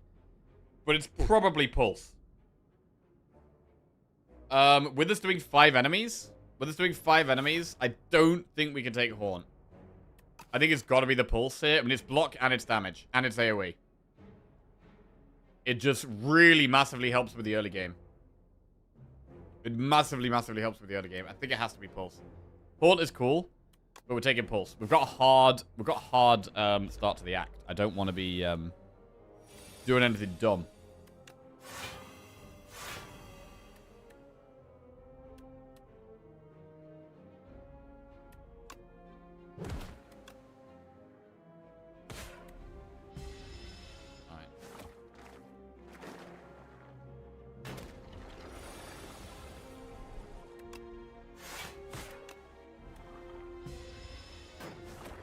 Right. What's next? 12 gold, add a card to our deck. Severance, Dirge, or Drain Power?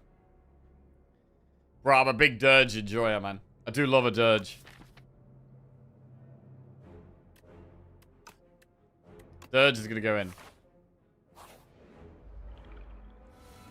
So yeah, Haunt could have been cool. But it is what it is. We move on. We move on. Taking the Haunt is a big gamble. And generally just bad.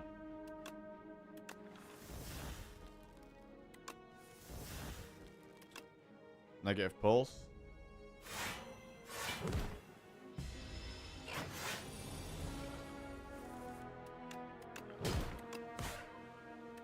Okay.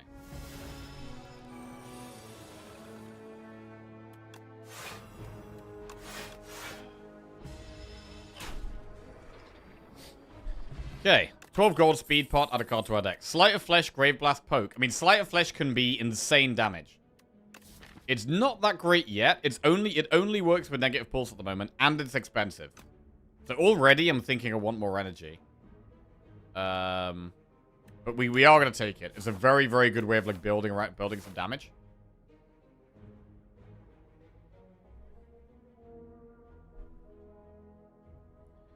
Right, where do we go now? Now we've got like a crossroads. I mean, this path is like 3 enemies. I mean, it is 2 enemies, then Campfire. And this is 2 enemies, then Campfire. So these two are kind of the same. And then afterwards... I mean, if we take the right-hand path, it's loads of upgrades. It could actually still be the right path, bro. We do loads of enemies, which is kind of annoying. But, like, we upgrade Negative Pulse. We upgrade Bodyguard. We maybe have to rest. We upgrade Sleight of Flesh. We do 1 Elite. Fine.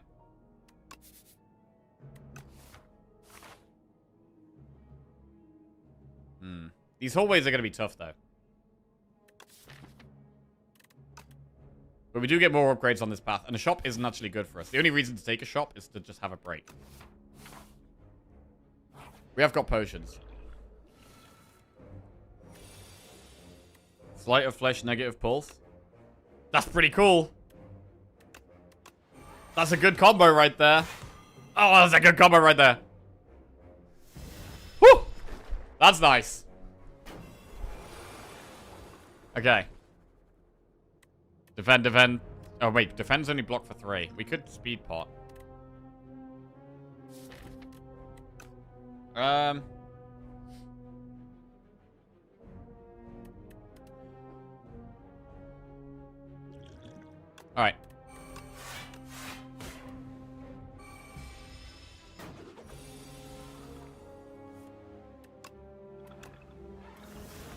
Big Osty's very nice.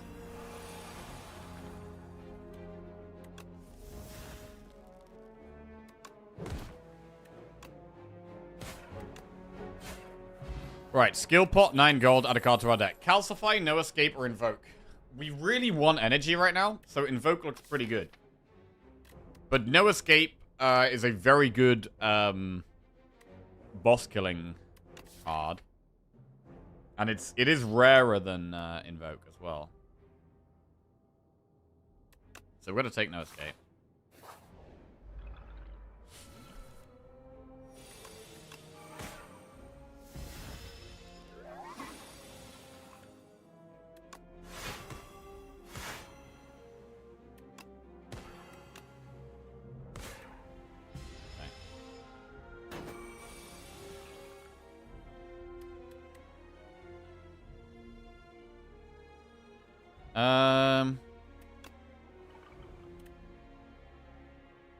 Unleash finishes that off. We take 4 damage. That's probably fine.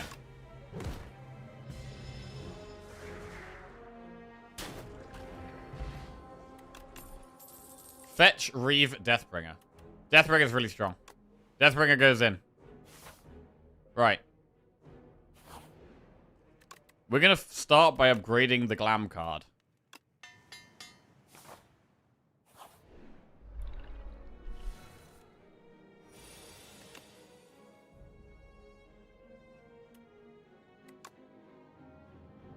Whenever you apply a debuff to an enemy, they take 9 damage.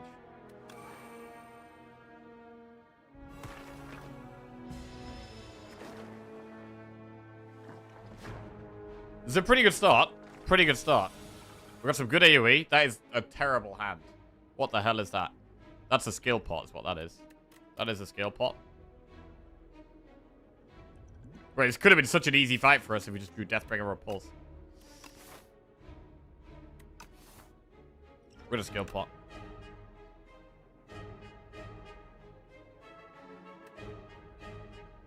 If Osti's alive, he dies and you gain block, you have to double his max HP.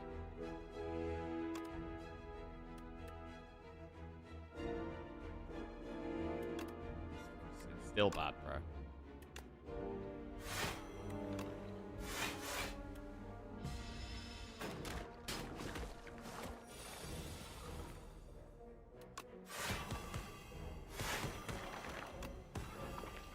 Nice. Very nice. Reeve, snap, or pull from below. Snap can retain, which is okay. Pull from below, we don't have any ethereal cards for it yet. Probably skip.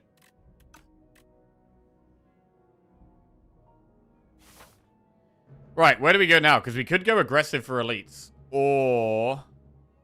like, there's a path where we do get 3 upgrades, right? Upgrades are great. What do we upgrade? We upgrade Bodyguard. We upgrade Sleight of Flesh. We upgrade Dirge. We're happy. Or... could we split some campfires and get more elites in? I mean, we can get 2 elites in, but then we only get 1 campfire. Again, this is 2 elites and 1 campfire. Nah, let's just go with the campfires. We're just going to do 1 elite. It's fine. We're not going to have many relics, but that's okay.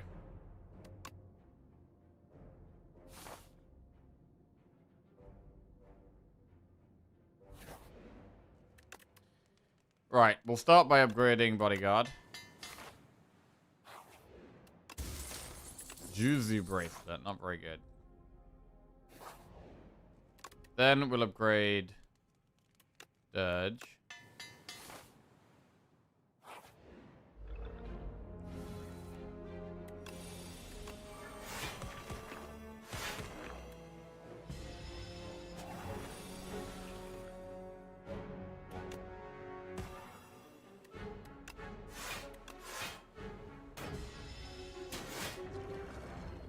Alright. Grave Warden, pull aggro, Sculpting Strike. Grave Warden solid. We could take a Grave Warden, it's fine. Or pull aggro. Grave Warden's probably better. Right, we really want some energy. What this deck really wants now is a bit of energy. We'll upgrade Sleight of Flesh. Do an event. Choose an attack switch enchant with Sharp, a skill with Nimble, or a power with Swift. The problem with Swift on Sleight is that Swift is way better on cheap. It's way better on cheap powers. How was the region run? It was a really cool one, man. We had like Vigor and like Stardust and loads of stars. It was sick. We had 7 stars. It was a really cool run. Nimble on Pulse. Pulse already has an enchantment, so we can't put another one on it. You could always put Nimble on Grave Warden. Like, Nimble on Grave Warden's fine. I mean, if we play Sleight of Flesh, we are then more likely to draw Pulse. It probably is still just Swift on. It probably is still Swift on Sleight of Flesh.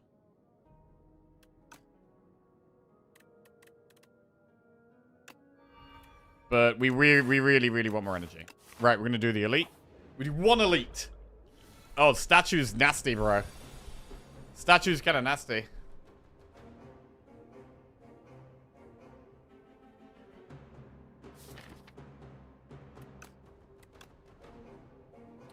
Bodyguard or no escape?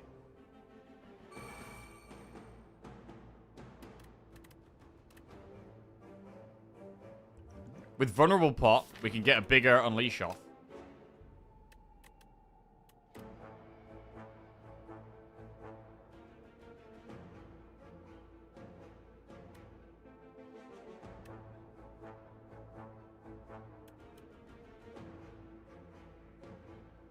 Although the second time we draw No Escape, it's going to do a lot more damage if we just play it now.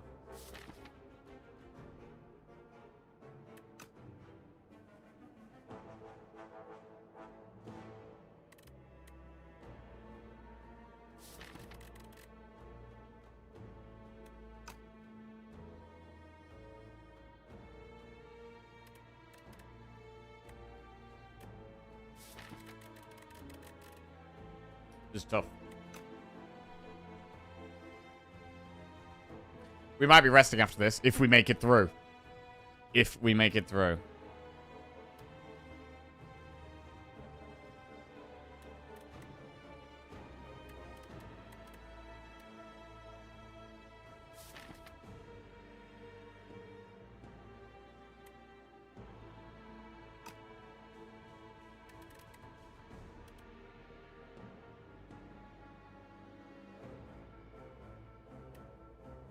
We don't need Dirge. We actually get rid of Dirge here.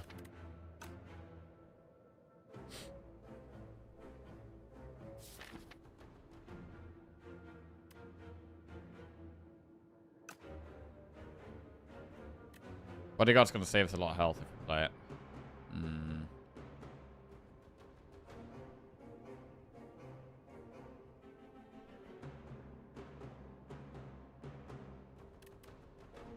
Our block is a bit light. We're going to get rid of Dirge.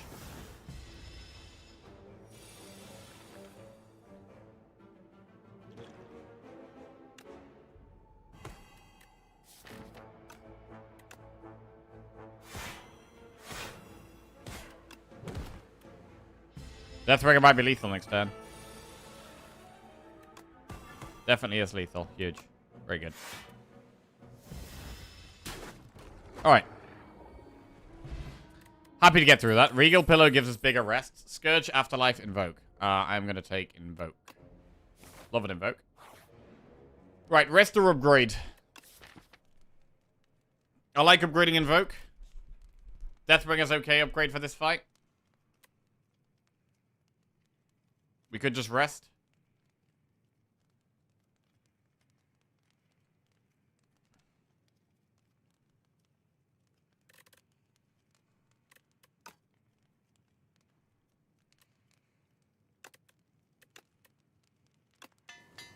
Really like Invoke. Having it upgraded is really nice as well. Sleight of Flesh, negative pulse right off the bat. Okay. Means we can't Invoke, but we got a pulse, definitely. Very good. Where's the Deathbringer at? I mean, would we take... I was like trash in the last run we had. We had like 4 Shrouds. But I don't really like this card. But maybe we'd have to take it if we got offered it. I don't know.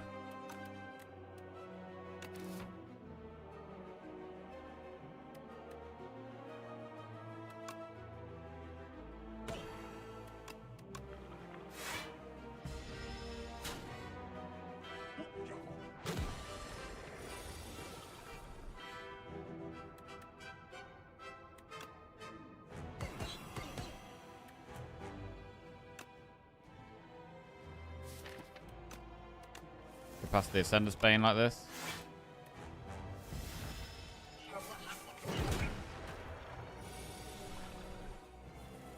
Deck is really strong in this matchup. Really, really strong in this matchup. Do we even need energy? If we get Dirge, but this is a safer play.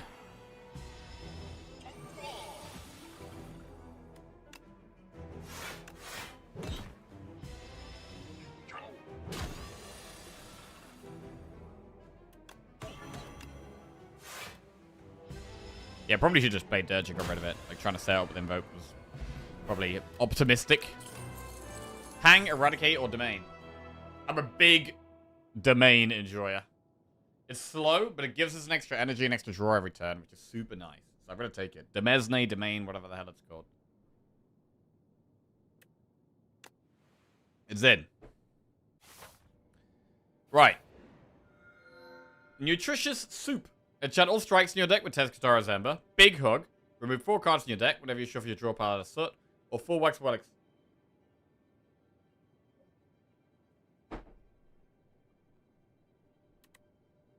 At first I thought it was Demon Sense. We could just remove 4. Soup. Does hit our strikes. Does help us a little bit with some faster damage. But we're going to get our combos off more frequently if we... The problem right now is we're a bit slow starting. And the strikes do just give us bigger tempo. But I kind of like the idea of just removing 4. Do we remove 4 strikes or do we remove 3 strikes, 1 defend?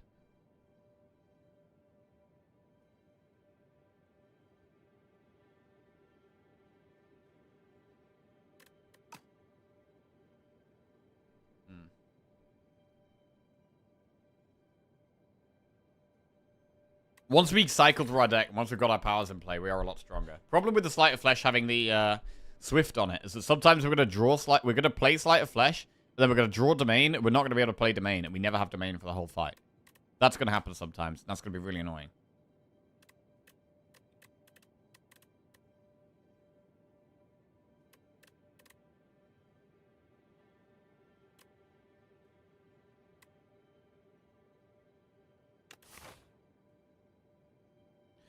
$220 gold. Happy to see a shop. Probably just there. And up here, we can decide whether we want to do elites or not. Well, we'll do 1 elite, it looks like, no matter what. But that's unavoidable. Yeah, we have to do an elite no matter what.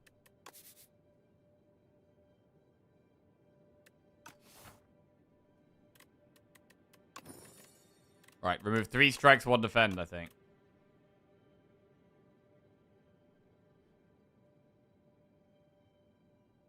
Or 4 strikes.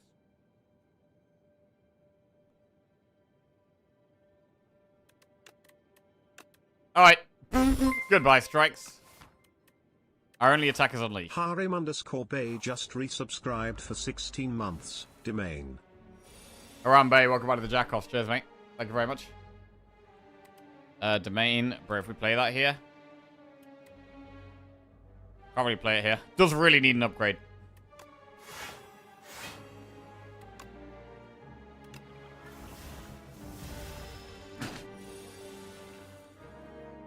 Sleight of Flesh. Invoke. Does Jackie ever pick Wax Relics? I very rarely take Wax Relics.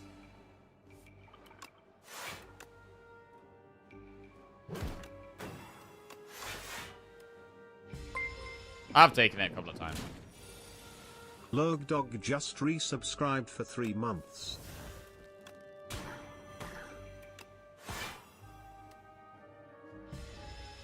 Logdog. Welcome back to the Jackoffs. Cheers, mate. Thank you. Veil Piercer, right-hand hand, or Reeve. This is bad. I mean, Veil Piercer can reduce domain.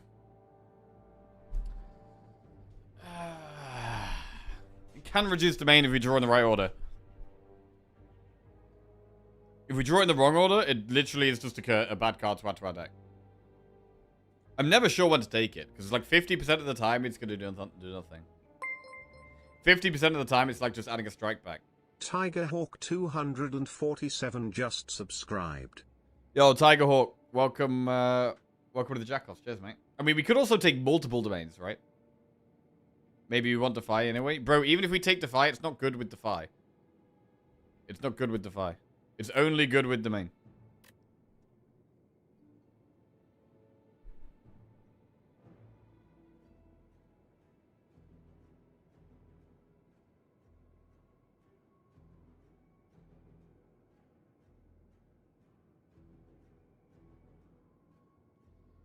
It's 0 cost 10 damage. Yeah, that's not something we want in our deck, right? Even if it's 0 cost 10 damage, we've just refused getting 4 0 cost 10 damage, 9 damage cards in our deck. We don't want it. But it is good when we draw it with this. And getting this in play is strong. I mean, our deck is kind of small. Our deck is kind of small.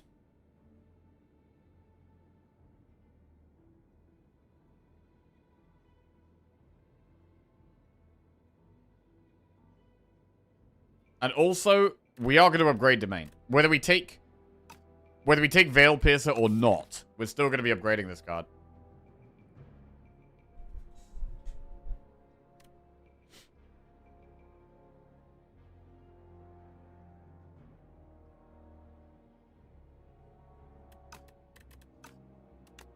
Let's take it. Let's have one in. Let's have one in. Never anymore, though. Oh.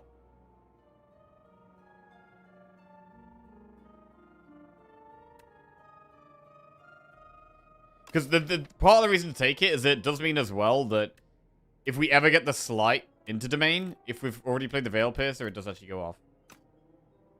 Do we want the key again? I mean... This guy could destroy us here. Because we're quite a slow deck, this guy could do loads of damage to us. We do have a shop coming up very soon.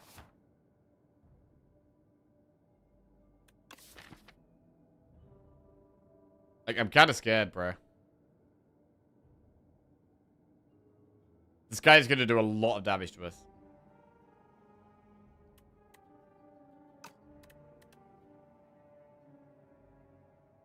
I think I'm going to go with the gold.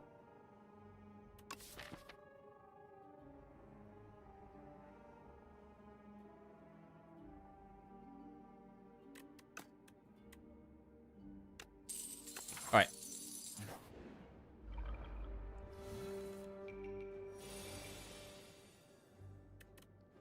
You were scared with Regent killed on turn 2? Yeah, different run, different deck.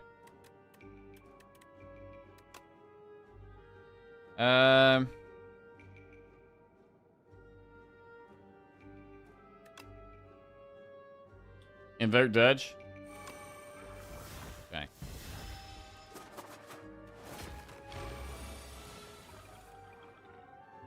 Sleight of Flesh. Big. Negative Pulse Deathbringer. We're so good in AoE fights, man. We're incredibly good in AoE fights. Pull aggro plus, Invoke or Fear. I mean, the fact that this is upgraded is quite nice, but I also like Invoke. Even though Pull aggro is upgraded, I prefer Invoke.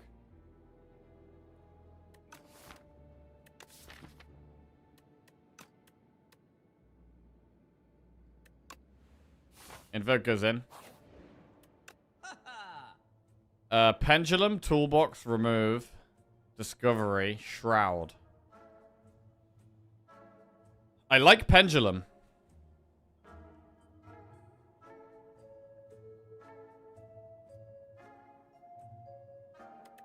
I don't know if we really want Shroud. Do we really want Shroud? I don't know, bro. I don't know if I really even like Shroud.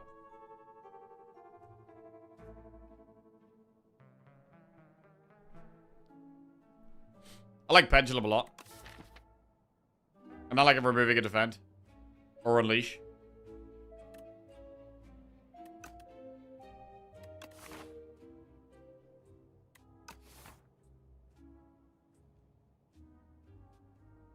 Toolbox can be pretty good.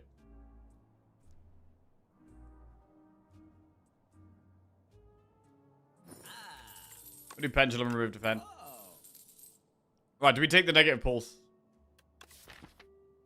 I don't know if we need it.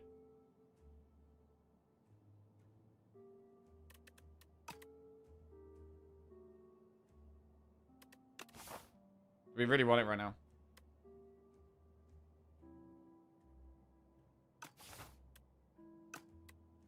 We'll just move on.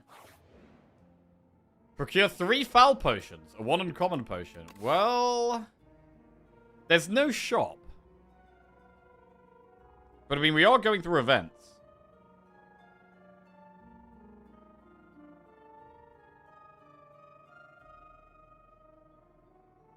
We haven't had a shop in either of these 2 events so far.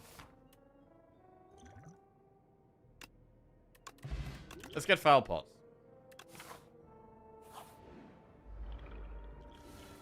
Oh, this asshole. Invoke Dirge.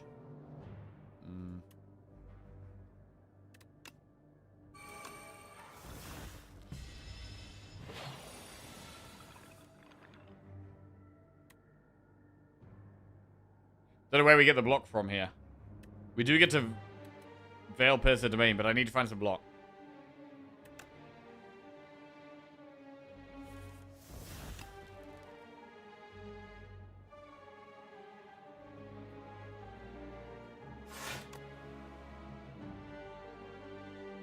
Good bodyguard.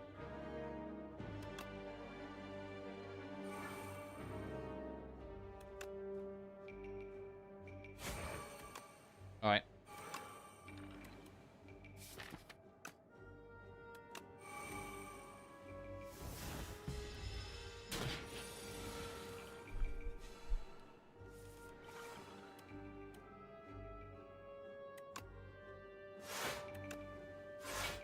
But our block is a little light.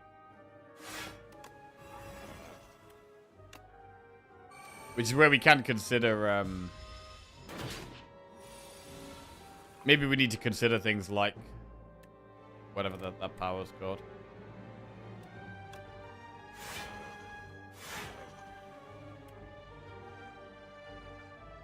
Shroud, yeah.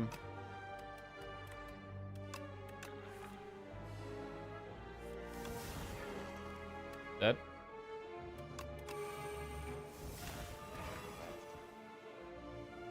Alright. Power pot. Friendship, so or wisp. Friendship goes in. We could potentially get to 5 energy now. Power, it's a strong potion, man. We should probably take power potion.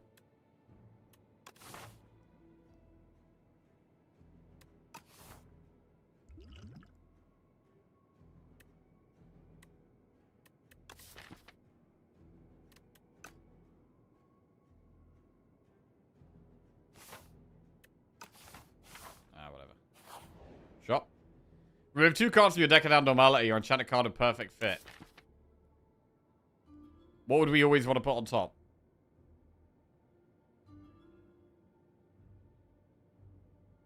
Invoke plus. Deathbringer. There's nothing that's that good. We could remove cards. No, normality is so bad. We have to remove it, and there's no way of removing it soon.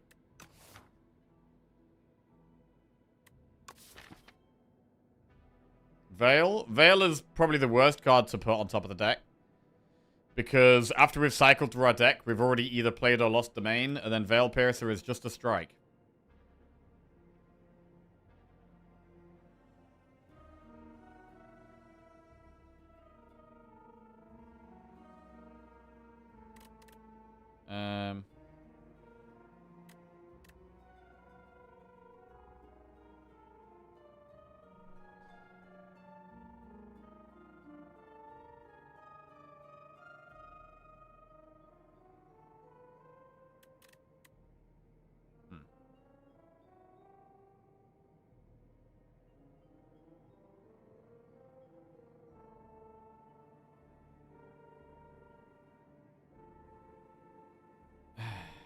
Usually what I want to put on top is something that draws cards. Nothing really draws cards here. I mean, Grave Warden, kind of.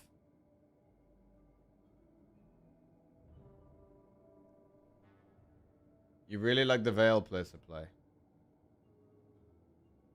I don't understand the Veil Piercer. I don't understand. That sounds terrible. Perfect fit. Yeah, we're not going to go with the normality. Invoke or Grave Warden? I mean, Grave Warden's fine.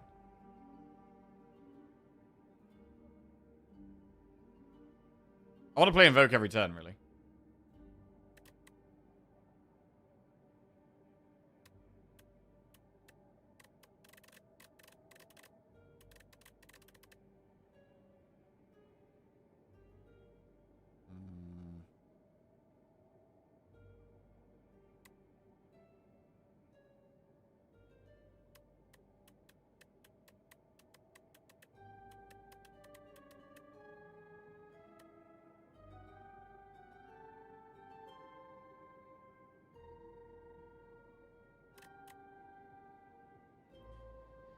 It could also be Deathbringer. Deathbringer is also quite good. Maybe it is Deathbringer. On the second cycle through the deck, we should have more energy.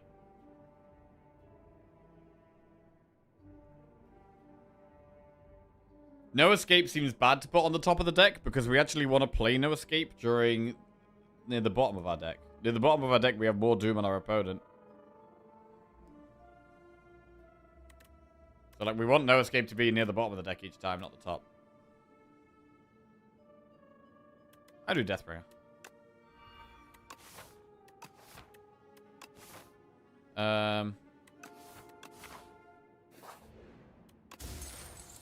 Mercury Hourglass.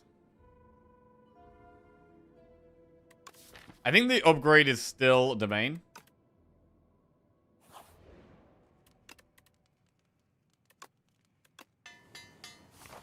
Right, how do we feel about elites here?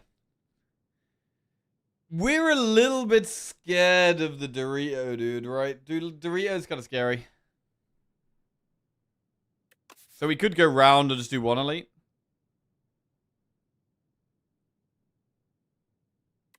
Millipede could get wrecked, but we do still require quite a bit of setup.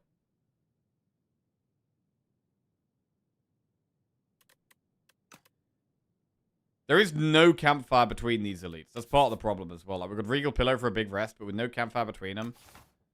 Makes me like 2 a lot less. So I'm going to just do 1. Enchanted attack with Corrupted or choose a card to transform. I think we transform a defend. Transform defend.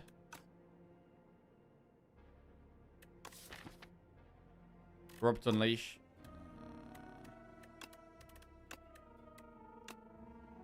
Transform defend into Defile. I mean, at least it exhausts itself.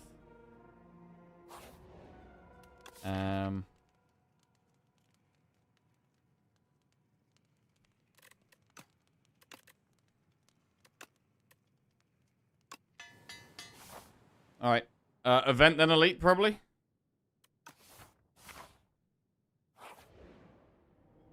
Give Foul Potion for a random relic, 100 gold for a random relic, or Pendulum for 2 random relics. Probably Foul Pot for a random relic. Pendulum's great.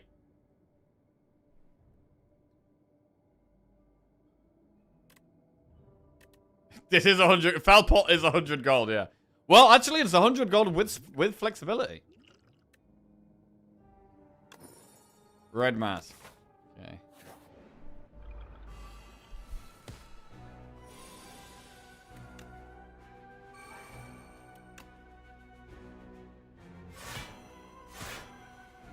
Probably the easiest elite for us. Because we don't play any attack. Although it's hard to not take damage on this turn if we want to play Domain. We don't have to play Domain. We don't have to play Domain.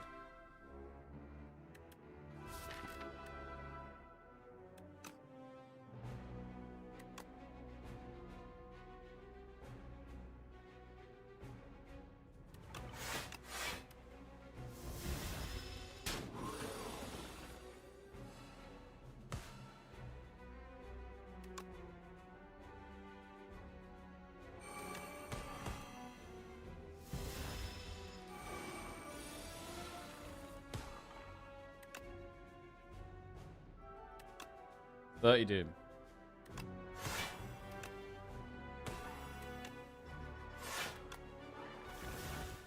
Okay. Because of the Soots, we do kind of want to do more. We do actually want to have more output on one cycle through our deck. If we try to have a small deck and just play it over and over again, we're going to get taken over by Withers and Soots. So I do think I want to bulk the deck out a bit. If we can. Another No Escape? Or a Deathbringer or a Death March? I mean, probably another No Escape.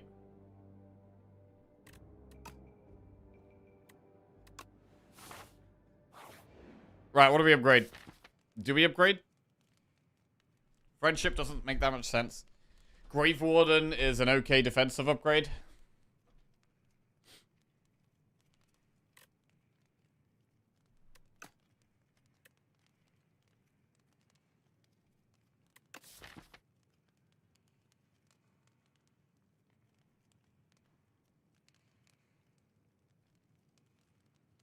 We shouldn't need to rest, right?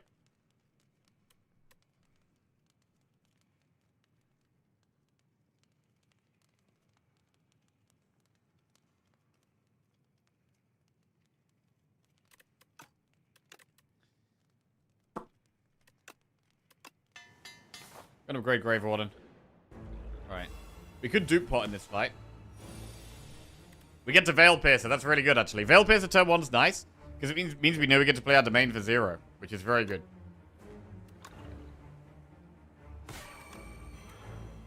I'd love a second domain as well. Makes it way easier to get Veil Piercer off.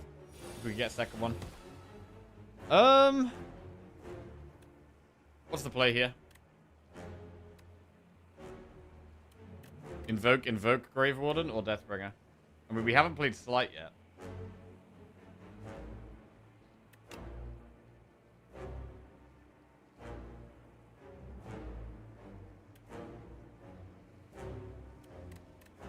It could just be Deathbringer Invoke, actually.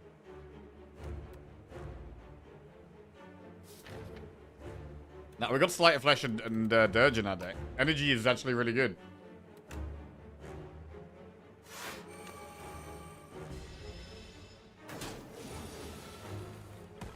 Sleight of Flesh for 2.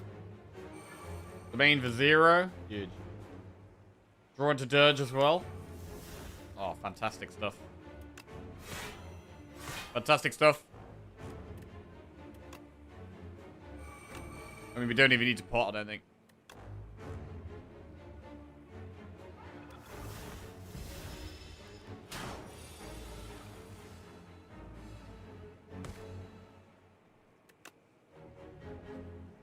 I mean, playing the souls is kind of bad here. Which is a bit weird. I mean, we can dupe pot and no escape if we're desperate, I think.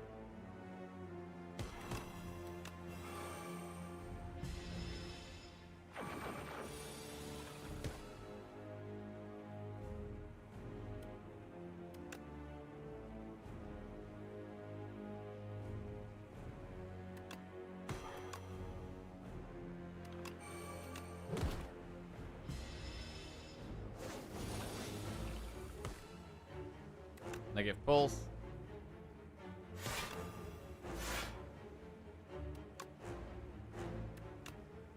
$55 doom.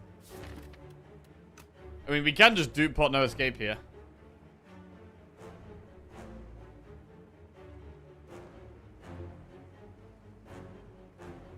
But again, do we really need to? It is just lethal. We should win the fight anyway.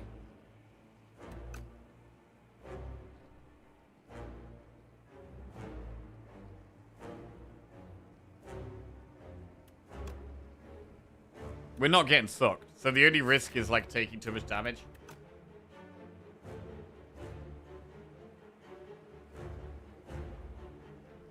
Why would you save the potions? You might get better. Well, we might get none. If we don't get any potions, then we've got just 1 potion going into Act 3. Whereas if we don't need to use potions, we have 2 potions going into Act 3, which is much better.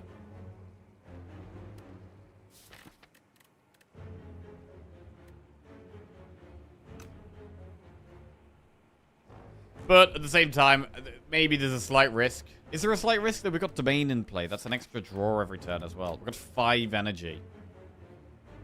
Surely there's like no risk here.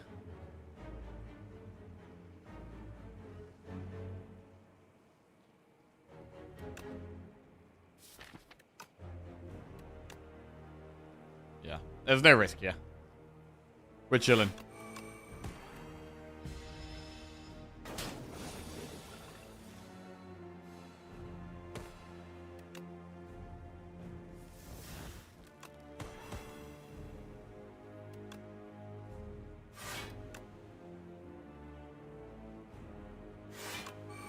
Cool. Fruit juice. 5 max HP. Do we want 5 max HP over the dupe pot or the foul pot? And then we've got the scythe, times up, or banshees. Right, I think we actually take banshees. Times up, sorry. I think we take times up. I think we want like a finisher. Can we retain? We can retain it. If we upgrade it. I'm going to take times up. Helps with our output. Need to upgrade it though really badly. Right, do we swap fruit juice for dupe pot? Do we want 5 max HP over dupe pot? Dupe pot can be super strong. Like, you can dupe pot domain in a boss fight. Holy damn, that's good. Dupe pot domain. Dupe pot times up as well.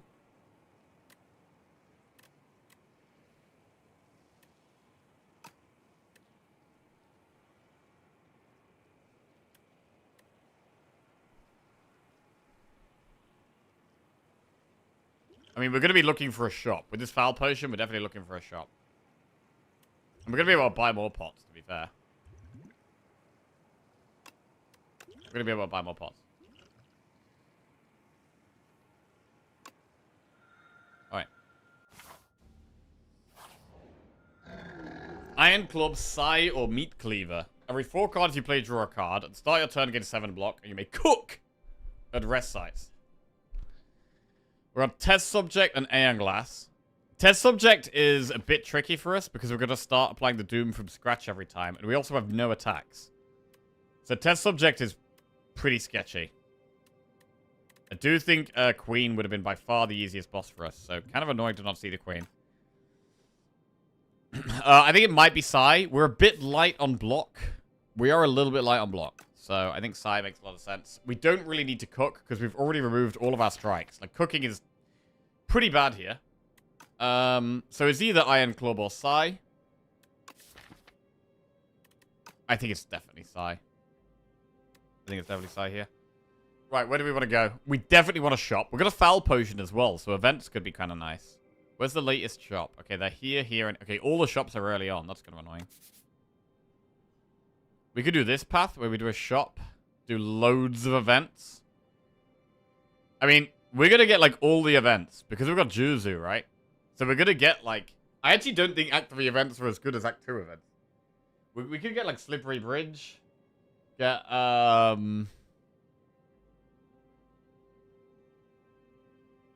The one where we lose HP for a relic. Maybe that's fine. Dupe our deck. We could get dupe our deck. I mean, duping our deck is actually probably good. If we've got an upgraded times up. We really want to upgrade times up.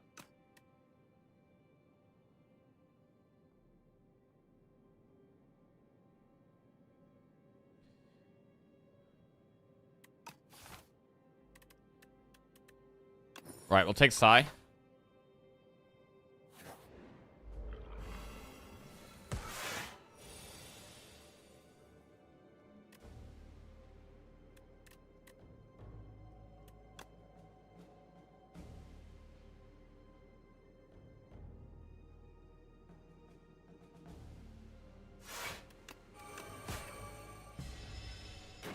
We're still taking loads of damage even with the Sai.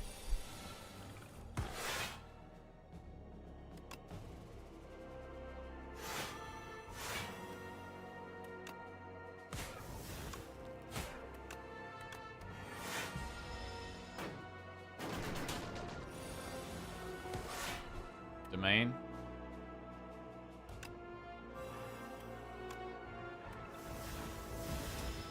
Okay. Heart of Iron. Spur, High Five, or Afterlife. I'm not going to take Spur. Shot. Bag of Prep, Shroud, Belt Buckle, Dexterity is blocked. We'll throw the foul pot.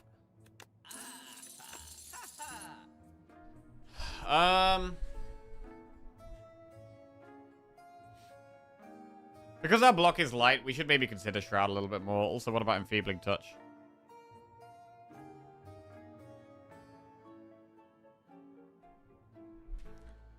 Bag is strong. We don't really need to remove that much. Can we get screwed by the first phase of Test Subject?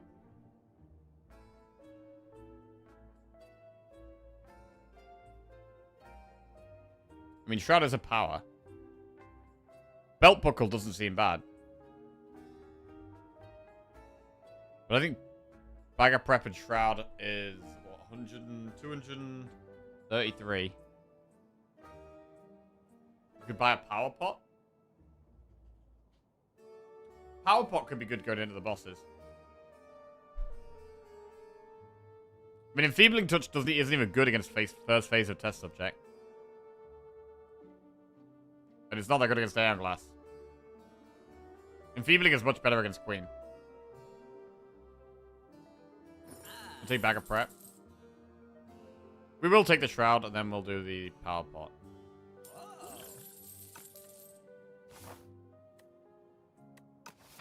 What about Grave Blast on sale?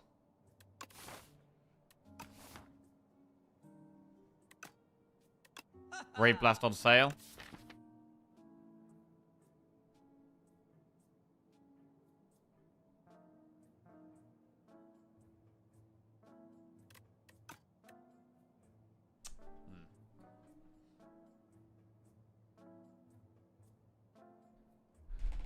I'm gonna skip. Right, of course we get the bridge. I don't really want to lose our replay negative pulse plus, so we're gonna hold on here. Defend can go though. Nice. Alright, that was not a bad bridge. That was really not a bad bridge. Create a custom card to add to your deck. A skill or a power. I'm really thinking more and more and more about test subject. I mean, a skill is quite good, but what power do we even want? I mean, we want the power that makes the other powers cost 1 less. That's what we want, right? The power that makes the other powers 1 energy cheaper. That's what we want.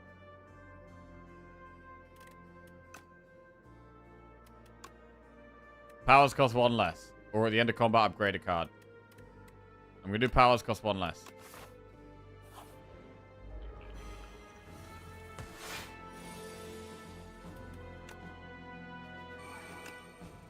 That makes Shroud a lot better as well.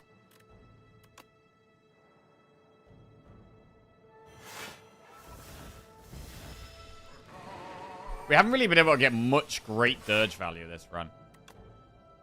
Wow, Slight of Flesh for 1 energy there. Friendship for 0 energy. Alright, our tempo just went up.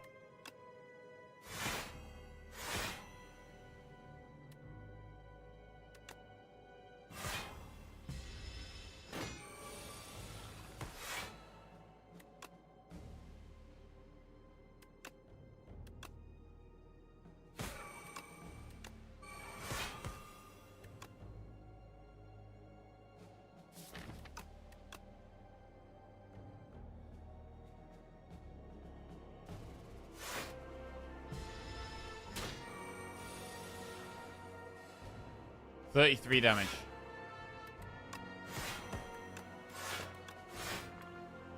Alright, not bad.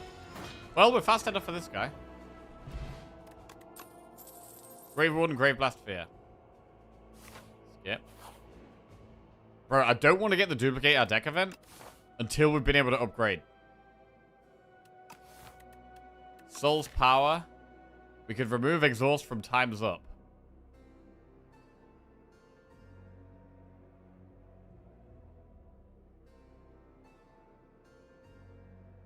Is that good?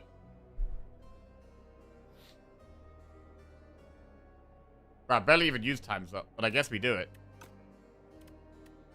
I mean, it's the kind of card you only really want to play once, though. It's the kind of card you want to play once.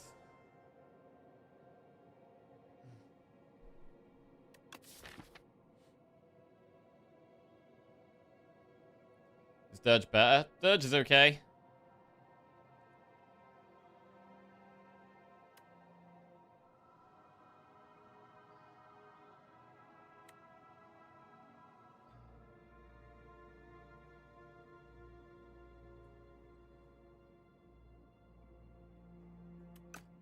It might just be Forgotten Soul.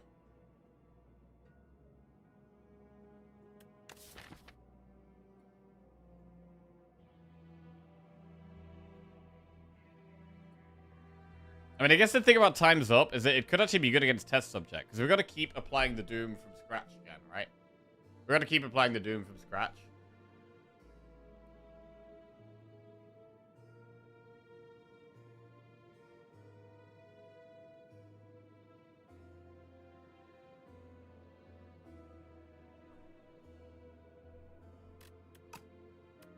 we'll go for God's Soul.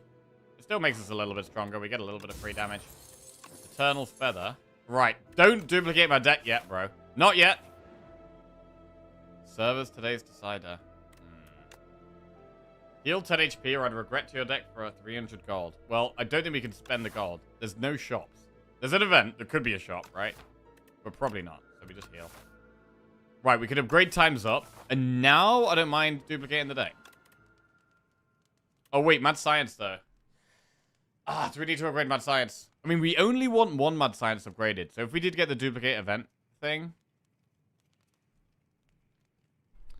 If we do get the duplicate our deck, we'd rather have an upgraded times up than an upgraded Mad Science.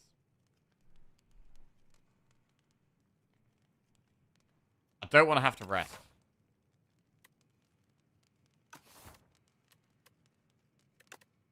I'm going to upgrade times up.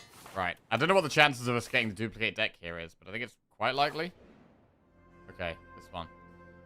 Trade Mercury Hourglass for Bronze Scales, Regal Pillow for Ice Cream, or Juzu Bracelet for Venerable Tea Set. I mean, Juzu doesn't do anything for us anymore. It literally does nothing. So Venerable Tea Set is literally just upside. Regal Pillow we kind of don't really need because we have Eternal Feather anyway. How much do we actually want Ice Cream? We are spending our energy most of the time. Although we do have double Invoke Plus.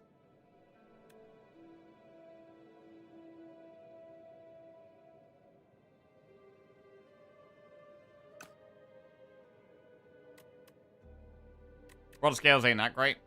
Let's get Ice Cream.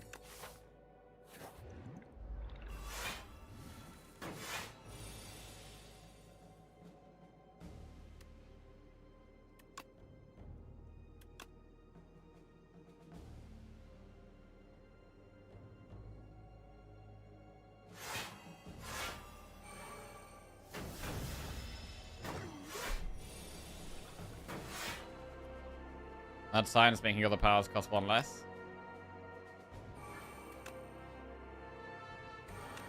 Veil Piercer does nothing here. Right, do we want to use Heart of Iron? I mean, we have an elite after this. This is just one turn of taking damage. We also get a big heal when we add one more card to our deck. So, I'm not gonna... Right. Friendship. Deathbringer. No escape, then Sleight of Flash. Time's Up does 116 damage. 137 damage? God, that's a lot of damage. Nice. Power Pot. Do we want a second Power Pot over Heart of Iron? Defy, Rattle, or Veil Piercer? I mean, Defy... Defy is pickable. Defy is pickable. We could mess with the Veil Piercer, but... our powers are going to cost one less anyway. Let's do Defy. Right. Is a Power Pot better than a Heart of Iron? We already have a Power Pot. I mean, in terms of, like, phase 1 of test subject, extra block really helps. So does powers. I mean, maybe we just skip and have one of each. What powers do we want?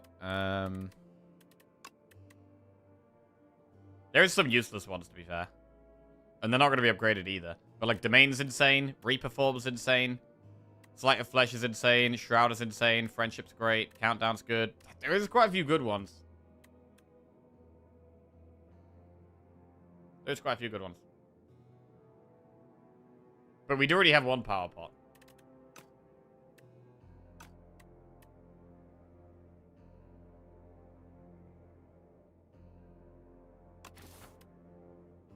I'm gonna leave it. Right, are we definitely happy doing an elite? We could just do an enemy instead. I think we do the elite. We have good AoE. Right, we do need energy, though.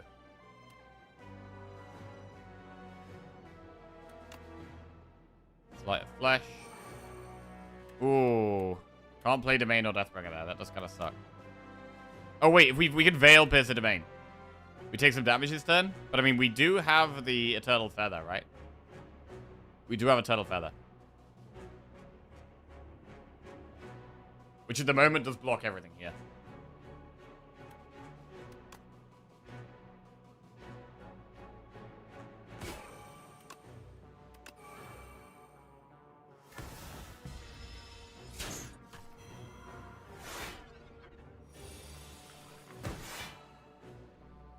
Mad Science. Shroud. Friendship.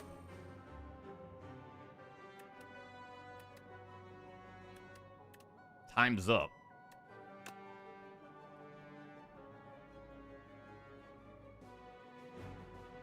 Play the other ones, I guess.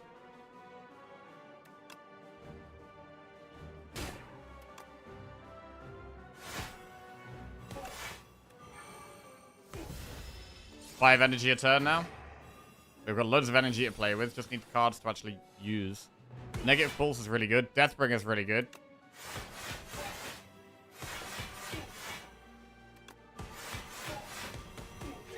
Alright, one of the back's dead. 35. Wait, we already blocked that. We'll just double invoke. Alright, really nice elite. Really nice elite.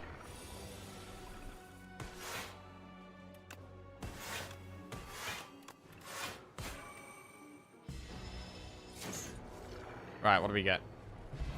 Nunchaku. That is very useless for us. Completely useless. Defy, Negative Pulse, or Page Storm. We could take a second Defy. Or we could just skip. We could just skip.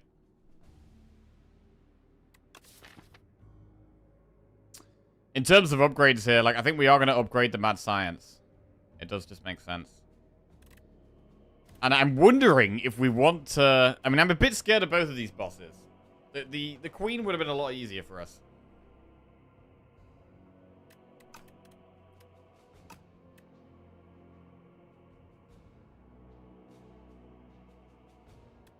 I'm going to take Defy just because our block is quite low. And in the Campfire, we're going to upgrade the Mad Science. I mean, Shroud is also an upgrade, but... it's got to be the Mad Science, I think. I really want this turn one. Right. This boy. How do we do here? We definitely play the powers. I mean, playing Invoke turn one is really, really good.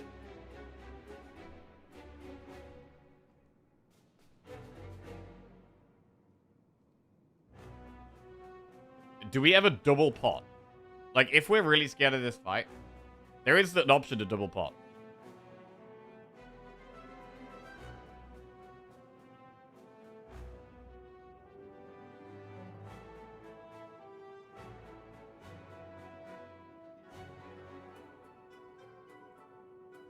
We're going to end up giving it so much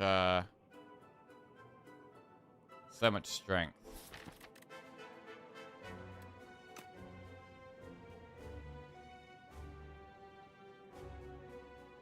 I mean, because we know we're taking damage, maybe we just use Heart of Iron, but we save Power Pot. That could be pretty good. Use Heart of Iron now, because, I mean, we definitely play Mad Science.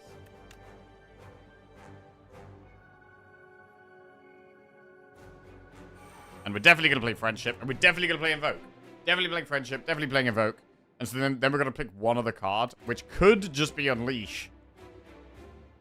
If I don't want to give it any extra damage. And then the Heart of Iron looks kind of good.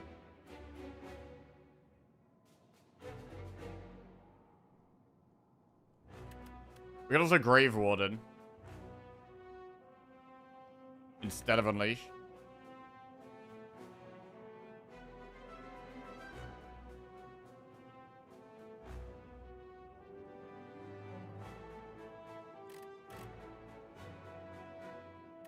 We're definitely playing Invoke Friendship.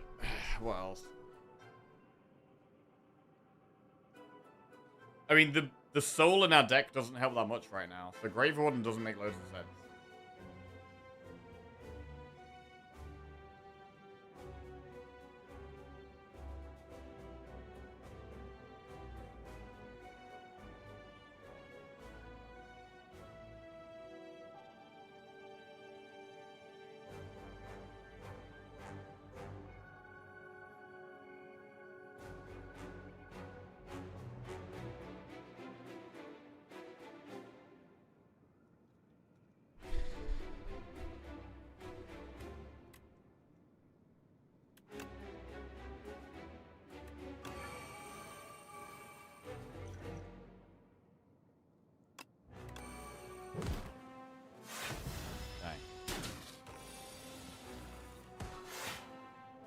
Shrouded Domain.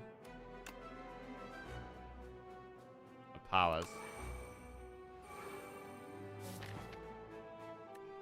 I mean, we could kill it with times up.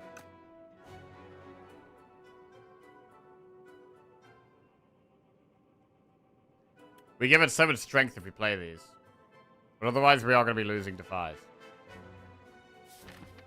We can end up getting a humongous dirge.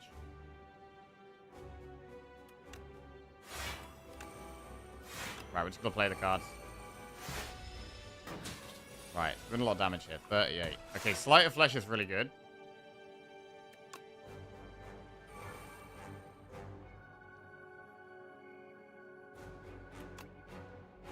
Deathbringer.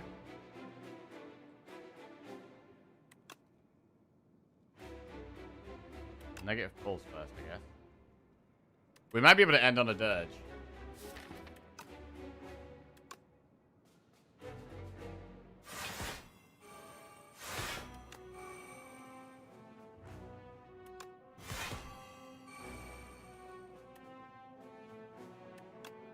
So, I mean, times up does kill it here with the file. We don't get the biggest dirge in the world, but it's fine. What do we think about saving times up?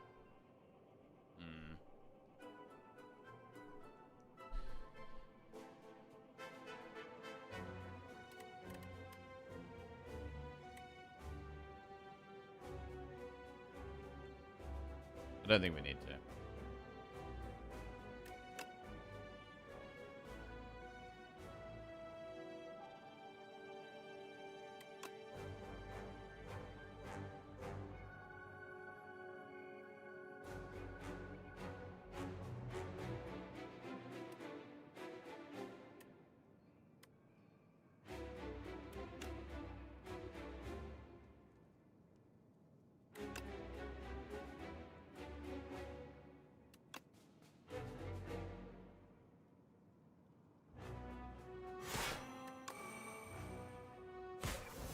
Alright. And now we can dirge.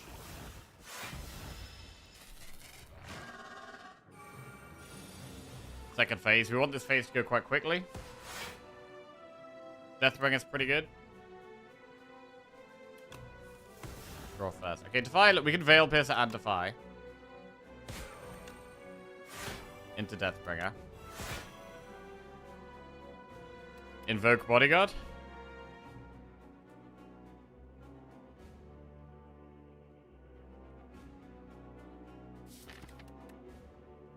We've got no draw left in the deck.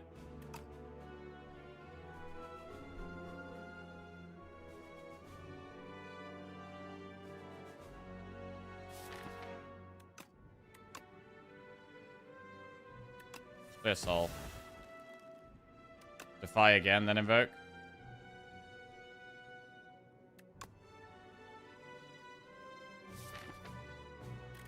Next turn, we really don't do that much. We kind of need Soul, to be honest. Or then maybe Grave Warden. Maybe we like invoke Grave Warden. Get another soul in. Sounds good. But also I don't want to draw. The more we draw, the faster we put Suts in the deck.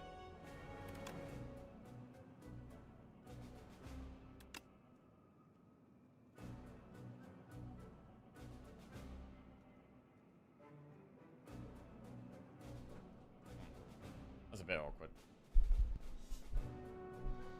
We do just want to get to the final phase as fast as possible.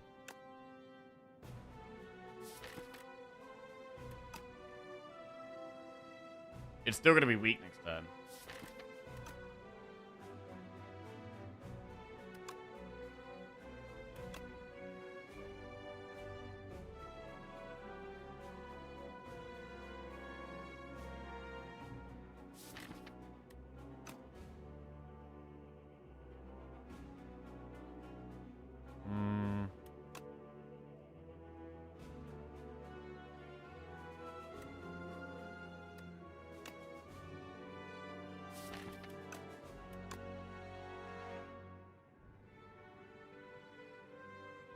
I'm gonna solve.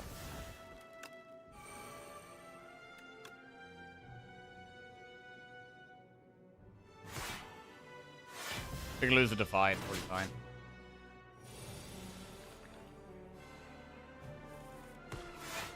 Deathbringer.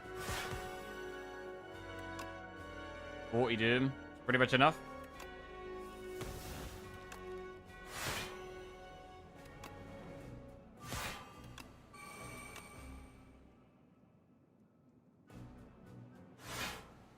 Right, now we're going to start the Doom again from scratch on the final phase.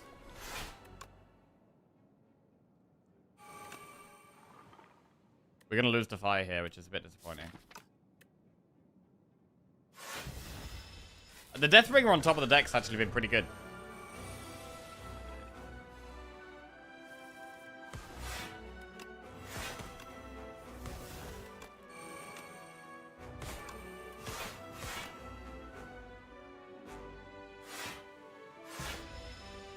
And if we get through this, we are going to have a power for the next boss. Yeah, we've got millions of energy now. Osti's big enough for Unleashed to actually be pretty relevant. The Soots do start to add up, as the Withers are going to start to add up in the next fight as well.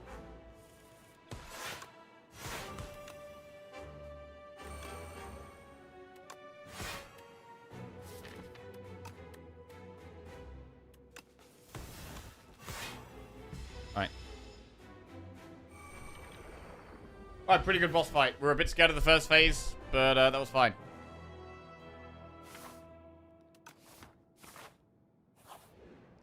Right, Aeon Glass. The artifact is a bit of a problem. We have Sleight of Flesh in our starting hand. We have to Mad Science. We should Power Pot turn 1. What do we even want from Power Pot? I don't know. We probably just play it. See what we get. Defy is quite good to start with to like strip the artifact.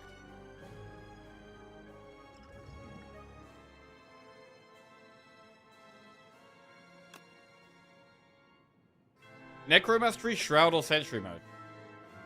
Not Sentry mode. Shroud or Mastery. Shroud is more block. Mastery does more damage.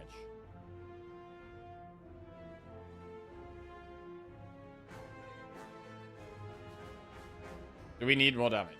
We do have times up. Once we start playing Doom, our damage does rack up quite a lot. So I'm going to go Shroud.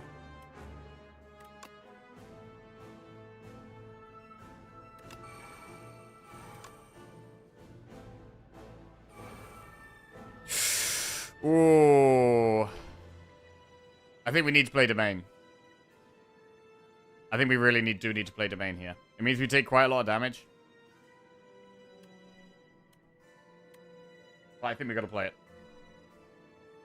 It means we take quite a lot of damage. We're far away from stripping the artifact, but an extra energy and an extra draw every single turn. It's kind of just too good to say no to. It goes down.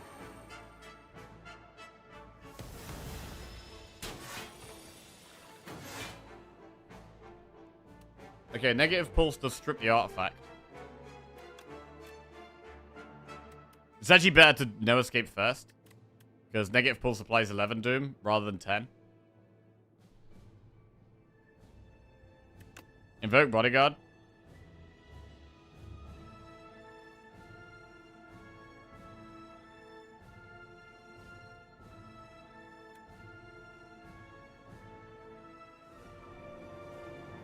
Does no escape get 15. Apply 10 doom plus an extra 5 for every 10 doom already on the enemy. Oh wait, it gives the 5 by the 10 already on it? I don't know, let's find out.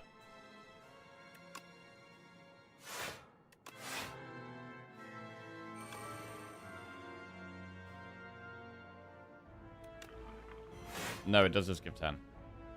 Okay.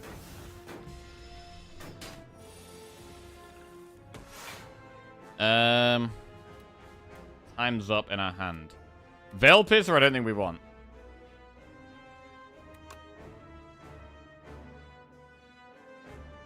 And we're gonna hold on to.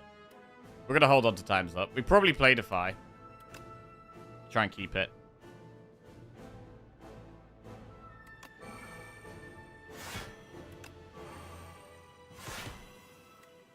We're gonna hold on to Time's Up. At the moment, it does 29 damage. That's not enough.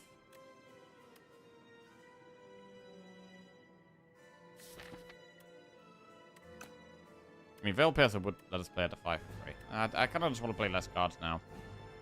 I want to get less Withers. We've got specific cards we want to find. We might actually have to reshuffle the deck a few times for what we want. Deathbringer. No Escape is 35 Doom. Time's Up does 85 damage. Quite a lot, but not enough yet.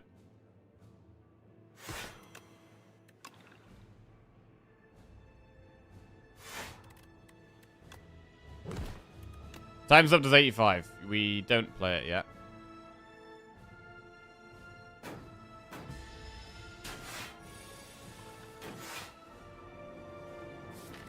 We should Sol.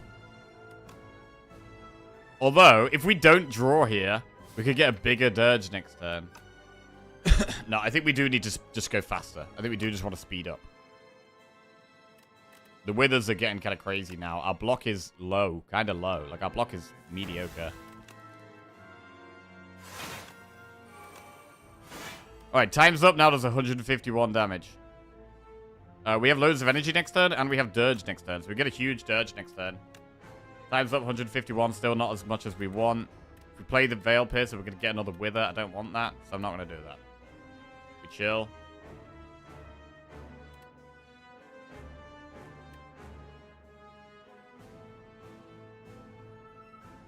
We don't have loads of block here, but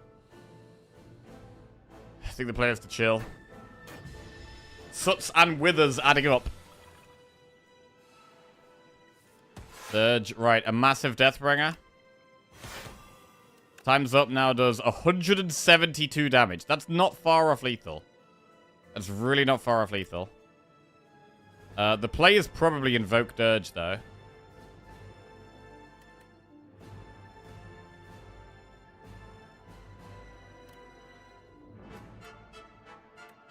Time's Up is 172. It's not lethal. It's not lethal. We may as well do it next turn.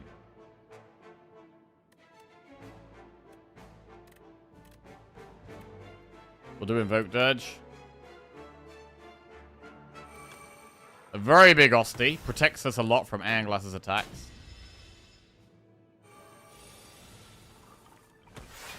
Right. Unleash is 50 damage.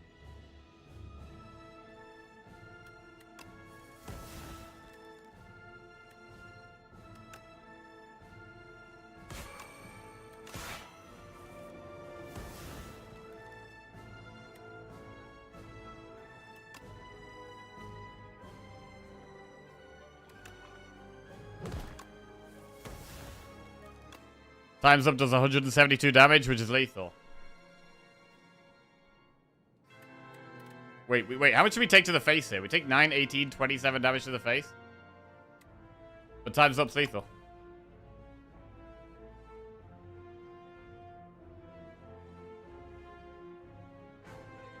Yeah, if we drew one more Wither, that could kind of be sketchy. But we don't. We end turn. And we get a massive win. A huge win, bro. Really nice. I mean, there was a Shroud we did turn down earlier on in the run. Like, I'm wondering if there's ways we could have got, like, more block into the deck. I don't like Shroud. I don't think Shroud is that good. But, I mean, maybe taking the earlier Shroud. I can't remember what we did in the shop instead. But our block was on the low side, bro. Sai was, like, really important. Like, the Sai was really, really big for us. We also have very few relics. We're like barely any relics this run. Didn't really do that many elites. And that is a new Necro record for us. A new record Necro streak. And we have equaled... We've equaled our best ever rotating streak at 17. Holy crap, bro. Holy crap. We want Pendulum instead? Oh, to be fair, Pendulum's definitely better. Pendulum definitely better than Shroud. So, yeah, maybe fine. I'm going to have a look. Let's have a look at the... So, we took Pendulum and removed the Defend. I mean, we probably could have took Shroud instead of removing the Defend, right? Shroud would have been cheaper than removing Defend. So, we could have bought Shroud and Pendulum, most likely.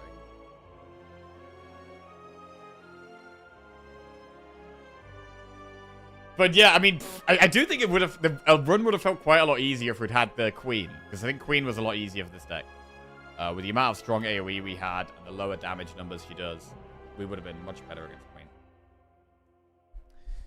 But yeah, got the win anyway. Very good. Not many relics. Not the biggest deck either. Which is why Iron Glass started being a bit of a problem there with the Soot as well. Like with the big hug and the Soots. Having a small deck started to become a bit of an issue, but we just about had enough damage. And the times up was big.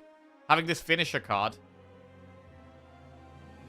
Like, I don't take times up that often, but sometimes when you got a deck like this, where like, you just need a bit more push, you need to speed the deck up, so that you're not screwing yourself over with Soots and Iron Glass and stuff. This just speeds us up. Really speeds us up. Well done, my goat. Hey, cheers. No pressure on the defect tomorrow. Yes. Gonna call it a day there. God. A great day of runs, bro. Great day of runs. Smashed. I mean, we actually played that one a lot faster. I mean, I do play faster at the end of the day. This is why it's kind of risky playing in the afternoon. Because I do end up just playing faster. Like, by habit. Like, not even trying to. Awesome, man. I'm happy, bro. Very happy. And tomorrow morning, oh god, first run of the day, bro. First massive pressure on the first run of the day tomorrow. Holy crap. Right, let's update that PB command. Update that PB command. New Necro record.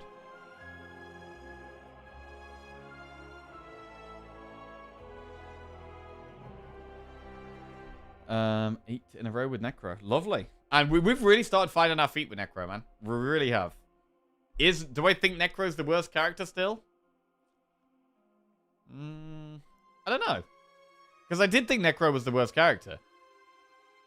But I'm not sure if Necro is the worst character anymore. I don't know. I mean, I'm just kind of biased. Like, I start doing well with the character. I'm like, oh, yeah, this character's OP. And I'll start losing with the character. Yeah, this character definitely sucks. That's basically how it goes. You don't think any character is the worst? Necro just plays differently. It's bad if you like killing all the elites. I mean, Silent and Necro definitely start slower than the others. And Ironclad would definitely... Well, does Ironclad have the worst starting deck, or does Necro have the worst starting deck? Probably Ironclad, really. I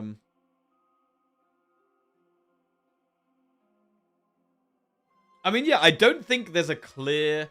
I don't think at the moment there's a clear strongest or weakest character, to be fair. Like, at the start of the launch of the game, right? To me, it was like, right, Defect is clearly the best character, and Silent is clearly the best character as well. Like, Silent and Defect were just insane. And then Regent was more of like a learning curve thing, where like Regent was really strong, but as we started to play Regent a bit more and like get better with Regent as a character, then we realized that, oh, actually, kind of Regent's kind of just as strong as these other guys. And then Necro was kind of stronger at lower ascensions and then weaker at higher ascensions. And Ironclad kind of felt weaker, but I've kind of found my feet with Ironclad now. And so, I don't know. I have no idea, bro.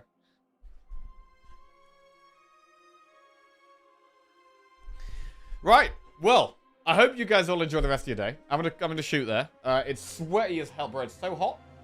Sweating like crazy. So I'm gonna go have a cold shower. And let's see if we can raid.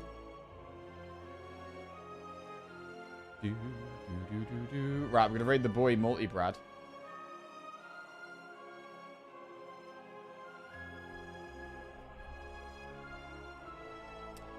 And enjoy the rest of your day, guys. Catch you later. I love you all.